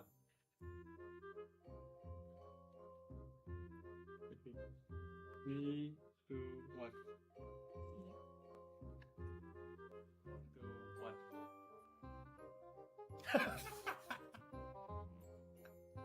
这个 I don't know what to say. 3, 2, 1. Didn't he have a different name? We write the current name. Okay. Oh, easy game, bro. Huh? Oh. Like you all say the old name or the new one? The answers? Huh? Okay. So easy ah. Wow. What's the old name? Dante. I thought Dracula. 3, 2, 1. Technically both correct. Oh, okay. What the heck? Wow, this one I know. Wait. What? Oh. Dude, what? You don't rush, right? Yeah. That time her skin color, the basic one was red, bro. I forget.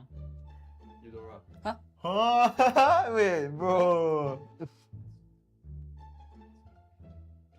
Okay.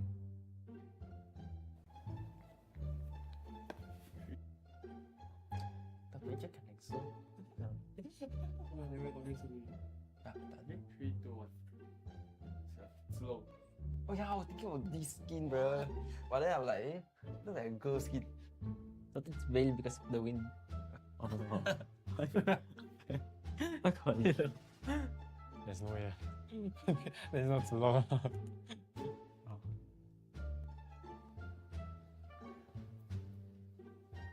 Yeah, mage. Oh wait. Oh, I know. Should be this one. I hate this hero, bro. I got my answer. Okay. Ah. Okay. Huh? Wait. Like a universe. Looks very familiar. Oh, okay. Let's see whether it's correct. This one is, you can't even guess it. This is near impossible. Oh. You know the light bulb? Yeah. They super zoom into it, bro. I'm done. Please. Okay. Can we read answers? Okay, correct. We'll look at the correct answer. Wow, I forgot about that hero, bro. Supposed to be your main, your main.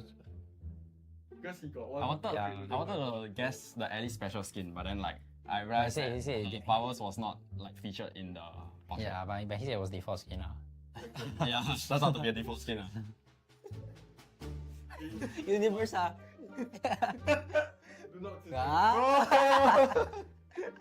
Bro, I thought it's Cyclops. See, bro. Oh. Deluxe. Okay. The first player to guess blue. The first player to guess blue. Because of the yellow skin, right? Oh. Why you don't know? Yeah, you not me. A crispier chicken McCrispy? So much crispier. Bite into an even crispier crunch with the improved Chicken McCrispy. Now, wouldn't that be nice?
OSIM.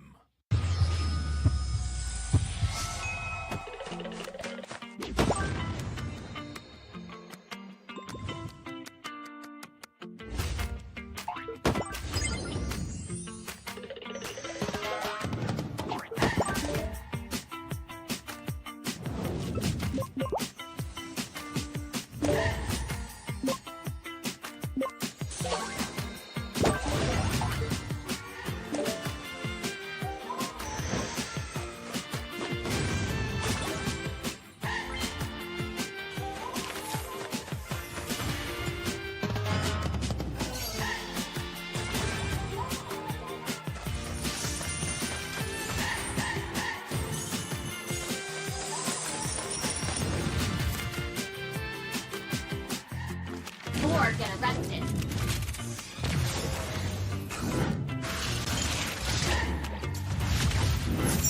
This will sting.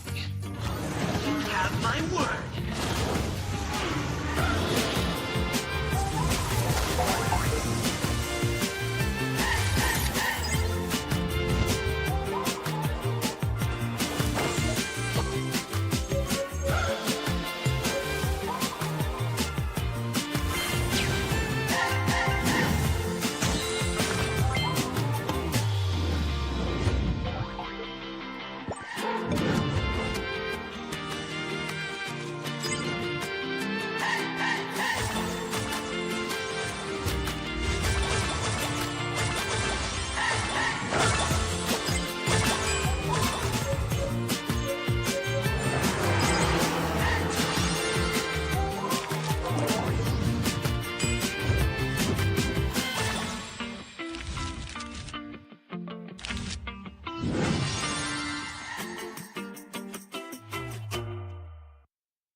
オーラってやつは隠してもにじみ出るもんだからな。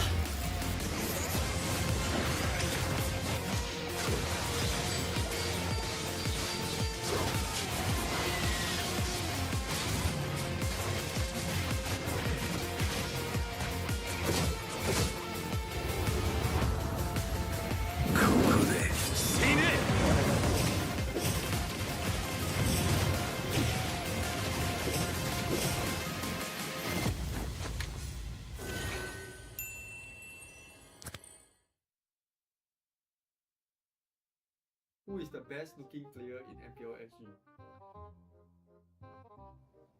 Oh wait. I know. I know. No, I know this one is the goat. Oh, this is the goat. Okay.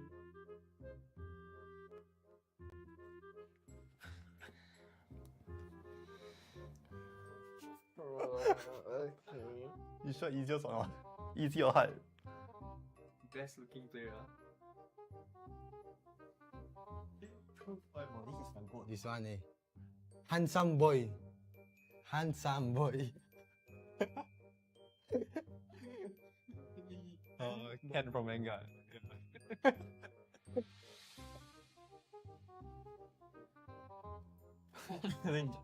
think we're getting something. Yeah. 3, 2, 1. Okay. 3, 2, 1. 2, 1. 这个呀，这个 I don't know what to say.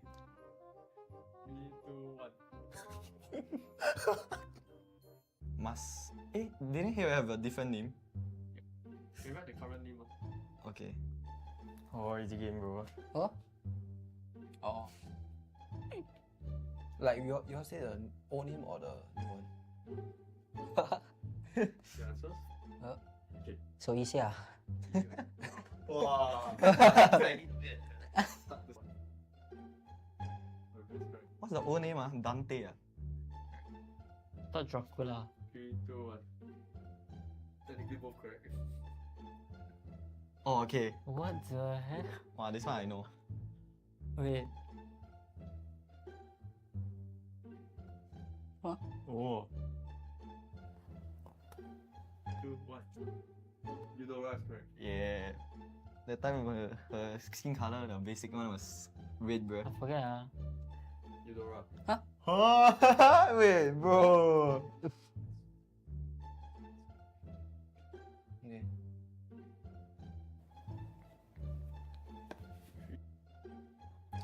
Tapi je kan EXO.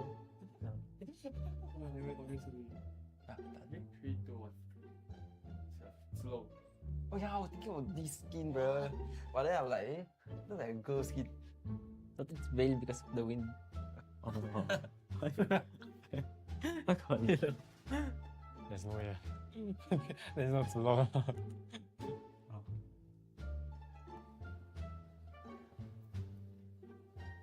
Yeah, mage. Oh wait. Oh, I know. Should be this one. I hate this hero, bro. I got my answer. Okay. Ah. Okay. Huh? Wait. Like a universe. Looks like familiar. Oh, okay. Let's see whether it's correct. This one is, you can't even guess it. It's near impossible. Oh. You know the light orb? Yeah. They super zoom into it, bro. I'm done. Please. Okay. Can we read answers? Okay, correct. Look at the correct answer. Wow, I forgot about that hero, bro. Supposed to be your main, your main. Because he got one. I wanted to guess the Ellie special skin, but then like I realized that Powers was not like featured in the box. Yeah, but he said it was default skin. Yeah, that's not to be a default skin. Universe. Do not Bro, I thought it's Cyclops. See, bro. Oh. Okay. The first player to guess two, I don't know first to guess two. Because of the yellow skin, right? Oh. Why you don't know? Yeah, you knocks me. A crispier chicken McCrispy? So much crispier. Bite into an even crispier crunch with the improved Chicken McCrispy. Now, wouldn't that be nice?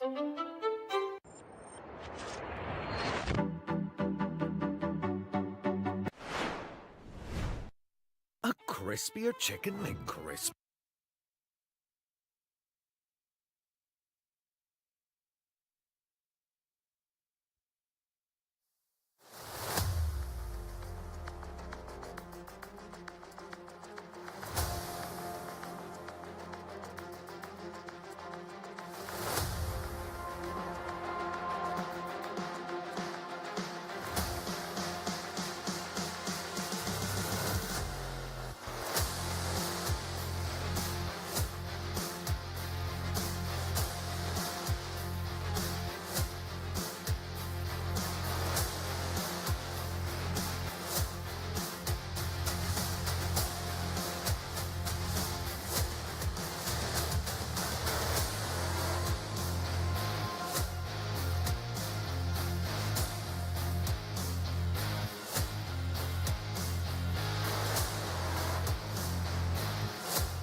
And welcome back, friends, to MPL SG Season 7 playoffs. Earlier on in Match 3, unfortunately, we had to say goodbye to the MPL SG stable team, which is Evil. And in this match itself, Match 4, that will be closing off the first day of playoffs, we will unfortunately have to see another team go. Now, in this match, we will see the likes of Bleed Esports going up against Vanguard SG. Now, Bleed Esports found themselves right here in the lower brackets earlier on in Match 2's loss, and they'll be going up against Vanguard SG. Now, what will unfurl right here in this match? We don't know. It could go any way, but of course, which team will stay and continue to vie for the crown, and that is MPL SG champion. Let's find out, starting off with the faces of Bleed Esports.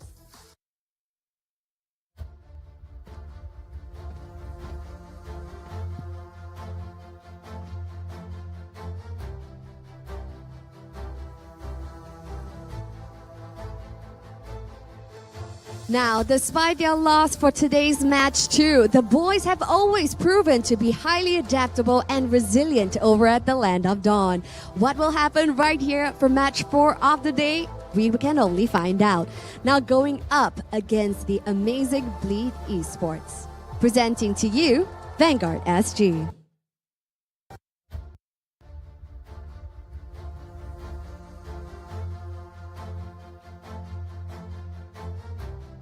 Now, for the first time in MPL SG history, we see the first female player playing on the official stage here at MPL Playoffs. It is Sunny, and it is absolutely amazing to see a female face right here in the crowds of a male-dominated stage. So yes, presenting to you Vanguard Esports, and of course we see Dak going in the jungle as well. So now the teams will be heading over to their friendly hellos before going to their battle stations.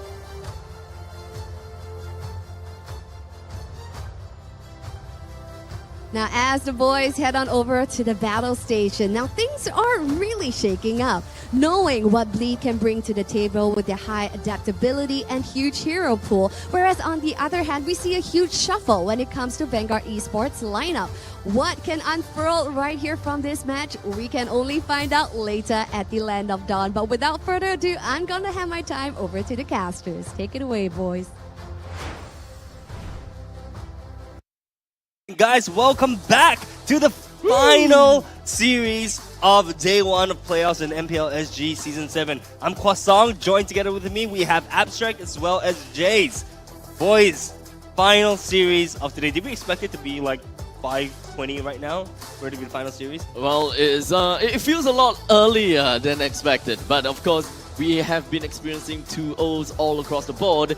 Perhaps this is going to be the series that will give us a 2-1. Maybe. I mean, look, honestly, Bleed was not looking too hot after their first series of today. Vanguard could look at this as an opportunity, as a sign of weakness, and come in to sweep the 2-0, or maybe get the 2-1 win at the end of this series. Jace, any thoughts? I personally feel like well, I voted for Bleed to kind of go up, so I really don't think this is actually happening. Well, sorry, more like I really feel like Bleed is supposed to be able to beat RSG, so I think right now all my predictions is like going off the board. Completely jumbled out. Huh? Yeah, it is. Okay, I mean, to be fair, I was expecting Bleed to win as well. So, but now we've got this, right? Bleed versus Vanguard. And understandably, Vanguard did manage to show very promising results when it comes down to regular seasons. But unfortunately, when it comes down to today's game for the first day of playoff, we can see that we have Vanguard being very vastly different. Yeah, that's true. But let's talk a little bit about Bleed Esports. Jace, could you bring me through? Well, for Bleed Esports right here, currently in the EXP lane, Sagitnu, the jungle is Yawn.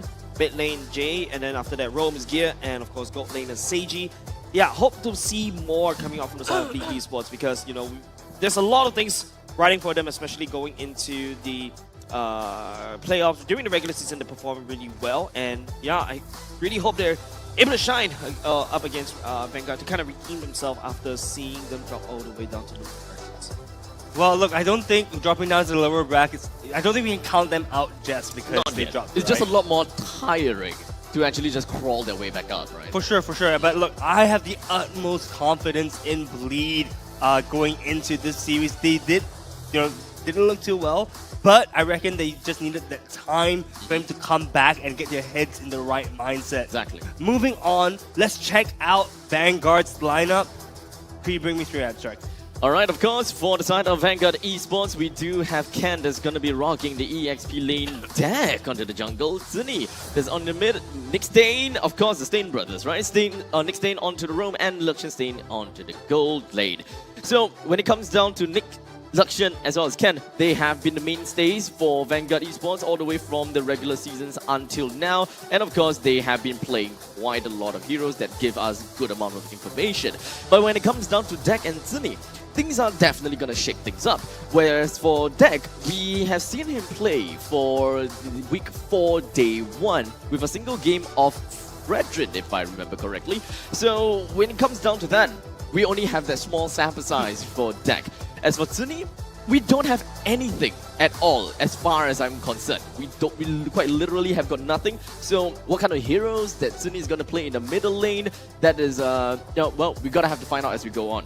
Yeah, look, I think it's going to be really interesting. Suni as a wild card going into today could act as the final, maybe surprise that Vanguard needs coming into this series, right? And honestly speaking, it is what Vanguard probably needs to win this series if they're planning on going into day 2. Yeah, and going into this one, this is basically not their main roster, right? So yeah, definitely a little bit of a concern from the side coming from me, but yeah, right now it's just more on how Bleed, just going through this small little road bump, especially when they're supposed to be on their road to redemption and stuff like that. Now, of course, since we were talking about MPL SG, we haven't seen Zuni coming in to play the game just yet. But of course, there have been other instances in other tournaments that we did see her playing the game. And of course, we even have some highlight reels of Vanguard doing their absolute best. So we can't exactly count them out yet. Yeah, but moving on, let's look at Bleed Esports stats so far. Interesting point to note. I want to highlight that Gear and Sagitnu both can play the R-Lot. So honestly speaking, Vanguard, if you're hearing this, banning out the R-Lot may actually be worth a ban because you're able to ban out something which is super flexible that can be played by 2 different players, right? I mean, look at Gear and look at Sagitnu. Anything stands out to you, Abs? Well, Seiji, I think the GPM did go down by a tad little bit, but regardless, it is still a very high amount of GPM. And Seiji, understandably, also going to be one of the main core factors as to why Bleed Esports has been doing extremely well. John coming into the picture, although for today, we didn't really quite see what we wanted from Yon as for now, right? We talked about a little bit of a disjointed information between these two players. Perhaps they will be able to come down and of course come back and bounce back. Yeah, that's for sure. But over on Vanguard Esports side, we have 2 wild cards in Suni as well as Deck. Deck, I think, only played 1 game so far this season, and Suni completely. Well, it's her first game of MPL, but she's been playing in other tournaments, as you kind of alluded towards. But Jays, my question for you: anything stands out on this lineup? I think personally it's just Nick Stain's hero on the Minotaur, right? I think that's something that he's shown he's a lot of comfort with. Suni in other tournaments, she's mostly a roamer, just for your information as well. So this time around, she's filling a role of a mid laner. I mean, in terms of rotation wise, a roamer and a mid, the rotation is almost kind of similar because you want to be clearing your waves very quickly and then start rotating along with your roamer. But I think this is something that Suni should be comfortable with. But right now, it's just more of like, we talk about the plug and play. We talk about how if you are adapting, I hope that they're able to, be a lot more on the ball in a sense that they can, merge a little bit in the last minute. Yeah, for sure. And for me, my question going into the series is whether Suni is going to be picking those roamer-type mid laners. But let's see what the audience have to say about this matchup. 70% of the audience believes Bleed is going to take this game, take the series. 70% going over to Bleed, I think is understandable, right? Because Bleed, they have been showing very strong stance from the regular season. And of course, with Vanguard, we introduced 2 wildcard players. I believe that it will definitely stir up a little bit of anxiousness to the viewers. As well as, you know, no one likes to not know something. And that is the case where people look at Vanguard like, we don't have the information, we can't exactly back up something. And people want to be right. So predictions pretty much go according to what I expect. That's true, and if you look on the desk, we believe that this is going to be a 2-0 game for the side of Bleed. This is actually one of the few times that I think all 3 of us agree. Unanimous decision. A unanimous decision that Bleed is going to win. It's going to be up to Vanguard to decide whether or not they're going to throw an upset towards us and, you know, prove us wrong. I mean, the last time it was a unanimous decision, I think it was the RSG versus week 2. Sorry? Week 2. Yeah, it was week 2, right? Yeah, Where all of us got it. When all of us are wrong. The last time we were unanimous and all of us are wrong. So we are ready to be wrong then. I am ready to be proven wrong, good. And this will be the first time I'm wrong today, by the way. Show off. Okay, Ken. Alright.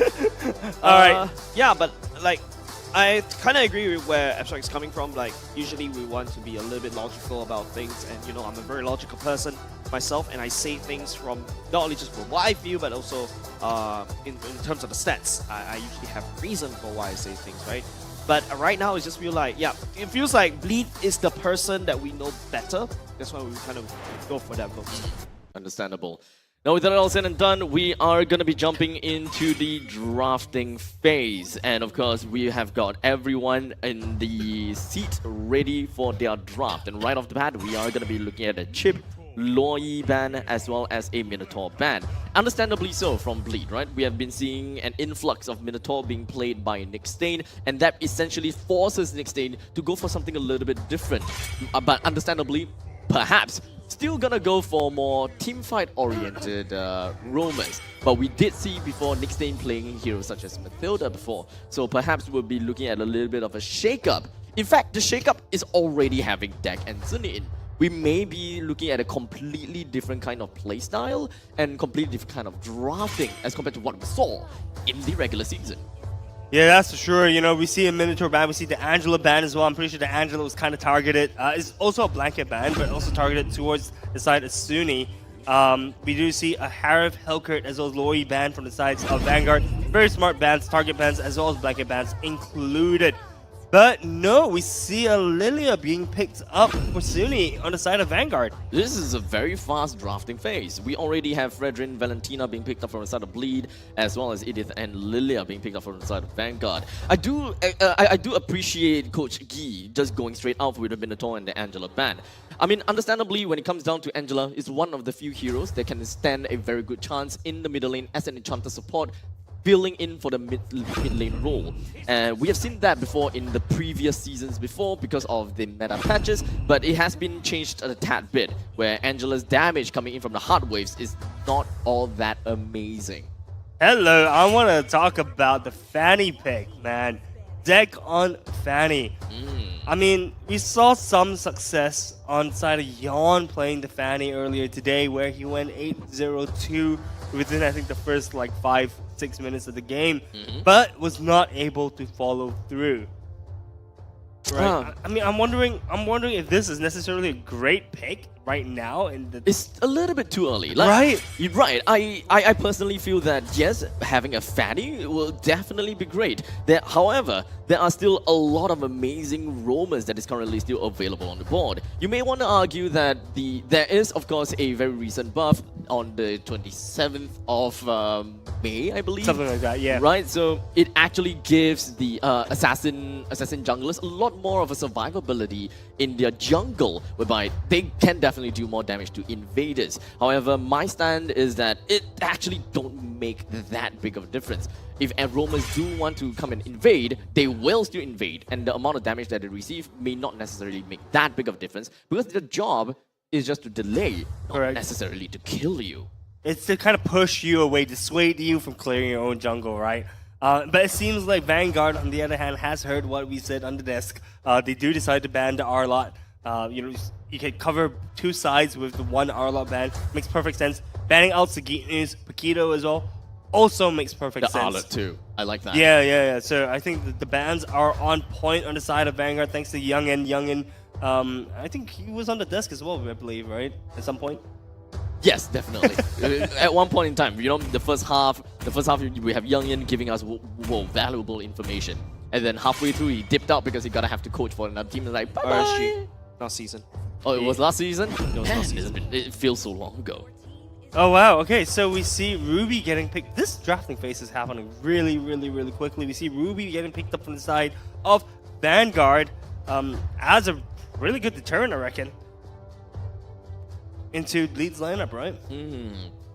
Understandably, they do want to have a lot more crowd control. Edith as well as Ruby, now with the two of them, they do have the crowd control that they absolutely need. With the jungler that heads over, with a jungler that is a lot more damage style, you normally would want to have a very delicate balance between the EXP laner as well as the jungler. If one of them is a damage dealer, the other one needs to be more on the utility. So what is left remaining is going to be the gold laner from the side of Vanguard. And at this point in time, Roger has been banned, Harif has been banned. We still can definitely expect to see a Claude. But is this exactly the style of play that they want to see coming up for themselves, going up against Bleed? Yeah, that is... Chang'e! Oh no. What's... Okay, Chang'e. Gold lane Chang'e. Gold Chang'e? Yeah. Okay. Chang'e gold lane. Yeah, Wow. it could also potentially be the golden staff Chang'e that I've been seeing recently, where it applies on hit effects. Don't forget Chang'e does have a movement speed boost and also shields. So yeah, Vanguard is experimenting on the playoff stage when they're almost on elimination. Okay. Well, you see, this is the time to test out strategies that they strongly feel will work, right? The thing is that if they don't do this in the first game, they 100% can't do this on the second game, right? But looking at Vanguard's lineup right now, they're lacking tankiness. They only have to eat the tanks, but even then when she turns to human form, she becomes pretty squishy, right? So honestly, Vanguard's lineup makes sense, but it's gonna be extremely hard to execute. It's mostly on the late games, I feel. It's really the late game that might have been a little bit of a tougher game for them. Yeah, for sure, but I think going into game number 1 of Series 4, Vanguard versus Bleed Esports. Lads, this is the final series. Remember that loser of this series will be going home. Winner does go to day 2, though. So with that all said and done, let's just crunch down a bit of lane priority, right? And of course, the general picks coming in from both sides. When it comes down to, of course, the Chang'e as well as the Moskov, I would require some time to really understand these two matchups. So I'm gonna reserve my opinions at least for now. But when it comes down to the EXP lane, it's understandable that Esmeralda is definitely gonna do a pretty good job down in the bottom lane, only until Ruby starts to pick up the War Axe. Once the War Axe has come up, then it's pretty fair to say that Ruby might be able to oppress this Esmeralda even further. Yeah, Ruby is a pain in the behind right now, but we do see Suni ganking. Oh, They're already committed right here. Sagitnu just absorbing all the damage coming from Suni. Sagitnu should be able to heal all the way up, but yeah, nothing could be converted down in the bottom lane. We do see Yawn taking an engage in Suni, trying to bully her out of her lane. And a first blood with the Appraiser's Wrath. Yeah, Appraiser's Wrath just deals the killing blow onto Suni, and that's going to limit her all the way into level 4, right? And now not only just that, no level 4, no safety net for the side of Vanguard. Yeah, Suni has to play safe going to the turtle fight.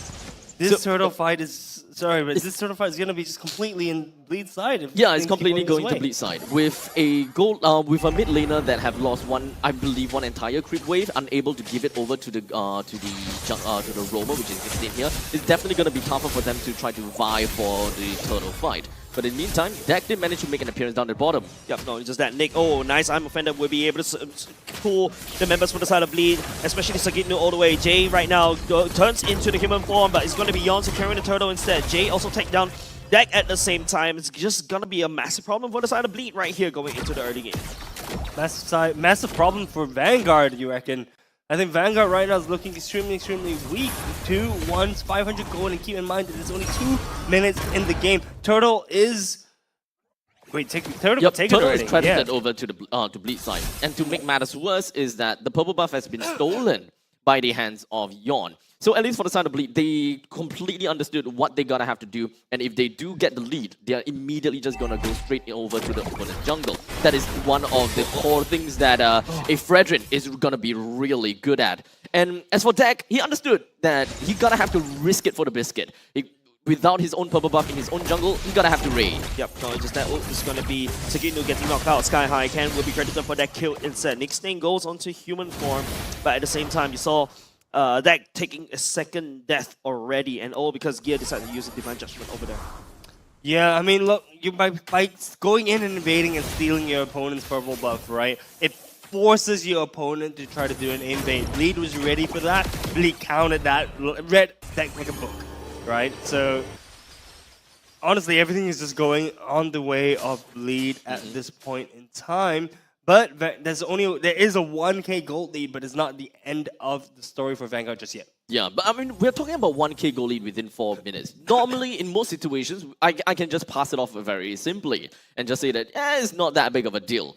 But unfortunately, within that 4 minutes, we have a mid lane that is under-leveled and unable to compare with the opponents, despite being a Lilia, which have a way better lane priority as compared to a Valentina. Being stuck in the middle lane is definitely going to be put a very huge toll onto the team for being unable to rotate around. Perhaps they made that decision because they want to prioritize more on the purple buff, as you can see here. I'm offended. Pulling Yawn right there. Great health for the side of Yawn. Wait, Dexter didn't get his purple buff. Not at all. The deck is right now 2 levels behind Yawn at this point. That would make sense. It feels so bad seeing this game right now play out. Bleed is going to take the turtle without a hitch. And the Divine Judgment on the Ken too. Ken, not only just that, I'm offended. Make sure he survives just a little bit longer. That's a lot of ultimates already committed. Even Ken committing his. He's standing strong down on the bottom lane. And that's exactly what Vanguard needs, right? Scaling all the way to the later parts of the game. We shall take a look at how Bleak cracks Vanguard. But on the other hand, Vanguard, look at the items coming out from Luxian Stain. That is a Corrosive Scythe. Corrosive Scythe. No, that's not. Sorry, Feather Heavens. Be built for the side of Luxian Stain. Alright, so understandably for the side of Bleed, they know that the name of the game now is all about contesting for the enemy's jungle to make sure that deck stays way below of Yawn's EXP level, just so that the Retribution can always be used to steal away the purple buff. This way they will always be able to cripple and put this Flying Fanny into a ground Fanny. The moment that you have a ground Fanny for the entire game, even if you don't have a Retribution for the turtle. Yep, yeah, looking for the Divine Judgment right there. Ken just pulsing out just a little bit. Nick Stain jumping on Flicker at the same time. He will be able to take down his counterpart. And now not only just that, picking up a double kill, Vanguard is starting to solve Bleed like a Rubik's Cube. Yeah, I mean, honestly, Bleed just looking a little bit too greedy at that point in time, trying to get a kill onto Luxian Stain. Honestly, Vanguard was so far behind, they didn't really need to make that kind of risky play, but they chose to go for it nonetheless, and they've got punished. Unfortunately, it seems like a game of complacency at a point in time. They believe that they are ahead, which technically they are, but not by a far stretch. And just going into proxy, they have learned their mistake. But to be fair, even when the mistake was made, Bleed took the opportunity to have Valentina as well as Fredrin to head into the opponent's purple buff to steal the purple buff away from deck once again. So this flightless bird is quite literally going to be our... quite literally gonna be a chicken of our era, unable to fly and just constantly grounded. Chickens can fly, I think dodos. Could fly last time. Last time they could fly. Now they can't. They can still fly a little bit. A little bit. Anyways, dodos are the birds that you're looking about. But they're extinct. Exactly. Yep. Oh, sorry. Down bottom lane. Seiji getting burst up, and now it's going to be Sagitnu jumping with the ultimate. Luxian Stain letting down the pain onto Sagitnu, but no follow-up right here. On the other hand, Yawn is just securing onto the turtle up top, but Vanguard don't care. They're going to push down bottom. I have to say, though, the tower melted extremely quickly, right? So Vanguard still still has signs of life in terms of being in this game. Right now, the gold lead has shrunk down to about 900 gold. So Vanguard still looking as like they're in the game. It's really tough for Vanguard to play as they're constantly going to be in a 4 versus 5 fashion. But Bleed, they will echo that as well. They will be like, you know what, if it's going to be a 4v5, We don't want that. We'll keep it to 4v4. We'll put our investment somewhere else, which is going to be putting on Seiji. Seiji might not be in most of these team fights as he can just go off for a split push, knowing how Moskov is going to be really good at that. So Bleed should be able to tally things out with Vanguard's main 4, the available 4 at the very least. But now, finally, 8 minutes in, it does seem like Fanny can finally pick up the purple buff. But at what cost? Because, let's be honest here, even with a purple buff right now coming in from deck, can he really even kill anyone? Yeah, keep in mind that deck is still under-leveled as well, right? So Fanny, we saw Fanny doing extremely well with Yon piloting her, but now we see on deck's hands, not looking too hot, guys. And honestly speaking, in my experiences, when a Fanny doesn't get fed, Spin for the win right here. Does a bit of damage onto Jay, but it barely takes bleed for now. yeah, and that's the point I was alluding to, right? A Fanny which is not fed, a Fanny which is not going on curve, isn't going to be doing too much in terms of contributions. Yeah, at least for now, I guess. Perhaps this purple buff should be able to help them propel themselves forward just a tad little bit. I don't think that Bleed is particularly too afraid of the damage potential that deck is capable to bring out, but damage is still damage. As you can see on the damage dealt chart, deck is currently dealing with 11,000 damage. Take the ultimate right there, Sagitno taking the brunt of the damage. Looks sustained credited for the kill, but where's the follow-up coming from Bleed? They're just gonna give Sagitno over to Vanguard right now.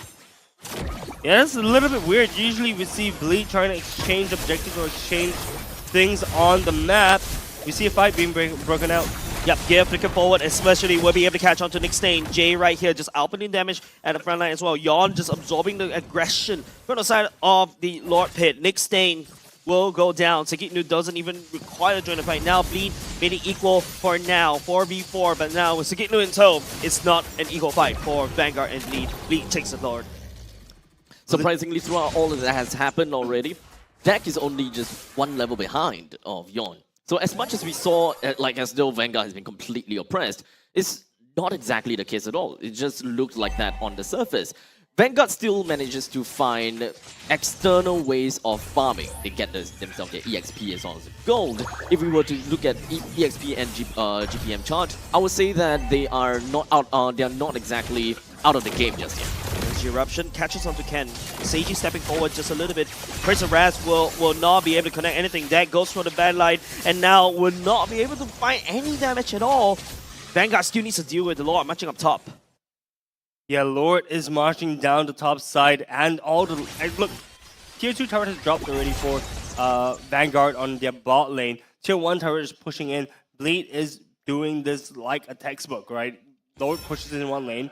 You put pressure on another lane, and you're gonna get basically two things. Yon walking into the round bush right here will get hooked, and that's exactly what Vanguard likes to do. Right now, Vanguard is just picking off Bleed one by one. This is probably going to be their MO for quite a while. While the Lord slowly takes its time to stroll up to the top lane, they still have some time to actually defend their middle lane, which, as you can see here, is exactly what they do. This time around, Ken will be the victim instead. Nick Stain steps forward just a little bit. Here's also the meteor shower, but Sagitno will be able to respond onto Lichtenstein as well. The shield is just providing, and Lichtenstein is trying to kite backwards. Jay as well will be ending on damage. Seiji will be picking up Nick Stain with the Spear of Destruction from afar, but now Vanguard has to deal with the Lord that's marching up top. They don't have a lot of defensive capabilities, at least from the side of Vanguard. For Lichtenstein to just stand tall, put his foot down, and really just auto-attack all the way. He gonna have to kite a lot, which is definitely gonna be one of the main problems that Chang'e have, because they have no escape mechanism. The only thing that they have is building up shields. But speaking of shields, that is exactly what Sagitno do. Taking shields away, and technically speaking, giving shields and taking them away. Yeah, I think the Esmeralda pick into the Chang'e was very smart. Actually, Esmeralda was picked first, and then Chang'e I think was picked last, right? Technically speaking, I'm not too sure whether the interaction works this way, but because of the fact that the first skill is a shield. Wow. Okay, never mind. Seiji. That second skilled spear followed deck all the way to the wall. In the follow-up spear destruction. F in the chat, guys. Man, never thought I'd live to see that reaction. That interaction. Literally just F in chat, boys, for deck at that point. 0-3 and 1, unfortunately, not the Fanny that he was expecting to play, I reckon. it's not easy. I'm gonna have to say it's really not easy for deck to be able to do much. But losing the mage in the early stages of the game, just losing the very first, just losing the second purple buff, it means a huge toll to a Fanny already. And from that point in time, they're gonna have to find a way to salvage from the situation. And their current salvation, it really boils down to back to what we talked about before. Just pick up a little bit and try to get themselves back to level 15, especially for deck. He just needs to drive by, go for Retribution Steals, which is something that is definitely possible that we have seen before from Team Flash. Drive by, you make it sound so easy, man. We see the Lord being started up by Yon on the side of Bleed. Deck is trying to maneuver himself into a good position, but the Lord just being left alone at this point. Yeah, just typical Lord dance, right? And I really like what Sagino did there. Opening up the maps to make sure that there's no enemy jungle, especially when the Fannies, they like to just, fly by and then retreat and then just get out, right? And sometimes, especially when the game has reached to this period of time, yeah, you don't want to give the Lord over to the enemy team just because you made a mistake. Yeah, every single step, every single move makes a very, very big difference at this point. Both teams all gathered as, most teams are gathered right now. Bleed as a 5-person. Vanguard is kind of split off, but it is a Fanny. She has the high mobility to can move around the map as and when she pleases. This is a very long Lord dance, guys. That's typical, but okay, Yon stepping up. Ken will be the victim right here, not able to use his offended. The damage is already gone for the side of Vanguard. Now Gear will be stepping forward just a little bit and will not be able to catch anybody for now. Jay stepping at the same time as well, takes away the ultimate of the Lilia instead, and now Yon just deals with the Lord, and all of a sudden the Lord priority swings all the way back to Vanguard, and Jay decides to pop the ultimate instead. Seiji sitting right there, pushing deck away. Yeah, that was a very, very weird fight. I mean, I reckon Bleed was pushing in a little bit. Gear was pushing in a little bit too deep and got punished for that. Onwards? No, just that. Onwards. Big Stain has to get out of the way. Now the meteor shell, and that's what's causing a lot of problems for the side of Bleed right here. Yon has to limp away, but Jay will be able to secure the kill onto Suni. Bottom lane is ultimately very important, and great that deck is actually heading over to the bottom lane. They require to put a lot more pressure onto the opposite side of where the Lord is in order to get themselves a little bit more of an edge in this upcoming Lord's fight. Because Vanguard also understood that Bleed, they are inexplicably having issues trying to clear things out. And within that short span of time, deck actually leveled up to level 15 already. So they're back in game. They can definitely fight for this, and Yon is only still at level 14. Yep, here getting stabbed as well. Not only just that, Yon will get deleted by deck. He has redeemed himself, but nice spear coming out from the side of Seiji will be able to stun everybody, and the spear of destruction follow-up. Seiji jumps to the back! Destroys Ken! Destroys Luxian Stay, nowhere for them to run, but deck is still alive. He's looking for more. He's looking for a pick off right here. Try to spin and try to delay the fight. So even when we are looking at items, right? Because understandably, deck wouldn't have enough items. The only thing he has is Blade. They have the CC Halberd as well as the Malefic Roar. Decent items, I gotta have to say, decent items. But it's not quite enough to really deal a chunk of damage to the main damage dealers of Bleed and even deal with their main tanky players. Deck might be actually able to steal the Lord away, but got distracted a tad bit. Yeah, they did not let deck get close to the Lord at all. By the way, Seiji is full items already. No wonder he's chunking them down. Yeah, it's all he's all they need for the Lord, and I think that is going to be possibly how they're going to be tackling the Lord from this point onwards. That is if they manage to take away the northern jungle dominance. Yeah, well, with the Lord being taken down at this point, Lord is spawning and pushing in from the top side, thankfully. For the side of Vanguard, they've managed to push out the lane a fair amount as well, so the Lord's going to take a little bit to reach the inhibitor turret now. But yeah, I think for the side of Bleed, right, they need to put pressure on the opposite side of the map. We do see Sagitnu following the Lord, tailing the Lord, making sure that the Lord gets to the inhibitor turret safely, and we see all 3 lanes being pushed in at this point. It's definitely going to be a tad bit tough as Bleed held down to their lanes to ensure that they don't push the lanes off too far to give Vanguard free farm. But as we are speaking, the Lord is going to be making his way, placed his mark on the inhibitor turret in the top lane, and Vanguard readies himself for the attack coming in from Bleed to push in the middle lane in hit. Yep, Meteor Shower just landing onto the high ground. On top of that, Sunny can just burst down the wave very easily, so Vanguard does have a very solid high ground. It's now up to Bleed on how to peel Vanguard apart. One false step. Don't forget, Vanguard could just swipe back, especially with Lichtenstein. Lichtenstein gets a lot of damage in there, and just in case of the cleanup, Deck can also do the cleanup. Yeah, there's a lot of potential, I think, for Vanguard to come back into this game. Remember, the longer the game goes, the better it actually is for the side of Vanguard, right? So right now, already with Moskov hitting his 6 items, yes, he is going to be a threat going into this very late part of the game. But, you know, I think there's just a lot more carry potential for the side of Vanguard. In terms of item effectiveness as well, one thing we gotta have to look out for is one of the first few items that Gear picked up is gonna be the Radiant Armor. And I believe that Yon having the Radiant Armor himself as well, they should be able to mitigate quite a bit of damage from the side of Vanguard, namely Lichtenstein, Nickstain, and Zuni. With Deck and Ken being the only one that deals physical damage, the only one that really built up physical defenses really boils down to Yon as well as Flicker for Flicker. Gear will be able to catch onto Nickstain though. No follow-up coming off from Bleed for now. Nickstain walks away scot-free.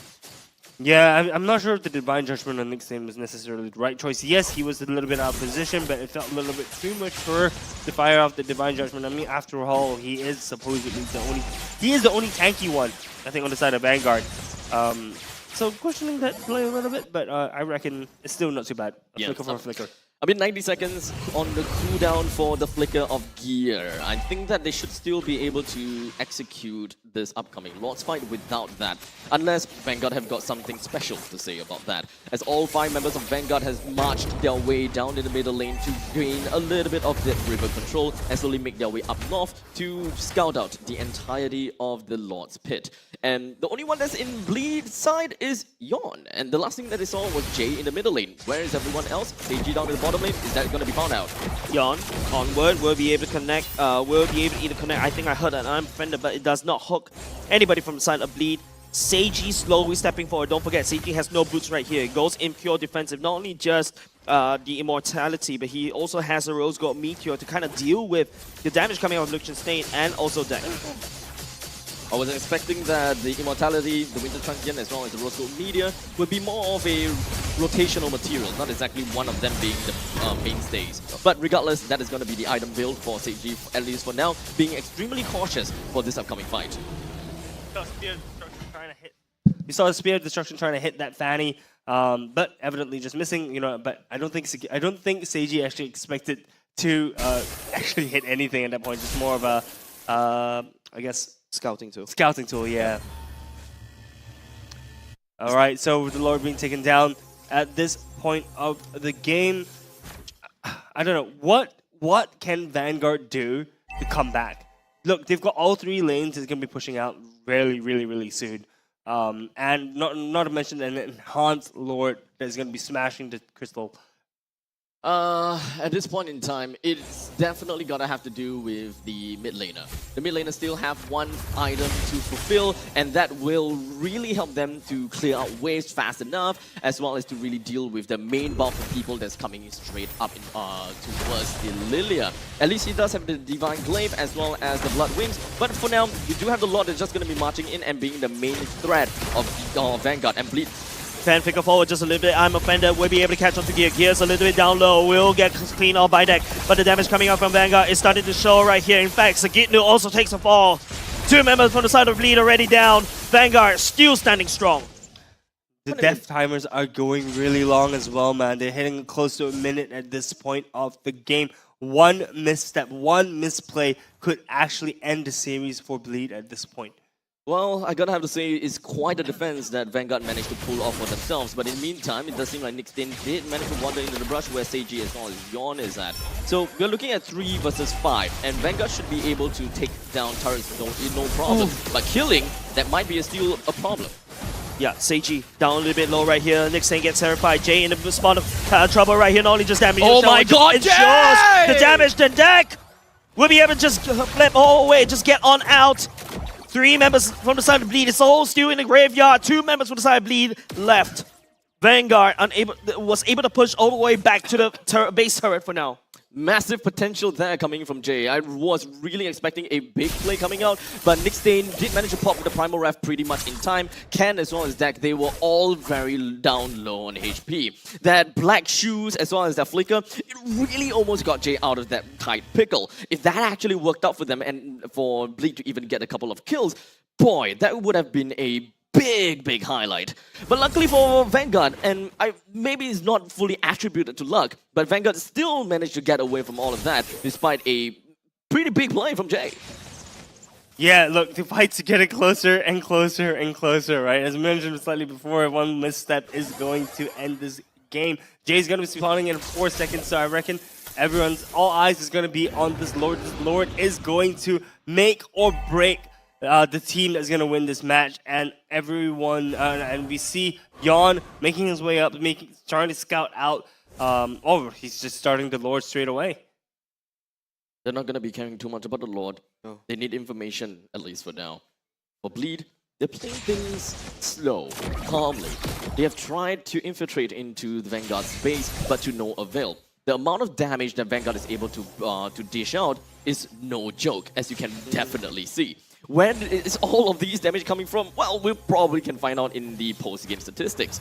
But for now, it is relatively fair to say that Lakshan Stain playing as this jungler might be one of the biggest contributing factor. Let's not forget that Nick Stain that's playing as this Edith could also be a big factor as well. Although he doesn't have got his Stallium Scythe, which could definitely deal a lot more true damage to Yon and Sagitnu, but they need that heavy front line. They need that tankiness out of Nick Stain. And speaking of which, Sagitnu immediately gets blown out to pieces. Dak will be contributing for the kill. CG tries to do it, but instead of hitting onto the main hero, he hits onto the minions instead.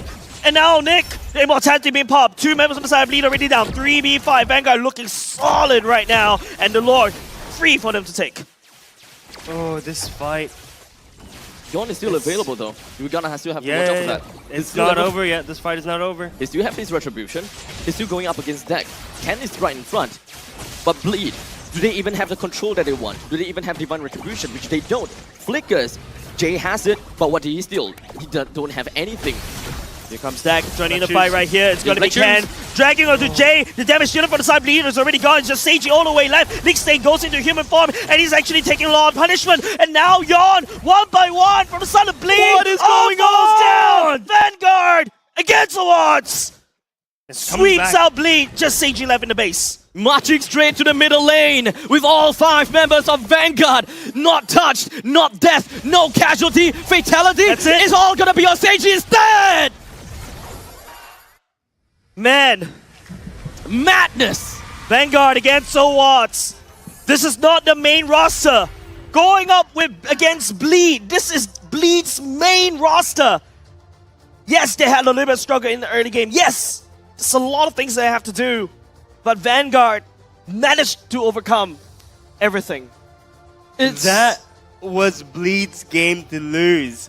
And I can't believe I'm saying this, but Bleed lost that game. Props to the creative picks, right? We talked about you Jays were questioning their picks, going into the game, right? You were like, Chunger? Question mark? Yeah, I mean, it's something that we don't really see from the side of MPL Singapore, right? Last time that we saw something like that was what? Pacifist last season? But don't forget, with the more recent changes from the side of Chung, yes, you do a lot more on-hit damage, and you couple that with the Lilia, right? There's a lot of wave clear that they can do, and as long as Nick Stain was able to lock somebody down in that one small little area, there's a lot of damage that from the Vanguard will be able to output against Bleed. You saw how Sagitnu just popped like nobody's business, and once Jay gets caught by Ken, drags all the way back by the arm offender. That's it. It's just pop. I mean, they have a defensive lineup. They do have a defensive lineup. They are really good at clearing up the waves. They know exactly what they're looking for. And despite the fact that their early game wasn't all that great, and we all gotta have to agree that Bleed played to what they gotta have to do. Yep. Raiding, killing off Tuni in the middle lane, just so that they will be able to grant access over to the purple buff. After 3 cycles, that's all thrown away. Yeah, look, I was actually very surprised that they didn't capitalize on the early advantage that they had. But I do want to see MVP is Nick Stain, 100% kill participation on the Edith. 7-3 and 11 even without the Starlium Scythe. Without this. Right. Because that is the main thing that they want. They want a tanky frontline. And Nick Stain delivered. You don't really need the Starlium Scythe to still do massive damage. Just from the passive itself, from Primal Wrath is more than enough to deal massive amount of damage through the chain lightnings and perhaps even from your autos. So pretty much makes all great sense. Now, there is too much topics to cover. There's way too much topics to cover regarding this game, how the game should have went over to Bleed, how the game shouldn't, how Bleed shouldn't have gave deck that 1 minute to level from, I don't know if I remember correctly, because mathematically it sounds wrong, level 11 to 15 within such a short span of time. Fredrin was ahead in levels, and within that short span of time, boom, he flew up. Level 15 and is 1 level ahead of Fredrin.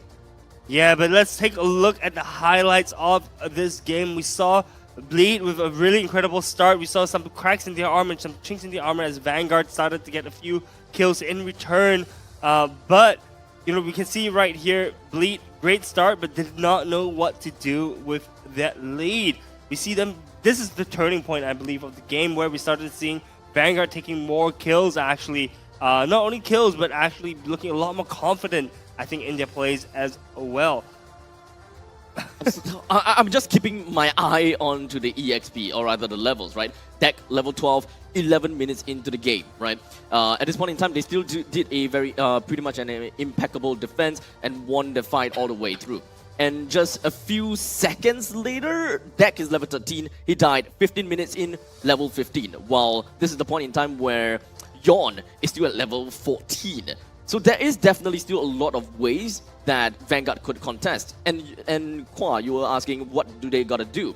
Turtle up, pick off, and get themselves the level for the side of Deck, just so that they can put the anxiousness over to Bleed once again, so that they can't just get the Lord because they're ahead. Yeah, that's for sure. You know, I think it was really, really well played. You know, the Bleed, for Team Bleed, right, they actually were supposed to be the pick composition. They had the Kaja. Yes. Right, they were supposed to be the ones picking off players from the side of Vanguard, but it looked like the tables were turned, were flipped over, and Vanguard were the ones that were actually picking off members of Bleed. Now that we talked about that, the Divine Retribution from Kaja, one thing that completely glossed over my head was battery. When we're looking at some of these heroes, such as Kaja, it is imperative that you draft with a battery. You gotta have a Kaja that locks people down and someone that takes advantage of that short span of time to really dish out all the damage that you need. Heroes such as Lunox, heroes such as Carry, Kadita as well. Whatever that you can do to burst that person down while he's immobile. And that is the perfect opportunity. But for the lineup of Bleed, they don't have anyone to do that. Seiji, sure, probably will be the fastest person to bring whoever that is hooked in down a lot faster. But Jay can't do that, Yon can't do that, Sagitnu can't do that.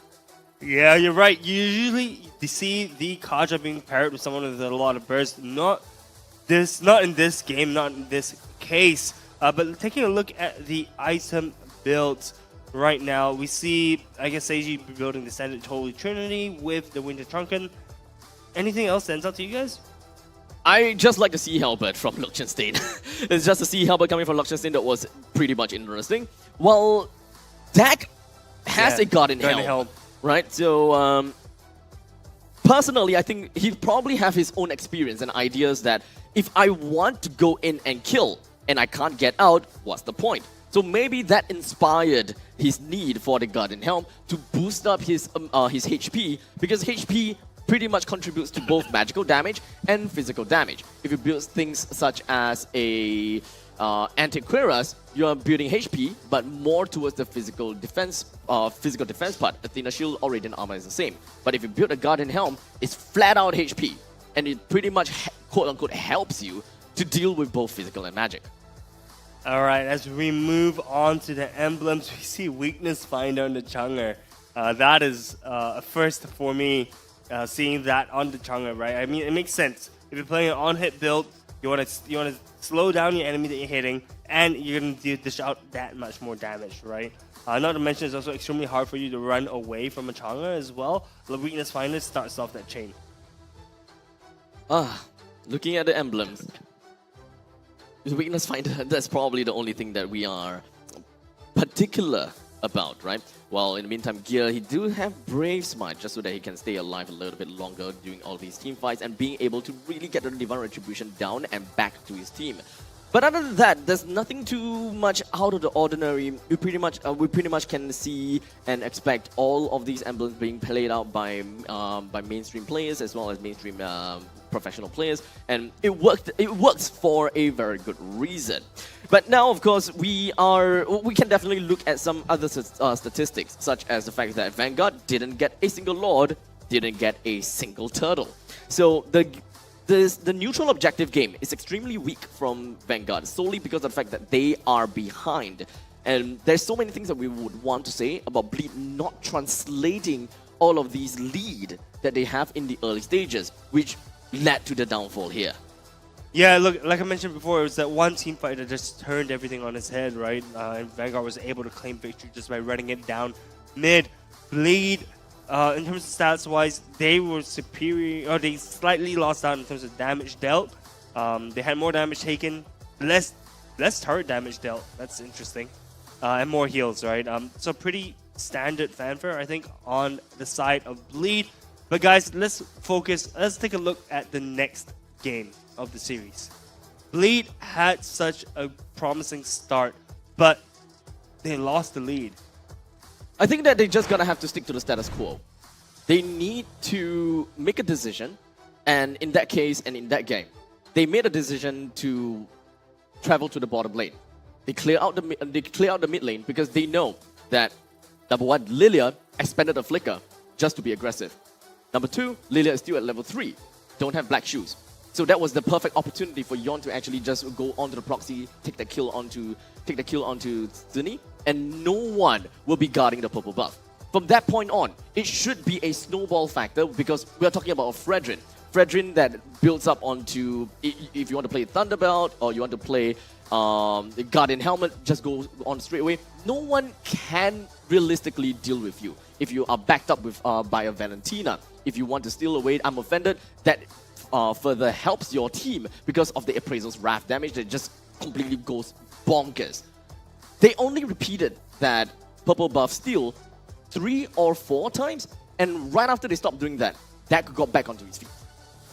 That is true, but I also want to see more decisive plays on the side of Bleed, right? I mean, the thing is, Bleed did not look comfortable. They did not look confident in that game where, you know, they had a lead, but they weren't executing as well as they did in the regular season. Usually when we see Bleed, you know, pull the trigger, they're all in, right? And they'll charge straight through it to That's more of their playstyle, yes. Correct, that is more of their playstyle. So it's really weird in playoffs seeing them lose confidence, actually. But, you know, I think that's enough from us. Let's hear more from Kendoho. All right, it's my turn now, and I'm so excited to talk about this Vanguard Bleed game. I mean, what a game to show yourselves into the scene, right? Number one, Deck coming back here under the mantle of Vanguard.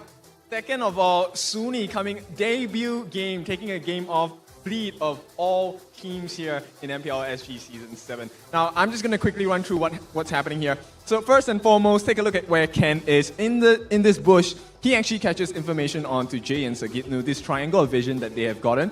Gives them the confidence to go and contest for this lot against Yon. Mind you, this is a 24-minute game mark already, so they already have their items, they're ready to fight. At the same time, Vanguard does something really well this entire duration, which is to manage the waves well with the help of Deck as well as Nick Stain. Take a look at what happens next here. As the game progresses, they realize that, hey, Sagitnu is probably alone at this point, and they have created a very quick line, right? And the two people caught behind this line, unfortunately, are the main ones that will change the state of the game, which are going to be Gear as well as Seiji. So the catch and the damage, both not present, just the tanks, right? And once you burst down Sagitnu, there is not a lot of life bars to run through. Now, more importantly, they actually catch out gear here. So he's going to be next in line. So there's no more slows. There's no more ultimates to use as well. At this point, he doesn't have his Divine Judgment. But more importantly, the next person I want you to look at is actually Seiji here. So Seiji approaches the fight. But somehow, with the help of Ken, they actually got him to burn his Purify. And let me show you how important this situation is. As a goal laner, when you don't have the safety, you are going to be forced to go back, right? You don't want to risk dying. You don't want to lose your life in a midst of a heavy battle, especially at this stage of the game as well. And that really costed them. An early Puri costed them the entire fight here. They made a very quick decision. I want to highlight this. Suni, what a game to debut, and what a great job she did. Okay, she actually held off Yon and Jay on this line, saved her ultimate, right? So Black Boots saved it right after this moment, and it kind of costed Bleed the entire fight after that, right? So I think Jay is going to get caught out here, or Yon. One of them is going to get caught out. And from this point on, it was game on for Vanguard. They've been behind for the entire game for the past 25 minutes at this point. Suni doing a very good job of chunking down Yon at this point, just this allowing him entry and deterring him from coming in. More importantly, they have successfully mitigated all of the lanes being pushed in on the side of Vanguard here. And that's exactly what they need at this point. And Nick Stain does a very nice onward later on here, just to catch someone out, as well as Ken. And once they burn out enough lives with the immortality as well, it really just comes down to, hey, do they really want to beat us at the wall of attrition? We still have all 5 members. Yeah, we don't have ultimates, but that doesn't matter. We have many life bars, and we have plenty of damage. And that's why you don't use your Puri early. Seiji, I mean, he had a monster of a game at this point, but when it reaches this particular set of moments, there's nothing much, and all they had to do was to win the game from that point on. Now, this is a very exciting moment, of course a very surprising moment for some of us here as well, but never count out the competition. We will see what happens and develops in Game 2 of Bleed against Vanguard. Boys, back to you. Thank you, Kindofu. Really appreciate the analysis and the breakdown of that final fight. And you're right, you can't really count out the competition until the game is over.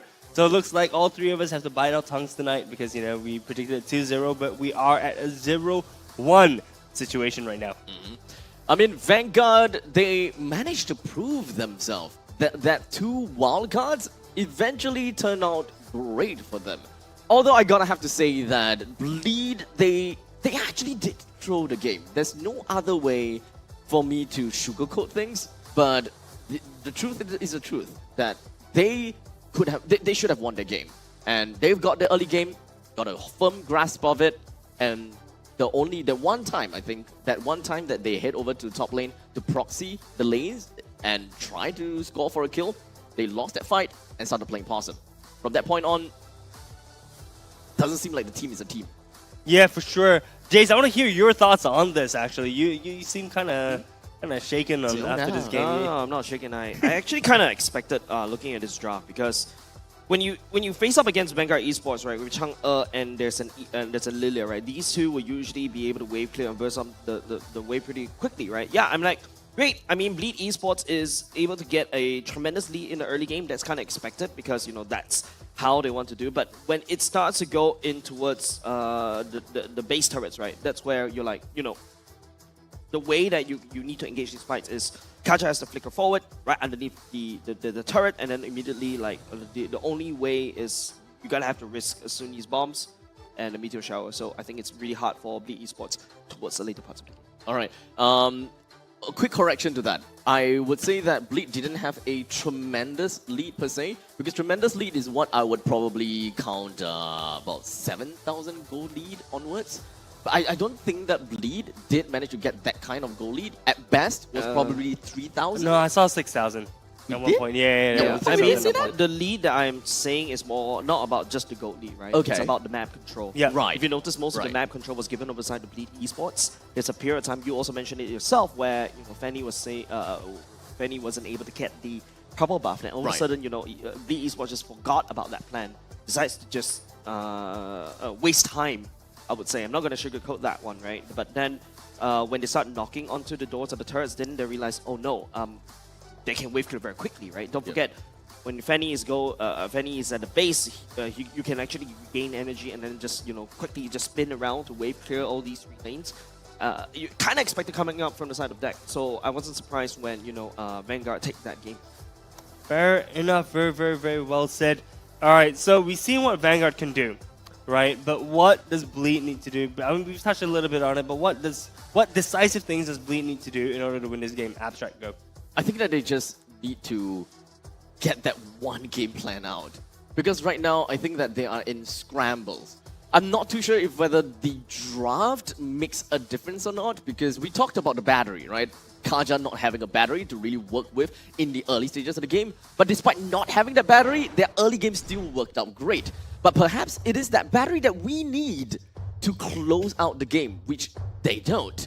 So one part of it, I want to see that from the draft. Maybe a small part of it, I was hoping that we'll be able to see more of the battery, or perhaps a more sound draft that actually works towards the later stages. So this is a 100% win rate for now. All right, we'll just let it sit. We'll just let it sit. But otherwise, it is game plan. She's game the best plan, player right now. Gotta be there. She's the best player right now, 100% win rate. Best player is Suni at this point of the playoffs. But let's look in the pick and bans right now. So we see Vanguard side banning out Loi as well as Hellcurt. A little bit of nods towards Jay as well as Gear. I suppose and on the side of Bleed, we see Angela as well as the Harith being banned out.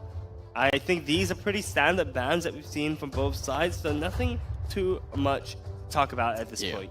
I will say that Bleed would still want to go out for the Minotaur ban.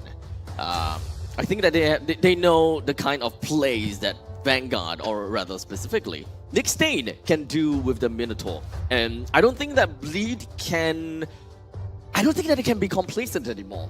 Maybe initially, when I'm just thinking like, when they ban out the Angela and ban out the Minotaur, it feels as though to me like, Bleed just wants to ban it for the sake of banning. You can't go wrong being extra careful because this is their game. This is their game to win. But right now, it is more than recommended for Bleed to actually ban the Minotaur for seriousness, because you will actually have an issue against Vanguard if you don't deal with that. Oh no, we see the Fanny being banned out instead of the Minotaur. I do expect... It's not the hero that's the problem. No, it's really not the hero that was the problem indeed. So a little bit of questionable bans coming out from the side of Bleed. Minotaur is open at this point, Moskov. and I do expect, I think, Nick Stain, Luxian Stain to pick up the Moskov Minotaur combo.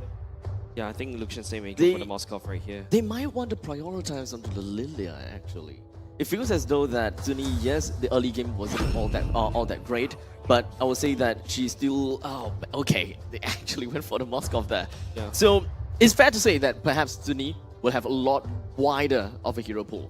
So in the event that Bleed actually do take that Lilia away, at least Vanguard still has something else that they can work with. It's true. I mean, look, at this point in time, I think it's really hard to target ban Suni, right? You see her have some successes with the Lilia, but you don't know what else she can play. Exactly. And we've had that limited information. I think letting the Lilia go is the right choice.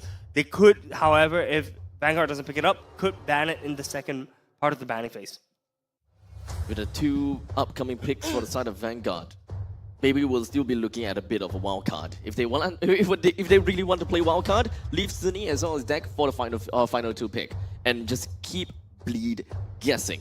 With Moskov being the first pick coming from the side of Vanguard, Bleed don't necessarily have much of an answer as to how they would really want to deal with this Moskov, at least for now. Because Vanguard, they don't have the win condition, they don't have how they're going to be playing around the Moskov, or do they have something that they want to play around the Moskov?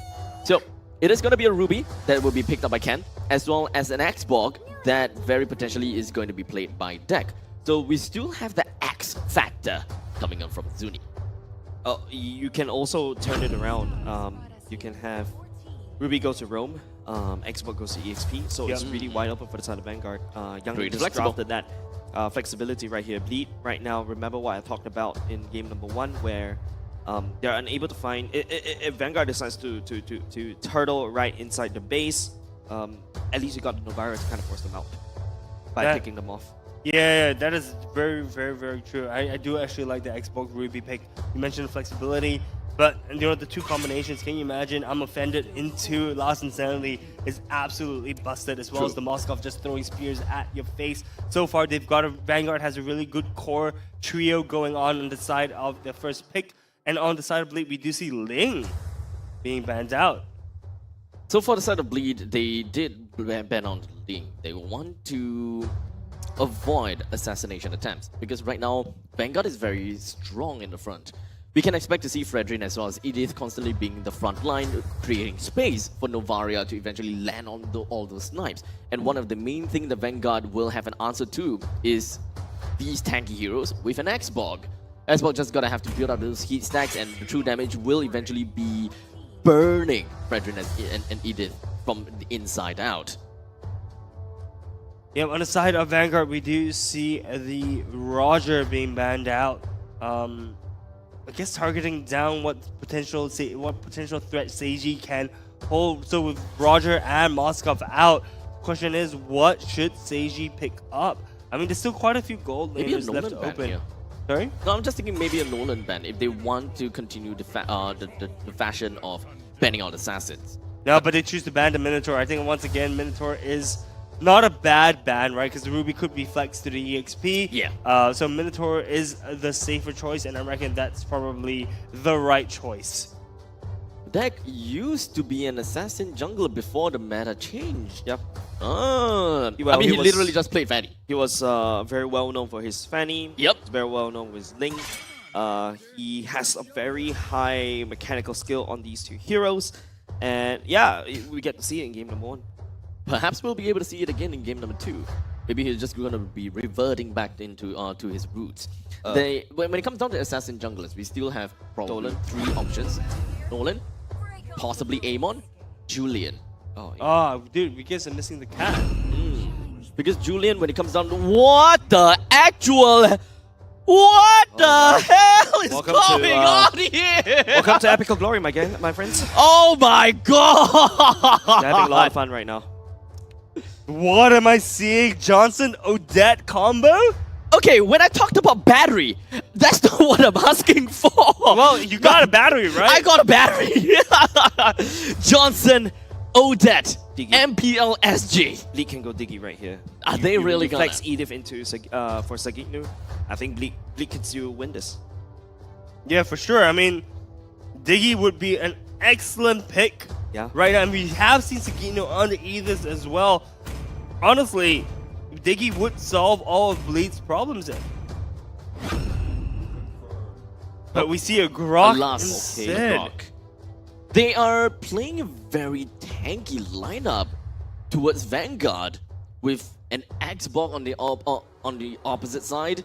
Fair enough. Maybe Xbox wouldn't be able to stay alive long enough to really build up those heat stacks. But with Novaria, he's gonna have a really good time. I think that Jay is undisputably gonna be blasting all of these meteors at the faces of Vanguard time and time and time again. But the X Factor, Johnson Odette X Factor. How's that gonna play out? Who are they gonna be aiming on? How is that choo-choo train gonna go about? Are they gonna be an indomitable driver? I don't know what to expect from here, but this is the kind of game that we want to see, right? Something completely different, something completely fresh. Vanguard, they deliver. Fresh for MPL SG maybe, but this looks like my ranked games, my man. With the Johnson Odette combination. But enough of that. We are going into Game 2 of Series 4 for MPL SG Season 7 Playoffs. Day 1. This could potentially be the final game of the day. Vanguard needs to close it up, and they will make it to Day 2. Bleed needs to win this game to stay alive. And for the one more game against Vanguard, should they win. Right off the bat, of course, we are looking at the Vanguard jungler. They have decided to start on the opposite side of the turtle, while... Okay, Bleed is doing the exact same thing. So their final destination, understandably, is going to be onto the EXP lane. A little bit more of it, pretty much giving the space that the gold lane needs in a 1 versus 1 duel. Because both of these heroes undoubtedly are relatively close range, and carry don't lose in this case of scenario. They are very well matched, so it's pretty much a duel between these two gold laners. But maybe Johnson wouldn't say too much about that. We might see more of these kind of flashes in the later stages once Johnson hits level 4. Yeah, well, I think level 4 is going to be super key for the side of Vanguard. Once they hit level 4, they're all going to be online. And, you know, even with Johnson's ultimate, right, he can also kind of hand-deliver X-Borg into the waiting arms of Bleed, and it's going to be an absolute disaster for the side of Bleed. Johnson actually pretty decent pick into this team composition, not going to lie. Wait, what is a good what's a good pick? Johnson. No, I think right now, yeah, I mean, we joke about Epic of Glory, but if you notice how Young is drafting for this one, there's a lot of zone denial, right? You talk about Nick Stain's ultimate, you talk about Suni's ultimate, and also deck to a certain extent, the last Insanity. There's so many zone denial, and if you take a look at Bleed, a carry needs to get up front and personal in order to dish out the damage, and there's nobody could defend all of that one. Yes, right now, Yon can secure the turtle for now, but you know, understandable. Once you hit level 4, especially for Nick Stain, it's a Johnson camp time. Good catch. Yep, good catch right here. Here comes Suni as well with the ultimate. Not enough damage for now. It's going to be Ken trying to make sure everybody's there right in. The wall will be built by the side of the gear to kind of force and prevent Suni from stepping forward. But then again, it's also kind of a good pick-off coming outside from Bleed right now. I'm pretty much seeing a deja vu right about now, right? They have managed to infiltrate into the enemy's jungle. That's great. But this time, deck playing as the Xbox doesn't necessarily need the purple buff. But it will understandably still bring down the amount of EXP and gold gain for this jungler. So as long as Bleed keeps this up, by trying to get themselves, number 1, the river control, number 2, the jungle control, is all probably going to be great. Suni right there, it's going to be a wild charge coming off from Gear to kind of slow down the Wamba combo. That's why Gear prefers the Grok instead. Nice disengage coming out from Bleed for now. Yeah, really well played. I mean, they knocked up Suni, so she won't be able to use her ultimate there. You see Sagitnu being brought down really low, though. It's not going to be a problem. Yep. Ken flickers out. That's also going to be Dak burning the Last Insanity. Sagitnu still staying alive just a little bit. Jay just need to try to land a snipe. Snipes onto Ken instead. Takes one for the team. Dak will be able to recall back to base. You're going to have to really look out for Primal Wrath. That's the power of Edith. Being able to completely turn things around when you least expect it.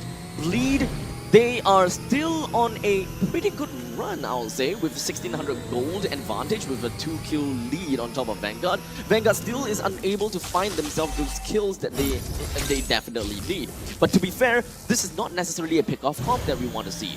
Or maybe it is, because we're looking at the Johnson. Right now, it's going to be Johnson. Suni activates the ultimate as well. It's Yon, though. Appraiser's Wrath takes a lot of damage from here. Ken will be dragging Yon. Deck stepping forward to burn, but now Suni getting caught right here. Jay landing down the damage. Sagitnu picking up a double kill instead. 2 members from the side of Vanguard already down. Now the turtle fight will ensue, but there's no fight at all because Bleed has secured 3 members from the side of Vanguard. We're talking about value here. You're taking 2 ultimates from a roamer as well as a mage to try to kill 1 person on the opposite side, being the Fredrin in this case. If you're unable to kill 1 person, then you are losing in the ultimate economy. You couldn't even take down the Fredrin, man. I mean, like, the Fredrin was just happily just taking the damage, and he's like, you know what? Great help. Appraiser's Wrath in your face. Let's go. Look, Yon was just chilling. And it's just unfortunate to see 2, like you said, ultimate economy. 2 ultimates used in exchange for nothing. Not even a kill of the target that you chose, by the way. Right now, I'm not really liking this right here. Yes, it's kind of interesting to see this, but don't forget, whenever Suni is in the car, but now Seiji will be actually get bang on top. It says Seiji step forward. The amount of zone denial will not be able to found though. Suni takes down Gil, however, but Seiji will be able to get out dodge. The Brace's Wrath will be able to land. Lucian Stain, nice side step right here. Nick Stain, Lucian Stain, the Stain brothers make it work, but Jay punishes Nick Stain right in the middle of the head. I felt that meteor hit me, man. Dude, that was threading a thin needle. But Jay, of course, picking up the pace as well, showing why he can play the Novaria with confidence. Weapon Master Emblem onto Odette. What? He wants more growth out of her items, more damage into the later stages of the game. Seems like that Odette and that Johnson combination might actually be one of their main win condition that they want to see in the later stages of the game. They just want to go for a foolproof crash and kill. Especially since we're looking at Gear, Yon, and Sagitnu. All three of them are the undesirable crash target. And all these three heroes want to be crashed upon. And we're talking about Grok too. When it comes down to building up the barrier, that is perfect. You will make him crash, you lose one ultimate on the opponent side, and you lost absolutely nothing. That is very, very true. And actually, you know, while driving, right? Really? Yep, not only just that, Sagitnu, takes the crash right underneath the turret, and they know they cannot bite at all. Vanguard will have to bugger off. I was gonna say, right, so Suni's actually losing valuable EXP whilst doing all of this, right? Yes. She is only level 7 and compared to Jay's level 9. That's 2 entire levels down. And honestly, I don't even see where to farm it, where she's getting farmed. Yeah, they're repeating this vicious cycle over and over again in great hopes that they will be able to get the kill. So with Suni with not enough EXP to even buff up her ultimate damage later on, and not enough gold to really do anything, while also missing out onto the macro portion of the game. Because they can't apply pressure in the Turtle's Pit, they can't apply pressure on opposite of the Turtle's Pit, they can't really show and put up bushwhack positions. Well, let's just put it this way, they're going on a road trip. And this road trip is a venture to the unknown. Country road. Take me home. And that's literally what it feels like at this point. I'm just watching a car drive around. Hey, guys, just checking, are we playing the right game? I question myself sometimes as well. Feels like we're playing some sort of racing game instead of MLBV, right? But you gotta admit, Nick's driving skill is really good. I want to really say that good. as well. He actually sticks really close to the wall at times, and he don't crash. Yeah, it's kind of amazing, but now it's going to be Hello? crashing on Okay, Sagitnu never instead. mind. Suni goes into ultimate, and now the members from the side of Vanguard will pour it in. Don't forget, there's also a turret working against them, and now Yon coming from the flank. Gear as well, the wall will be built. The wall charge right in the face, and Restriction staying on the other side of the wall. Now the Gear wall actually went in the favor of Vanguard, but now Bleed will be stepping forward instead. Jay sniping Suni down, and now it's two members from the side of Vanguard down. Bleed will be abusing that. They'll be taking those. Yeah, look, honestly speaking, 2-for-1 trade, that's pretty worth it inside of Bleed with 3.3k gold lead at this point of the game. But we do see Suni doing the highest amount of damage, no surprise there. It's pretty funny, actually. This game is kind of like a trolley game coming from the side of Vanguard after winning game 1. I'm not too sure whether this is complacency or this is actually just a legitimate game plan that they have pulled off before, or they believe. So this is what happens, right? You pick up heroes or strategies that is not commonly used in competition, where these professional teams may not necessarily be well prepared for it. I think that is probably something that Vanguard is trying to tap into. But amidst of doing all of these strategies, they are still missing out valuable resources, with Nixdane and Suni still at level 8. At this point in time, Nixdane and Suni gotta have to buy their own boots. They need to do something because this does not seem to be working for them as of this point. But keep in mind that there hasn't been many big team fights as of yet, right? So potentially that's what Nixdane is looking for as he crashes into the Sagitnu, once again, there's a lot of damage. Luxenstein just outputting Spear's damage right here. Now there's also going to be the wall charge connecting onto Nixdane. Sage is just going in the speedy light whiz right here. Lost Insanity, pop! Would not be able to tag onto anybody but Jay, just outputting damage. But once again, Vanguard is losing HP, but they will be able to pick up Sagitnu. Something's not right over here. I'm looking at the fact that Nixdane and Suni has constantly been going around the map, not really clearing waves or playing the macro game. Suni is currently at 4,400 gold. Nixdane at 4,100 gold. The one person that should be going around and getting a lot of farm is gonna be Luxenstein with 0-0-4, with 4 assists to his name. He's currently 4,300 gold. What gives? That is strange, man. That could be a visual bug, perhaps, but moving back into the match, we see Ken getting shred. Not only just that, it's going to be CG. Petrify will be able to land. CG spamming the speedy light wheels. He gets all away. Yon as well. One little dot. Last insanity right there to burn him to pieces. And now Vanguard just creating a little bit more space. Yes, they sacrifice 2 members, but they take down Yon instead. And Lord hasn't been picked up yet, actually, if you notice. Lord is still alive and healthy. So the play that Vanguard just did bought them enough time, and the gold lead has shrunk, by the way. Right now, Bleed only at a 2.2k gold lead ahead. Previously, it was, I believe, 3k. So, okay, looking at this state of the game at this point in time, right? We're 11 minutes in, 5 kills for Vanguard, 11 kills for Bleed. Vanguard, honestly, just needs to buy a little bit more time, right? If they buy a little bit more time, I reckon that this Odette Johnson combination is going to be doing a lot more, especially later in the game when everyone is grouped up for the Lord fight. How long would that take? That is the question. Because they have been doing this time and time again, and their EXP There's another crash right here. Suni immediately gets sniped down by Jay. I feel like Bleed has figured out the pattern right here. Not only just that, CG steps forward, it's just shredding onto Ken's damage. The barrier will be built. Jay lands down the snipe, and Yon works on the Lord instead. Yeah, seems like the strategy has been figured out. Nick Stain and Suni need to quickly pivot to a different kind of strategy. If not, this is going into a game 3. Yep, nice adaptation coming off from Bleed right here. Yon secures the Lord for themselves, zoning deck away. No way the deck could step forward, and not only just that, Jay landing down the damage, just dissuading Vanguard from stepping forward to take the Lord pit. Yeah, this game, at this point, Vanguard needs to pull off something drastic. They need Not again! Oh, here we go. Another crash right here. And it's also going to be Suni stepping forward. Immediately gets shredded by Seiji, though. Getting target focused down. Lucian Stain just shredding. We'll be able to find Sagitnu instead. That's going to be a trade for the mid laner and the EXP laner. It's a 1-for-1 trade. Pos 3 for Pos 4.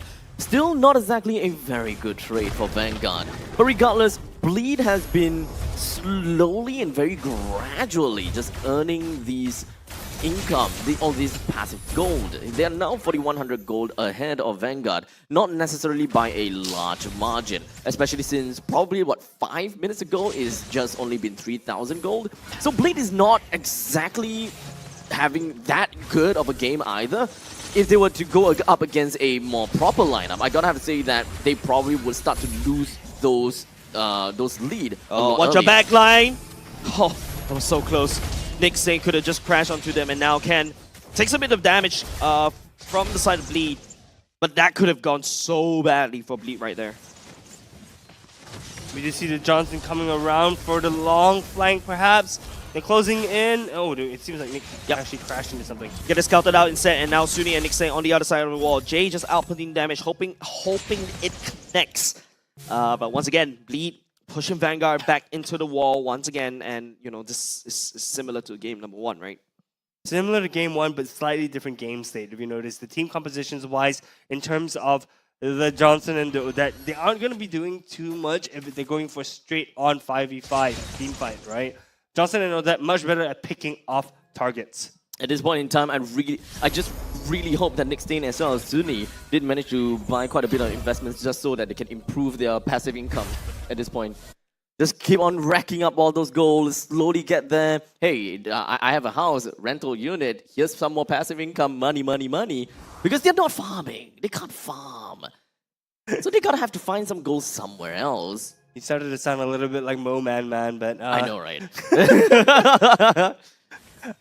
But yes, you know, you're absolutely right. I think they're both down on EXP and farm. Keep in mind, Suni is at level 11, and Jay is level 14. That is 3 levels right now. There's a 3-level gap right now. And even on the side of Gear is level 13. That's 2 levels ahead of Nick Stain. Honestly speaking, this strategy seems to not be super hot, but they're still sticking to the guns. One thing that I just can't understand is the gap and the gap between the mages. It's a 4-item Novaria versus a 2-item Odette, but yet they don't seem like they are leading by a lot at all. The gameplay doesn't feel as though like Bleed is having like a tremendous time, like a crazy time. It's just doesn't translate well. You know what this feels like? Game 1? No, it just feels like, you know, a period of time back in the history, right? Books, right? You just want to slow down the enemy from advancing. That's basically what Vanguard is doing right now. Yeah, that's true. They are preventing any kind of movement on the board at this point. Odat having 4K difference between the Novaria and the Odat is brutal at this point. You know, 16 minutes into the game with the enhanced Lord rushing down the mid. Vanguard, I don't see a way for them to win this, to be honest. As much as I really want to see them be able to win with a troll draft like this, it would be funny, but it would be such a painful lesson to Bleed. And yeah, it is. I don't want that from the Bleed boys. So technically speaking, looking at them doing this is pretty okay. Lord charging in the mid. Nobody from the side of Vanguard is actually focusing on in. Jay just outputting damage out from the front. Where's Seiji though? Seiji is already long gone. But Sagitnu, here comes the secondary amount of damage. Will be shredding Natsuni. Will be taking down Ken at the same time. And now Jay landing the snipe is up to Lichtenstein to basically focus on the Lord instead. But the Lord is already hillaging onto the core as well. And Bleed, but no, it's gonna be wave cleared for the side of Vanguard, and they will defend for now. For now, because the bottom lane wave is coming in as well. Yeah! Spear of Destruction catches gear, and now he blinks all the way back to the wave clear. And man, they defended. The fight is not over yet, though. Never mind, it's over now. What is going on? Guys, I don't know what I'm doing now. Guys. What is going on in this game? How did Bleed not finish that game? 7-16. I can understand that Lichtenstein, understandably, he clears waves fast, right? Looking at his passive and all, and the spear that landed, pretty solid, right? Did manage to pop a couple of immortality over to the side of Bleed. His third instilled some chaos and fear onto Bleed, because I'm pretty sure that by now, Bleed already have this this fear of rejection in their hearts, and they are just like, you know what, we gotta play safe, we gotta be real careful, we can't make a mistake now in fears of repeating what happened in game number 1. But this indecisiveness may also actually turn out to be their downfall, which I really don't want to see that happening. Right now, Lee just taking it slow right here. Just looking for any pickoff right now, but they're not really off a catch. In fact, it's Vanguard's a game to kind of find another person to catch, but it's smart that Bleed doesn't want to handshake in team fights right now because the Lord has spawned. As long as they keep Vanguard back in the base, they do have something to work with. Yeah, we see Bleed grouping up for the Lord. The Lord's super, it's going to be their definite win con, right?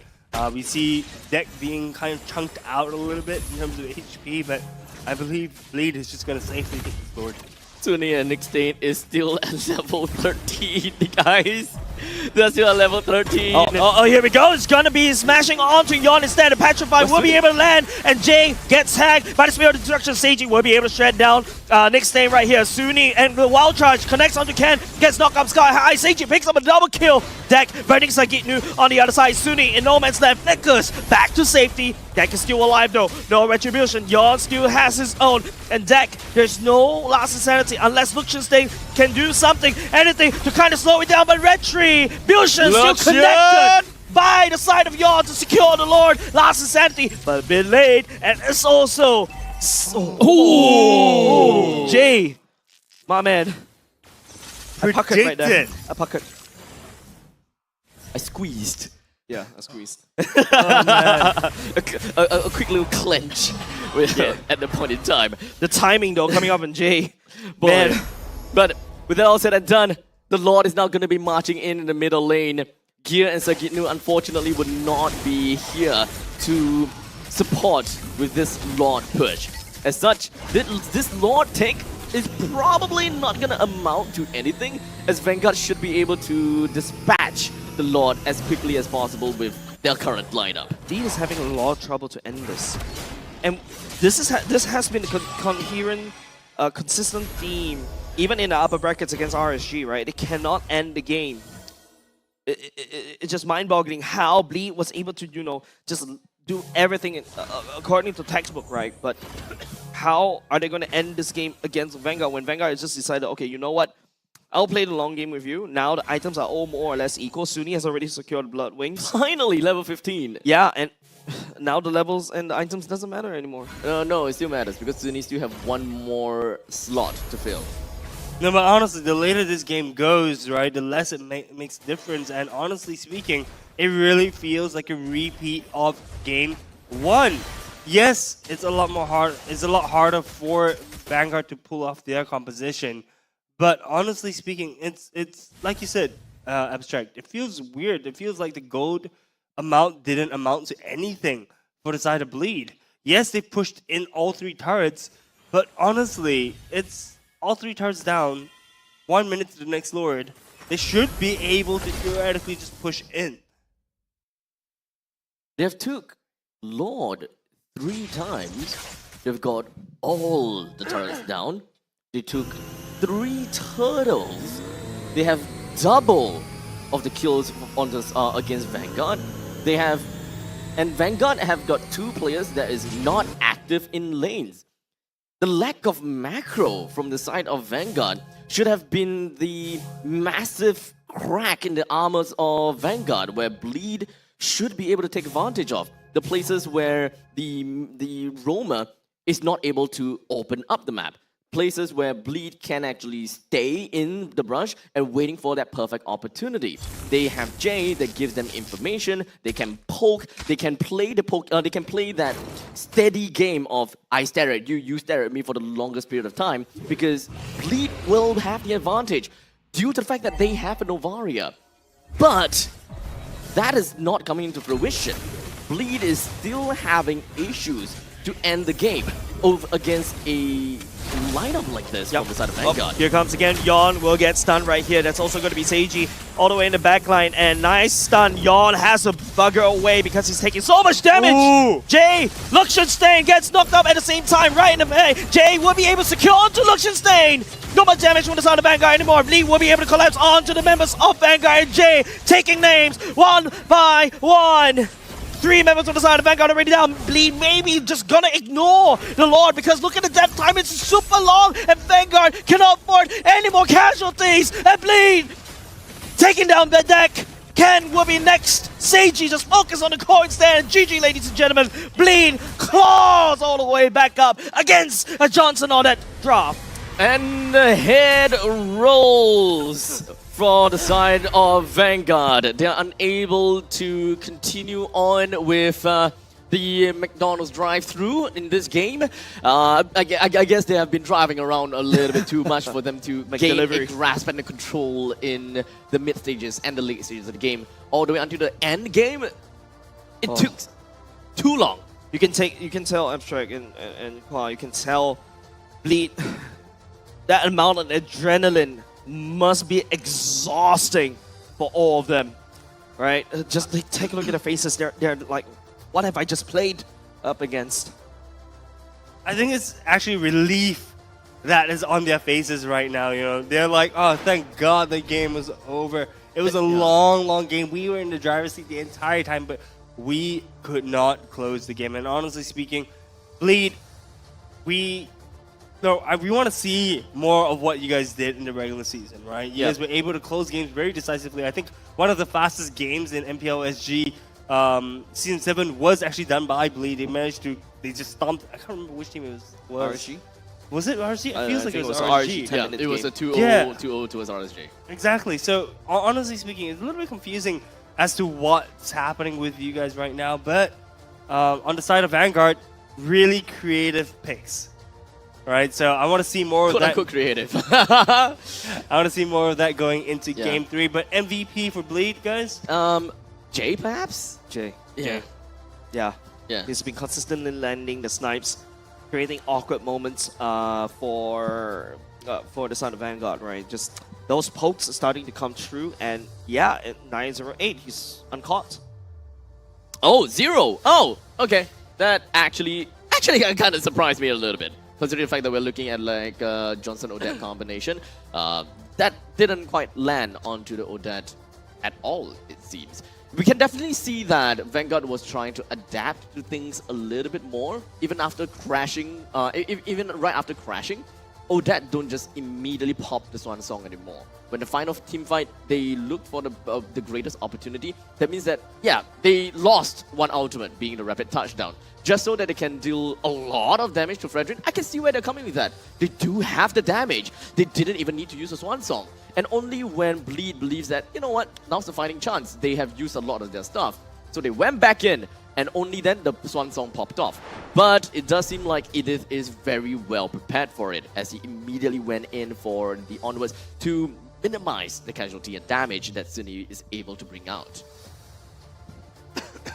Yeah, we saw some adaptations happening on the side of Vanguard, but on the side of Bleed, we saw them having a dominant start, a dominant game rather. I think throughout the game, they're constantly 2 to 3k gold ahead of Vanguard, and you know, this also, I mean, the fact that Odette as well as Johnson was just roaming around all the time did not help the side of Vanguard at all. But Bleed, as you see here, you know, the game was, as you mentioned, a bit closer than what it felt like it should be, right? It felt like this game should be completely one-sided, but Bleed not being able to close up the game. So we saw a lot of these scrappy fights, but eventually Bleed being able, after taking 3 Lords, manages to push down all the turrets. And if you just look at Jay's positioning, by the way, and all these highlight reels, right? He is moving around the team. He is constantly trying to find windows of opportunity. And the you see in this fight, he got hit by the spear of destruction. Flickered for it. Correct. He got so careful to the point that he would flicker in hindsight of what could possibly happen to him. He don't save it. He'd just be like, what's the best play for myself and the team right now? Do I need to save the flicker, or do I actually flicker now? Yeah, and it's almost instinctual, right? He saw the moment the Spear of Destruction landed on the Navaria, he's like, oh, I'm out. He knew that he gotta have to draw the distance. What a game. What a game. 1-1 is the current score line. We've got 9-23 with the victory going over to the side of Bleed. Total amount of Lord and Turtle Take, all of them are credited over to Bleed, with Vanguard unable to play much of a standing neutral objective game.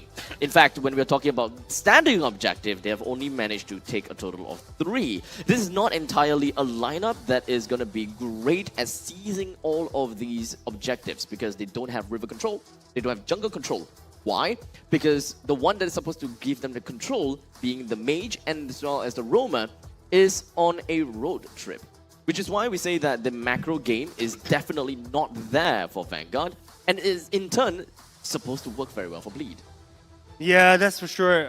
But looking at the items right now, I find it funny that Sunny and Nixon both carrying the roaming boots, right? I mean, that's why we saw the income, you know, slowly increase. It, without taking much of the lane CS as well as the tower CS. You can see that apart from Sunny and Nick Stain, right, picking up the roam boots, yeah, the rest of the members start to pick it up as well. But another thing you also have to take note, in the early parts of the game when Nick Stain and Sunny are going on a road trip, probably going to the next drive-thru from McDonald's, Deck was actually taking most of the farm away. So Deck was able to farm up a lot of these more important, crucial items. In fact, just take a look at the gold lead. It's like gold score is 13k gold. But when the game starts to close in towards, you know, the mid-late game portions, yeah, I feel like sometimes the fun has to stop, right, for the side of Nick Stain and also Sunny. I guess they played the game in accordance to their win condition, because they truly did. You gotta have to give it to them. They stuck it all the way from the start to the end. Even if it didn't work, they still stuck to the win condition, but they just kind of vary it a little bit. They just don't pop the Swan Song so early. Wait for the right opportunity to actually do that. So when it comes down to adaptability, I would still say that Vanguard understood what they gotta have to do, right? They go in, that's their main way of closing the gaps, bring Sunny into the hearts of the enemies. And as long as is the right opportunity for the Swan Song pop, then pop. If not, back off, we reset a little bit and play a little bit of that poke game. Yep. But understandably, Bleed will win that poke game because of Jay being the Novaria. So basically, in this particular game, Bleed was just literally out-poking Vanguard, right? And if you want to talk more about the hero interaction from the side of Vanguard, this is actually pretty ingenious, right? Remember, I alluded to the fact that there's a lot of AoE zone denial. And there's also the enabler for the side of Nick Stain. Once he smash into anybody in Lucian Stain, that's a free Spear of Destruction, so he could join the team fight anytime. And don't forget, with the AoE Zone Denial, it's pretty safe for Lucian Stain to just TP all the way there.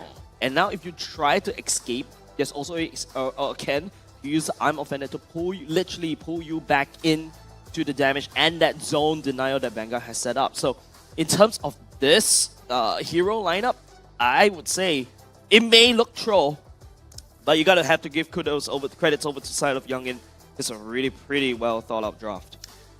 A very small detail, if we were to take a look at the emblem, is Yon picking up Thrill instead of getting himself more HP, which is not necessarily the case that we see a lot coming in from Fredrins. You would want to post it for more HP because HP equals to damage, and damage is just damage. Because HP, you get HP and damage, so it's kind of like a double-faceted win-win scenario. Yeah, it's a win-win scenario. You get 2 for the price of 1.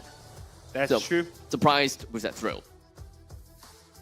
Definitely a unique pick, I think, in terms of the emblems. But looking at the post-game stats, we do see actually Lucian Stain was left on the island and able to farm a storm. 840 GPM is incredible for a game like this, you know, where he was basically left on an island, right? And we see the carry being Jay, of course, with 156k damage, and Yon actually having the most damage taken, as well as being the best wingman. Honestly, I feel like the stats don't show what actually happened in game, because the thing is that the Johnson and the Odette weren't doing a lot, right? So the damage dealt should technically be a lot higher for the side of Vanguard. Actually, I feel personally, the stats doesn't really show what the storyline is, because you can see the side. I say it's like, oh my god, what I just played. It's a very long 23-minute game where you're constantly on your tippy toes with a potential Nick Stain just smashing into you. But then again, you also have to think about Sunni, right, with the Swans on the ultimate. Whereas Yon is mostly absorbing all of that, he's actually just stepping forward, allowing that to happen so that it gives space over to Seiji to be able to just output the damage, right? And if Seiji was able to output the damage and focus onto Sunni before she could just continue on with the Swan Song, the whole team will be safe. So not only just Jay, just dodging around everywhere, flying, melting through walls, especially when the Johnsons want to come crashing into him. It's also Seiji taking a very smart decision to target prioritize onto the Odette in all of that chaos. That is very true. But I'm curious to see what Kin has to say about this game, right? I mean, this game is definitely a unique game for him to break down. So I'm interested in seeing which scene Kindofu is going to take to analyze. Take it away, my man. Thank you, my brother. Now, I'm going to explain to you a little bit about Youngin's mind here. It is actually a marathon in the eyes of the Youngin. And, you know, for Coach Gi, it looks more like a sprint, right? I know you guys were complaining about, hey, they didn't have enough farm and whatsoever. But Sunni and Nick, they count as one entity. These are the 4 horsemen protecting Mr. Lucian Stain here. And it all came down to one moment where Lucian Stain made a mistake. So I'm just going to walk you guys through that process itself. Lucian, of course, started the fight really well with the Spear of Destruction. Actually forced Bleed into a very unsavory situation where they had to draw a line right over the river, right in front of them, right here, right? And Lucian made the first major mistake, which is he actually stood in the Astral Meteor, so he actually got hit by a huge chunk of damage by Jay. And that was the start of the downfall for the side of Vanguard here, right? They were all actually caught by quite a bit of damage as well. And leading on to that, the next move here by Gear and Sagitno, beautiful. The moment Lucian Stain fell, this was the perfect marker. Any Grok will salivate over this. This is an instant Guardian's Barrier into Wild Charge. Even I could do that, right? And that's exactly what Gear did. A nice Wild Charge, a 5-man stun here. And that's what was Bleed was waiting for the entire game. You know, that's why they wanted it to be a sprint. Let me just get one moment and we kill you all off. And of course, with that being said, one small play here. Yes, Yon with the Praises Wrath, but more importantly, Sagitno with the Onward, getting out If I'm not wrong, it should be Suni. So actually cancelling out her Swan Song. In the meantime, the timing was just a bit shy from Ken. The Petrify came, but just a little bit too late. And that kind of costed Vanguard any chance of comeback over here. And Jay, you can see, doing a ton of damage, getting a double kill as well, helping to actually pull Ken back with the Star Shatter, making him take a one step back. And with that, I mean, end of the day, Bleed, if you give it to them, the chance to end the game, they will take it, and they'll take it gladly. And that's exactly what Bleed did here. So it's going to be 1-1 now for Bleed against Vanguard. Excited. It's, you know, at this point, as a caster, I am very excited to see an even playing field. So now, this really comes down to the battle of minds between Youngin and Gi. Game 3, let's see who's going to come out on top. Boys, it's your time now. Coach battle? Maybe? Question mark? Yeah. You know, I think it really does come down to the draft, but also I want to highlight the mental state of the players, right?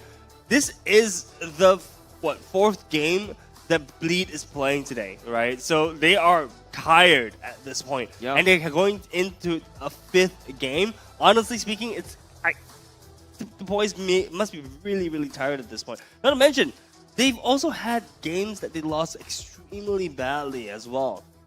We talk about the mental state. I think, yeah, like it's definitely not really looking good for the side of Bleed. Whereas for the side of Vanguard, on the other hand, they're coming in fresh, right? Yep, I know I'm already at the lower bracket, but hey, got nothing left to lose. Let's make it fun. And unfortunately, the fun is at the expense of Bleed.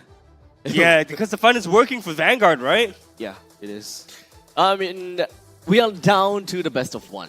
We're down to the final line, we're down to the final game, and we're down to that final team to be relegated, or rather, to exit MPL SG Season 7 today. Yeah. This game will decide if whether Bleed is unable to be that top dog that we are looking out for, that will crawl their way all the way back to Grand Finals. Or will we be looking at Vanguard that just put in 2 wildcard and knocked off one of the big guns? Don't forget, it was also Vanguard that knocked off Bleed last season as well. Oh! Ooh.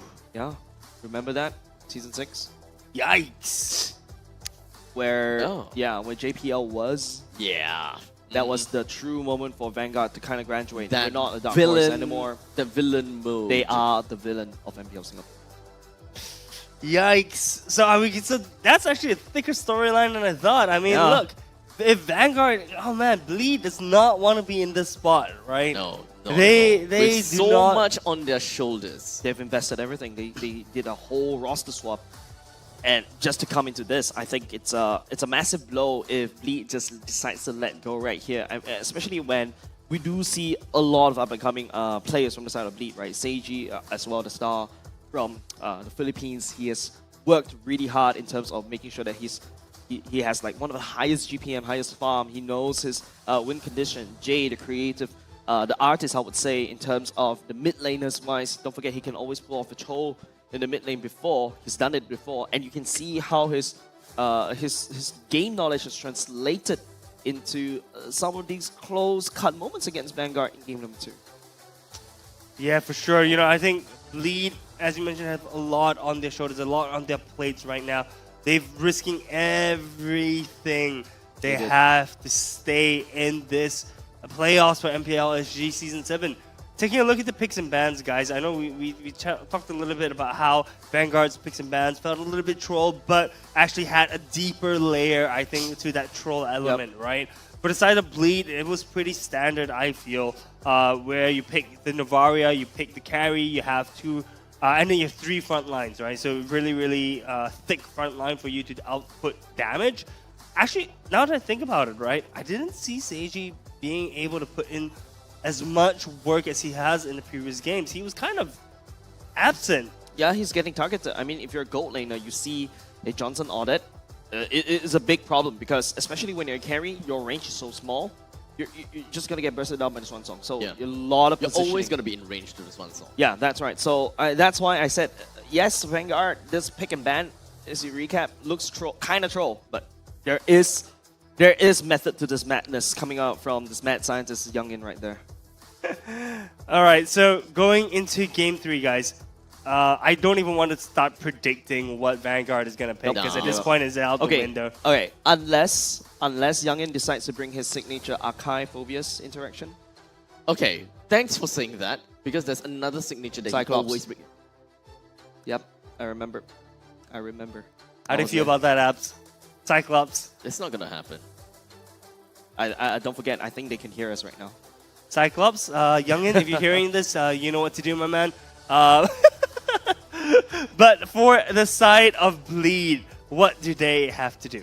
I think right now it's just working on the fundamentals. It feels like they have a plan that they used to stick in the first part of the game, but after around the mid and the later parts of the game, they start to just ignore the battle plan, right? Like they do have a plan, it works, but they just let go. So right now it's just all about trying to close it when they're at their peak, when they have all the priority in. That's when they close it. Fair enough. All right, so let's see whether or not the picks and bans are gonna be as interesting as the first two games as we go into the drafting phase of Game 3, the final match of today. Once again, we've got Vanguard versus Bleed. Oh no.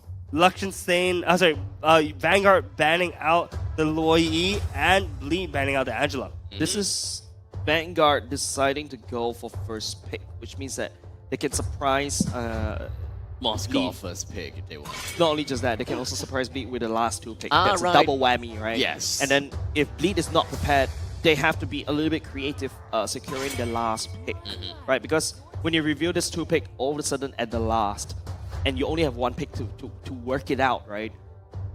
Especially when you already selected 4 heroes, you really cannot change your game plan on the fly like that. Youngin looking for specific soft counters. I don't think that at the point in time you would be able to look out for much hard counters per se. Correct. Once you're that deep in, no takesy backsies. Yeah, Youngin really, I think, reading Bleed like a book at this point. And, you know, with the creative picks and the creative drafts that we've seen all day today from the side of Vanguard, I honestly cannot wait to see what Youngin has in store for us. Yeah. Don't forget, Vanguard is coming in with a disadvantage. Not only just the fact that they're tired from, they played in the start of the day as well. They also, second match. Bleed. But they also had to deal with a super long game where they're always constantly alert where Nick Stain is coming from, right? As an athlete, as a player, I think the mental fortitude is very important going into this. This Vanguard just made this best of 3, makes it feel like a best of 7 just because of that one game. Yeah, look, and on the side of Vanguard is just, Nick Zane is probably just going, wee, right? Just driving the car and focusing, just crashing on certain people. So honestly, in terms of mental, I think Vanguard's in a much better spot at this point in time. All right, Moskov getting leaked out. Either if it's the first pick, Vanguard is up to something, man. It's us. It's very different, vastly different from the previous game. There must be something that they are looking out for this time. With Moskov currently available for the picking for the side of Bleed, Minotaur is something that Vanguard could pick up for themselves either, but they've decided to go for Edith. Have we seen Ken play the Edith before? Not that I know of. I know he was picking, I believe, mainly like Terizla, I believe. No, Ken has never played Edith in the regular season. He played a lot of Yuzhong and a lot of Arlots. Some Terizla as well, right? I believe. Terizla 2 games. Beautiful ultimates, I remember. So at this point in time, we are looking at Bleed's first 2 opening with the Akai and the Novaria. So with the Akai currently being picked out for Bleed, I'm not too sure whether we are even going to be expecting to see some kind of Enchanter support mid that we've seen before. Would Diggy even be capable to be picked out here just so that you can cancel our Akai's heavy spin? Do they really want to expend one ultimate for an ultimate in this kind of game? Yep. Arlot and Xbox being picked up for the side of Vanguard. Nothing too surprising yet. It seems like, these are all pretty standard picks coming out right now. Come on, Youngin, I want to see some of the spicy hidden techs that you've got for us. We do see the Fanny being banned out though. I find it pretty funny. Yeah, of course. Like you don't want to give Fanny over to deck once again. Something that he's really comfortable on. Apart from that, Vanguard, this is also I mean, yes, it's flexible on their own, but it seems like, the Youngin has already written his draft on the stone already. Edith going into the roam, Xbox going to jungle, Arlott goes into the EXP. I mean, you can flex it around with Arlott goes into the EXP, Arlott goes into the roam, and Edith goes to the EXP. So, yeah. With the lineup of Bleed, we have Carry, Novaria, and Akai. Understandably, Novaria is always going to be pretty far away from the battles, and Carry is shortly behind their anchor. I wouldn't say that Akai is going to be one of their anchor. In fact, I do want to see the Akai being the jungler, perhaps, and have someone else that can really just hold down the fort, being the tagger of Carry in this instance. They do have the crowd control that they need. They do have the damage, they do have the pokes. At this point in time, what they are generally looking out for is possibly some other soft counters that they can expect to deal with Vanguard, because Arlott, crowd control, Edith, crowd control, and they are generally very tanky. Something that Carry can do very well, but perhaps wave clear is something that they would want to possibly look out for too. Moskov and Chang'e being the final two bans for the side of Bleed. Really trying to pinch down on the pool that Luxionstein can pilot. And Yu Zhong being the final ban for the side of Vanguard.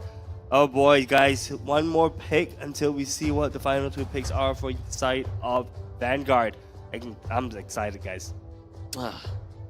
It's kind of tough because I'm really racking my brain for this. Okay, I feel like Vanguard should be going for something more normal this time around, right? There we go, wave clear. Nathan and perhaps a Vexana. Normal? Normal? You said normal? This is a Nana Leslie that is being picked on the side of Vanguard. This is anything. At least it's not Cyclops. This is anything but normal. We saw Nana being picked earlier on in the season. We did also see Leslie getting played.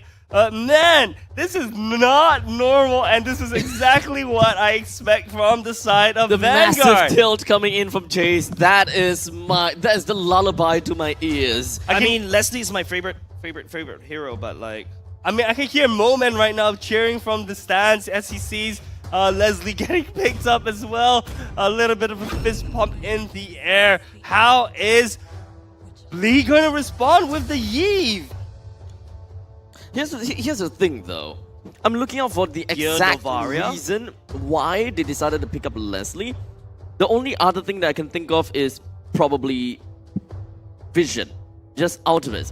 One of the main things that Leslie is really great for when it comes down to being a marksman is no, is not damage, no, is not burst. But it comes down to the fact that she is untargetable whenever she goes invisibility. So she's really good against heroes that focuses onto point-click abilities, point-click stuns, so on and so forth. However, for the side of Bleed's lineup, every single one of these heroes work on AoE, yep. Right? It is all skill shots. Perhaps only against the carry is a tad bit different. So the only final thing that I can look out for is just carry versus Leslie. Leslie, superior range, fight against carry, carry loses. That's the only other reason I can see why Leslie is a debated pick to go up against carry. Just as simple as that. No other reasons. As for Nana, Nana is indeed a very annoying hero. We have seen before, right? Molina's Smooch, Molina's Gift, everything. From the first skill, ultimate, passive, this Nana is not a hero that you should just gloss over. Not a hero that you should be reckoned with. You gotta be real careful about the innate potential of Nana. And I find it okay. They need that wave clear anyways, because they are picking Leslie, who is weak at wave clear. So they need a mage that can wave clear well enough. Yeah, I think the Nana-Leslie combo is very interesting. We actually do see this in quite a few ranked games as well, right? We're starting to see some similarities, I suppose. But the Nana, with that wave clear, with the ultimate hits like a truck if you're able to hit multiple times, right? And honestly speaking, in this kind of team composition, it's not a bad call for the side of Vanguard Once again, Youngin showing us his truly unique picks. One other thing that we were too focused on when it comes down to the Leslie and Nana pick was the fact that Gear has decided to play the Novaria as the roam instead, putting Jay as the anchor of the team. So he's the mage of the team, and he's going to be the one in the middle of the team. So the games are understandably going to be played around Jay for most of these periods, and the problem about that is that playing a Yve into a Nana is actually pretty darn dangerous.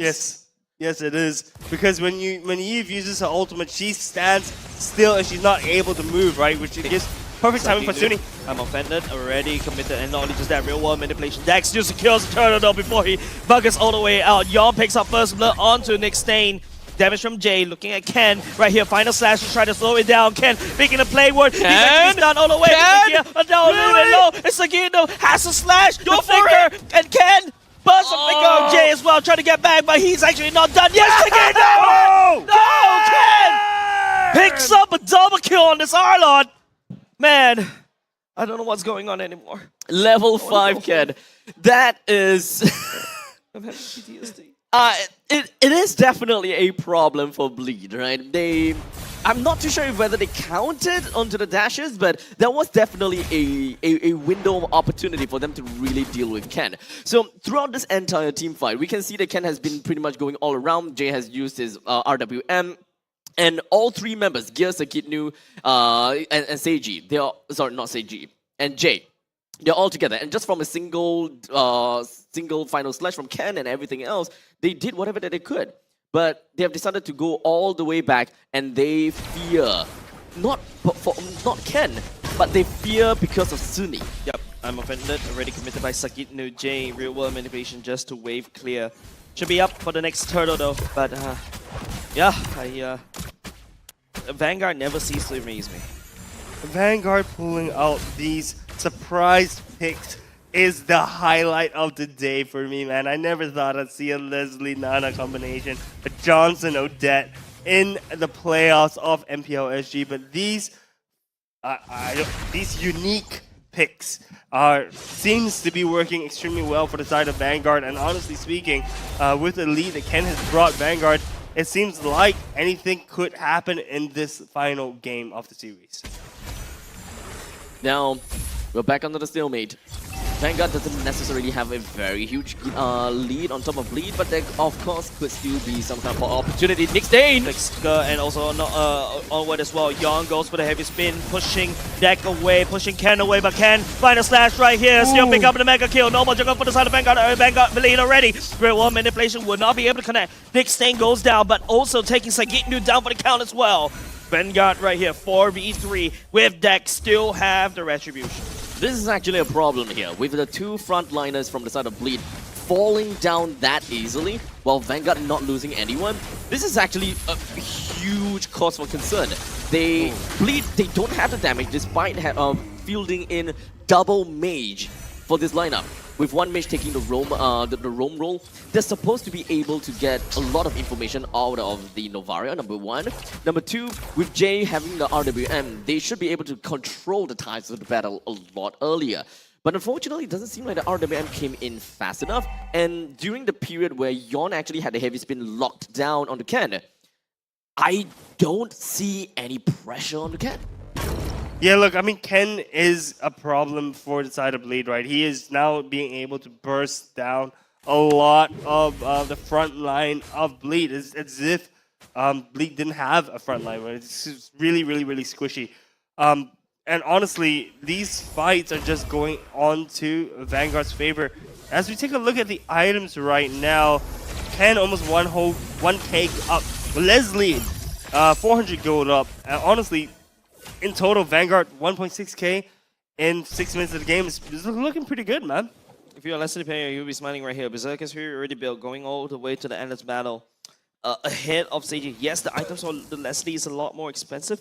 But yeah, you can fight right now. Just take a look. One poke, that's $400 damage, true damage Pop, right there. money flies. Pop, money flies again. But okay, but back to the case here. Sunni's gold is actually looking to be pretty done fine, and the amount and the fact that Sunni already has a Genius Wand as well, you gotta have to be real careful about that. With Jay manipulation, zoning everybody out so that Seiji gets the damage coming up. Heavy Yeah, spin. pins the members on the side of Vanguard all the way down to the wall. Where's the follow-up coming up from Bleed? Luxion's game get taken down by Yon right here. Dak burns Jay down, and then Yon, well, now he gets caught in no man's land. Ken returns the favor. Ken, it's unstoppable right now. 5-0 is one. I don't understand. This is not exactly a composition whereby Yon can just go on a proxy, land a hit onto someone and just lock that person in and have the rest of the team to come follow up. Because Jay is not a mobility mage. Here, he gonna have to play far. If anything, Yon proxies the lane and he's gonna be all alone. Seiji's range is short. No one is realistically gonna be able to help Yon in a lot of these occasions. And a lot of these occasions, we are going to see Yon dying more and more and more often. That is true, unless, I mean, just a theory, right? But what if Yon heavy spins the opponent's team into them? But that also doesn't really work, right? Like Speedy Light Wheels, shreds. That's a-okay. Saginu now stepping forward just a little bit. I hear the retribution being secured, being used by Yon already. Well, still not too bad because the turtles has already stopped spawning. And now they're looking to go into the mid-game part. Vanguard, 2.4k gold lead. 2.4k gold lead. That's almost a whole item. Real manipulation being used. Awkward angle. Deck, Class Insanity pops. Pushing Bleed away and also access a wave clear. And now Luxionstein, that's the ultimate snipe already committed. Would not be able to find Sagitnu. So it is a 5 current scoreline. We're looking at about 2,300 gold in favor for Vanguard. In terms of standing objectives, Vanguard is doing a very good job. And neutral objective with 3 turtles. In fact, out of these 3 games that have been played, this is Vanguard's best game. Yep. All right, we gotta have to remember that this is their best game. With them winning the first game without any of these neutral objective and hardly any standing objective. Game number 2, it was indeed very difficult, and it's not exactly a game I believe that Vanguard would have won, but they still gave Bleed a hard time. Similarly, no neutral objective, hardly any standing objective. So with this pattern in play, with Vanguard being able to get neutral and standing objectives, this is only gonna turn out a lot more worse for Bleed as time slowly runs out. The worst part is, especially when you're so squishy, Luxionstein as this Leslie could just 2-tap you, right? And immediately you're dead. And this battle was already secured by the side of Luxionstein, and now it's just gonna escalate. Maybe 4 BODs. That is just exactly what the Leslie needs. 4 BODs, definitely. Maybe 5. Don't enable him. Sales boots, right? Don't enable him.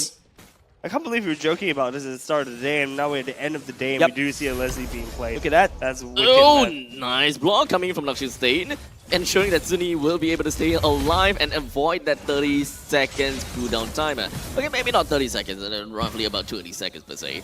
But now, we do have Ken though, playing a little bit sneaky peeky like. I don't think that the members from Bleed knows exactly where he is just yet. Yeah. He has a flicker as well, so if anything, he will want to drag Jay right into the very difficult spot to play because Jay is the anchor. Wherever Jay is, they for the side of Bleed, they will want to play around Jay. So we're gonna have to look out for Ken. Yeah, Ken is choosing an opportune angle to enter the fight. Yon is gonna spot him out there. Yep, Yon is going to spot him out there, so no more surprises for the side of Ken. Do a chance. Embedded tags onto deck. No follow-up. Oh, that's the Friaga armor broken. No more last insanity. Exactly where Bleed steps out comfortably. Not only does that, Jay goes in with a real world manipulation. Nick Stain goes Yon secures a lot in there's turmoil. And now with a heavy spin to kind of spin his way all the way. The ultimate snipe will not be able to land onto Yon. Getting blocked by Bleed. The camaraderie, the brotherhood of Bleed allows Yon to walk away alive. Good for Bleed that they managed to open up the map to ensure that Ken don't pull out any sneaky surprises onto them, ensuring that they at the back lines are gonna be fine and a-okay. So that flicker final slash from Ken didn't really amount to anything at all, and in fact Yon even responded with a heavy spin, completely neutralizing the ultimate that Ken has tried to set up for his team. So Bleed being able to get this Lord is expected, and it's good that they are now finally translating whatever that they have gotten in that previous fight to try to create a larger lead. Yep. Yeah, right. So we see them moving around the map, right? We see Lord being pushing in from the top. We see Bleed pushing down the mid turret right now. This is moving from one objective to the other, and this is the Bleed that we like to see. Deck almost getting caught out here. Had to use the last insanity to escape. Yep, right now Bleed has to end the problem right here, right now. If not, you know, Luxenstein is going to do a lot of damage. Oh! The snipe from Gear finds onto Luxenstein, and heavy spins all the way out. Vanguard still managed to defend the topside turret. Oh, amazing communication between Gear and Jay. Just being able to zone out and take a look at the positioning of Luxenstein. And not only just that, final slash will be able to find onto Sagitnu right here. And now the members from the side of Bleed is trying to look to actually take down the turret, but no! Seiji has to dodge away. The damage coming in from Vanguard right here takes out Yon and Sagitnu. 2 for none. And can 601, this guy better be the MVP if Vanguard actually wins this game. Now, where's Moment? The funny thing is now when I see that the Leslie portrait, I immediately imagine his name over there. Yeah. Right. I've seen him play Leslie so damn much, man. It's true. But, you know, I think that's enough about Moment. Luxenstein on this Leslie to 0-2 and 0. Not putting in so much work, but actually, I think I want to look at the damage graph actually and see how much damage has been done by this Leslie, because I can see her just standing at the backlash, not being able to secure kills, but able to output tons of damage. Actually not that much, actually. 18k only. In the middle. And Gear with 57k. Technically understandable. Their poke game is amazing. And remember how I said that Jay gotta have to be the anchor? Yeah, as long as Jay is always sticking with Gear, it's actually gonna be real difficult for Vanguard to even do anything at a point in time, because Jay can just pop the RWM anytime, and Vanguard might actually find a lot of difficulty trying to get themselves out of it. Oh, not only just that, Ken, this time around he gets caught. No final slash coming out, he's just holding on just a little bit, and he will use it right now. Jay real world manipulation, the onslaught will be committed by Nick Stain. Nick Stain goes to human form, trying to get out there, last insanity power. Fine Yon! Luxenstein will go down, no damage dealer from the side of Bleed anymore, and Seiji step forward comfortably. Nobody from the side of Vanguard could endanger him, and Seiji shuts down Ken, puts him down to the ground. Bleed finally coming online. Jay's not the only one on Bleed who can shoot those comets. Gear is showing that he can play the Novaria as well. Dang, those are some beautiful snipes coming out from the side of Gear. Gear has been really landing all of these shots time and time again. He's really putting his name onto the mark of this game. Only 600 gold ahead, Bleed has it, and the Lord is going to be marching in from the top lane onwards. This is definitely going to be a lot tougher, because remember how we talked about the fact that the only one that can kind of wave clear is Zuni? One of the best answers to wave clearing at the very least. So looking at items, all I can see is a Genius Wand, Lightning Truncheon, as well as a Blood Wings. I was about to say Queen's Wings, but Blood Wings. So we do have 3 items that's built up for the side of Zuni for now, but is it really enough for them to really deal with all of these mega creeps through a single magic boomerang? Okay, Lord is gonna sneeze. Not even Fire Bob will be able to dismantle that. Or Bob's dismantling the mid lane as well, just a little bit more. And now it's just Vanguard trying to defend everything. This 3-prong attack is dealing a lot of damage against Vanguard. And now Vanguard, the base is all wide open. Nick stays step forward, but it's gonna get shredded by Seiji. Seiji is outputting so much damage right now, and Vanguard unable to hold. The Lord already crashing in. Jay letting down a real one manipulation to kind of wave clear as well. The Lord working onto the core, and Bleed one more slash. They send Vanguard home. Bleed takes it home, and they managed to send Vanguard back home for the MPL SG Season 7 after a grueling game. They lost game 1 to Vanguard, and they managed to claw themselves back into the game after, I would say, might have been humiliating if they actually lost game 2. But they managed to climb themselves back up and ended the 3rd game with a bit more style. Yeah, that's true. It's so close, right? Like, it could be over for Bleed right there and then. Especially losing over to Vanguard right here. Don't forget, this is not their actual roster, right? You can tell the Vanguard doesn't even look remotely sad or angry. Yeah, I was gonna say, right? I think it's all smiles on Vanguard's faces. But flip side on the bleeds. It's true, you know. I think if you saw all smiles on the side of Vanguard, they all look extremely happy. This match was very, very close. It looked like a really, really fun match. So huge shout out to Vanguard for playing that out. You know, us as casters, I think to me this is one of my most fun matches to cast for today. So huge shout out to Vanguard for giving us that kind of performance. We see Gear. We see Gear giving a little bit of words to Nick Stain, perhaps as a little bit of a follow-up from last year. But once again, really, really good match. Bleed versus Vanguard, super close. It could have been anyone's game, but congratulations to Bleed Esports for winning their final match, the final series of day one. Here's their path to redemption, ladies and gents. Maybe a little bit battered, a little bit bruised, but rest assured, they'll be going up next against Asteris tomorrow. Oh man, how's that gonna be like? Jeez. Bleed versus Asteris. If Bleed were to... okay, look. Today's games are just today's, right? They're gonna go home, get themselves a fresh reset, and they will come back stronger tomorrow and show us exactly who they were in the regular seasons, and they will twofold that and give us a better performance tomorrow. Yeah, I really hope that's the case, ladies and gents, because, you know, this path to redemption for some of these players that's currently still in MPL Singapore, it has not been easy. But, ladies and gents, credits where credits due. Vanguard made it so hard for Bleed as well in this particular series. Man, the villains, there are still the villains on MPL Singapore. The villains never win in the end. You know, that's what well, they won last year, right? Have you ever watched Maleficent? All right, guys. Anyways, MVP, Gear, done. Gear. Let's go. Bye. Yeah. All right, Gear. Easy game. Yeah, his snipes has been on point. And not only just that, it turns out, it's Gear being able to just, you know, land down the damage against Liechtenstein, especially when Liechtenstein is staying so far away. And not only just that, the ultimate coming off of Novaria also allows the easier land of the heavy spin. It's just the control of the game that Gear has when he's playing Novaria, right? You don't only get vision, you also get damage. And, you know, thinking about it from a resource point of view, right?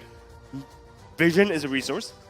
HP is also a resource, right? It's not about whether or not you can burst down a single person, but the thing is that if you eliminate a person in the enemy team from the game, that's a ton of damage, which is non-existent on the board for the side of Vanguard.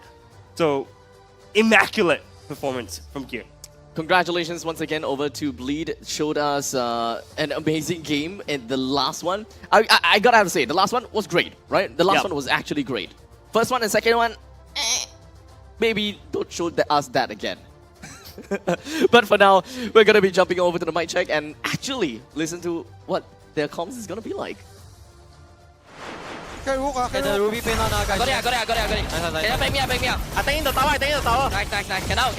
Already. Back, I claim tree. Slowly, guys, I got there. I can out. Nice one, Sagi. I can out, You want to play short, but... Hey, he won't die. They fight man. They burst me. Go. No skill, guys, no skill. I claim. Kill them all, guys. Ulti, guys. Ulti. You win. Lose, Boost, you die, guys. Careful, hey, game back, Nice. I'm pain. Help the line. I claim more. Get over there, guys. I got the load. I have BMO. Eh, the deck. I'm low. Coming. Low. Nice one, guys. Slowly, go mid. Careful. I go. Okay. Don't click. Come back. I can out. No, flick down, guys. Come down. I can kite. Guys, I can fight. We can fight. I box. Bro, you wanna? End. Nice. Let's go, bro. Cheers of success coming from Gear. I feel it for Gear. You could hear how elated he was when the turret went, and when the final crystal went down for the third game. So honestly, huge congratulations to the side of Bleed for, well, continuing their redemption arc, I suppose. Perhaps we'll be able to see a better performance tomorrow once again, but they're going up against Asteris. So we definitely will have a lot more to say about that because it is indeed one of the rising stars. And well, they did have one difficult game against Team Flash, but they did manage to redeem themselves today. And for Bleed, well, they did win this game, but I wouldn't really count that as a redemption. So I'll leave it for tomorrow. Yep. That is true. It's all eyes are going to be whether Bleed is going to be able to recover back to their regular season form for tomorrow. But that's tomorrow. Let's focus on today. Item builds wise, anything immediately stands out to you guys? Twilight armor for Seiji. What thing for Seiji? Twilight armor. Twilight armor. A lot of respect over the side of Luxian Stain, right? That's why he's able to sustain, you know, these fights. And not only just that, if you notice, it's a mana boots for Jay, skipping the book. Usually you would want to go for the book for the Eve. But at the very least, with the mana boots, you get access to the 2 core items very quickly, be it the Ice Cream one and also the Glowing one as well. And apart from that, it's also Sagitnu. Usually you see Sagitnu as a very aggressive EXP laner. You see him building lots of damage even when he's an R-Lot, right? But now, if you notice, a little bit of humbleness coming out from Sagitnu, going for more tanking. There's only one damage item from Sagitnu. That's the only item, War Axe.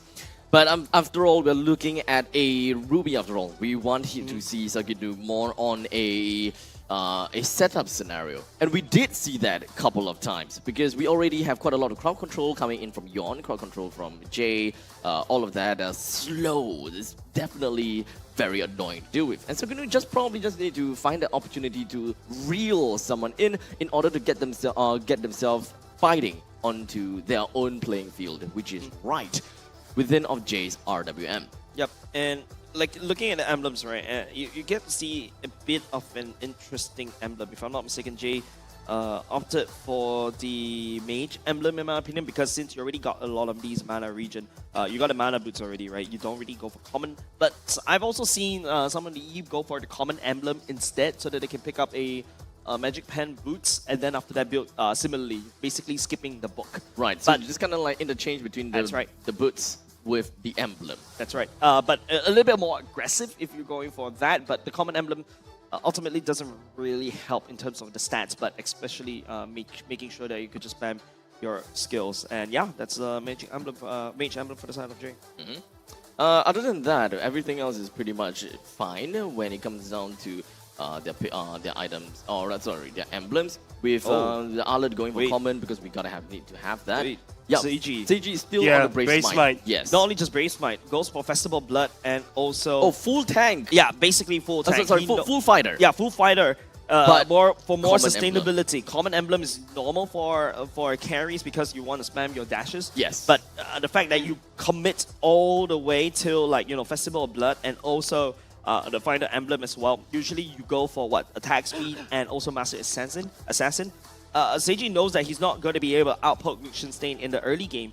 And there's this awkward moment in the mid game where carries should have a bit of a more priority. And then after that, Luxian Stain, once he pick up 1 or 2 BODs, is going to start sniping down Seiji.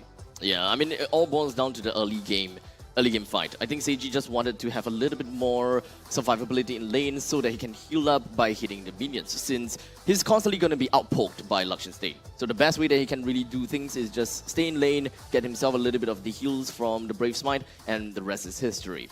But moving on to the rest of the teamfight participation, kind of looking at things, Luxian Stain has pretty much been playing his very own game at 18% of the teamfight participation, while all the other players have been constantly engaged in fights with 72% and the rest with 81%. Pretty fine if you ask me. And that's the whole point of Leslie, right? You want to farm all the way to the later parts of game, join the fight around maybe 2 or 3, 4, 5, 6, maybe 7 BODs. Stop. Yeah, but the point being is that you got a lot of damage from the side of Nick Stain and Sunny already. So yeah, there's no point for Luxian Stain to kind of join the fight. Yeah, look, I mean, unfortunately for Luxian Stain, he was not able to reach the late game point where Leslie have multiple BODs. And as such, we don't actually see the damage output being dealt, being dished out by the side of Luxian Stain. But boys, what a series. Yep. What a roller coaster series. ride. I think that, okay, to be fair, I didn't really have that much of a roller coaster ride. I'm just willingly accepting everything and just like, okay, cool, wow. But boy, oh boy, the roller coaster ride goes for this guy. What? I kind of expected game 1. No, game 3, you went. You full removed out. your mic. Build, You were man. like, Oh, what? That's showbiz. No. Yep. I kind of removed my headset right there. I was like, when I That see would the be last me game if now- they're Cyclops. I think I wasn't expecting those 2 picks. But it's Remember, not so especially- bad. Especially when you see that they removed the Yu Zhong, right? But yeah. All right, well, that's enough from us for today. This is the last you'll see of us for today, but do tune in tomorrow to see some of our pretty faces. If not, we're going to throw it over to Kindofu to break down the last series of the game. Second last portion of the day. It is my turn, and I am so happy to do the analysis for this last part. First and foremost, we have to thank Vanguard, especially Youngin. What a creative juggernaut today, giving us so many surprises. I was screaming at the back of the room there with the other talents as the draft was revealed to us today. But of course, it is still Bleed's day. This is a challenge they had to overcome in order to make it to the next round for our playoffs day 2. Now, first and foremost, mission report. This victory is done. They have gotten their revenge, and revenge is best served cold. And what a cold performance by Bleed boys here. Let's kick it right off. This is going to be the start of it. So 3 lanes all pushing in. Enhanced Lord, the charge is going to be wasted at this point. But I want you to keep your eyes on a few specific people at this point. First one being Mr. Sagitnu here. Just a little one. I'll point out a minor mistake. This costed them a little bit of advantage here. He actually missed his I'm offended, which then allowed the Vanguard boys and girls to really have a little bit of confidence going into this defense. And if you have seen the earlier parts of the game, the defense was a little bit shaky, but still foundationally sound. They could defend this in theory. Right? But here comes the formula that Bleed gave us, which was the J and Gear combination. This is a extremely painful yet effective combination here. The Yve as well as the Novaria. You're taking a risk with your health points, but you are, putting your investments into massive amounts of damage as well. So what they're going to do is they're going to trap the rest of Vanguard in here. Nick actually gets caught out, and at the same time, Suni actually blows the Blitz as well, right? Molina Blitz, once she uses that, she's out of damage, out of AoE damage, and that was the killer blow for Vanguard itself, because take a look at what happens next. Mr. Seiji, he did so much damage to the front line, they couldn't survive this, and at this point, the killing blow by Gear with the real-world manipulation. Is it Gear? No, it is not. It is J. My goodness, what a RWM there to lock 3 members in. Death Ball at this point, adding on with another Void Blast as well, and they were done for. And with that being said, this was the finishing move for the side of Bleed. What a game today. What a series. Super entertaining. It's a nice one to see Vanguard bow out with such gusto as well. But of course, this is the end for me. It has been fun for today. This is Kindofu signing off. It is time for me to throw it over to Cheryl. It is your turn to go. Thank you so much, Teacher Kin. And right now, I have Coach G right beside me. Now, Coach G, I also sweat for you, Today, we started off the day for Bleed Esports at 2nd seed. And then, right here in match 4, we don't know. We don't know what's happening right here with the Cheese Strats. How are you feeling? I think we're just having a tough day today. Like I said, our players not performing well today, and we're having a hard time. But thank God that they come back. And we need people to hear you. Yeah. We have I think tomorrow, another day. I think they will wake up. Okay. No, the thing is, before coming into playoffs, we had 2 weeks break for teams to have boot camp and restructure. So why is it that with that break, usually teams come in ready, but the teams perhaps coming in a little bit uncertain today for Bleed Esports? Like I said, I think just the bad day. Just a bad day. Just yeah. Just the bad day. Yeah. And tomorrow we'll see if it's still the bad day. I think they need to wake up. Yeah, but I guess the question is not whether they're having a good day or a bad day, or it's just how bad they want the championship, right? Yeah, they really want to win the championship. You know, if you ask me, but they just fighting for themselves. They need to fight themselves. Yeah, as do all of our teams here, all gunning for one championship, one slot to head on over to the MSC. Now, we're going to rewind a little bit. Tell us more, because I didn't have the chance to interview for the RSG game. So, you know, what was you as a coach's mentality coming into the RSG game? What was your approach? Well, like we always do in Scrim, we always prepare and everything, and then make sure that the mental of the player is good. And we're having a hard time. I just keep telling them to have fun, you know, here. And then just, you know, like play what they need to be played in the, like in Scrim. Right, and Like once more, potentially, you guys could be meeting RSG SG again, potentially. But with that, so what adjustments would you make learning from today's game? A lot. Elaborate. Just a lot though. Like, I think Gear need to step up. And Seiji need to do some gameplay or game style, like not supposed to be like careless, because he's so careless today. As you can see, he go in by himself, you know, and then not choosing the right spells. Right. So I think as opposed to mechanically, all of the players are definitely talented. It's just more of like a mental headspace coming to the game. They just must be playoffs ready. Yeah. Yeah, so moving on to this, I don't know what kind of a game it is, but definitely Vanguard put on a show with some incredible cheese strats. They're good. So starting off with the Chunger gold lane, and then we see the Johnson and Odette, and then of course we have also seen the Nana, but not so special, the Nana, but like, how do you approach, given that, you know, teams like you guys have been preparing for rather orthodox kind of drafting? Well, we do our cheese strat as well, right? Remember? And then in Scrim, of course, we have this Scrim body. They do a lot of cheese strat.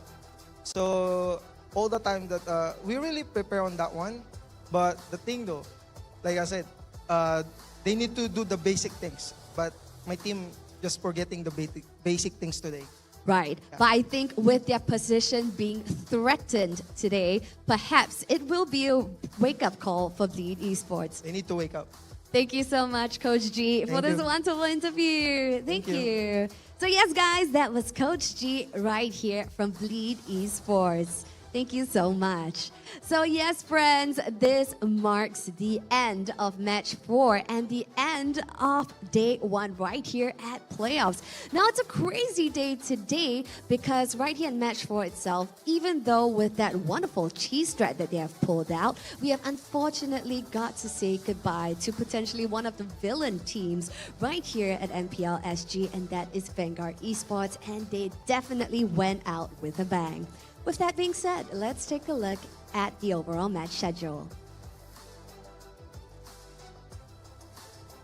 As you see here on your respective screens, as the day has concluded, we also have our upper bracket games. Starting off match 5, which is Saturday, tomorrow, happening at 1:30 p.m. We will see our defending champions, NIP Flash, going up against RSG SG. And closing off the show, we see match 6, Saturday, and that will be at 5 p.m. We see Asteris going up against Bleed Esports.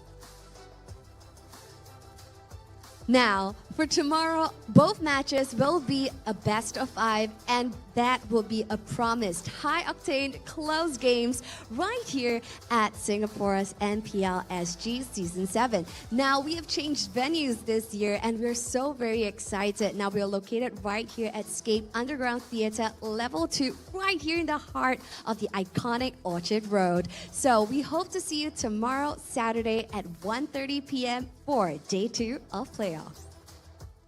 MPL SG Season 7 is brought to you by Moontan Games and Zenway Productions. Presenting partner, McDonald's. The road to glory has never been tastier with McDonald's. Catch all of the MPL SG Season 7 action and complete the experience with a crispier crunch with the new and improved Chicken McCrispy with Mac Delivery. Youth partner, Scape. Partner in Esports, OSIM. Level up your performance with OSIM's patented V-hand massage technology and ergonomic features designed with the player's comfort in mind.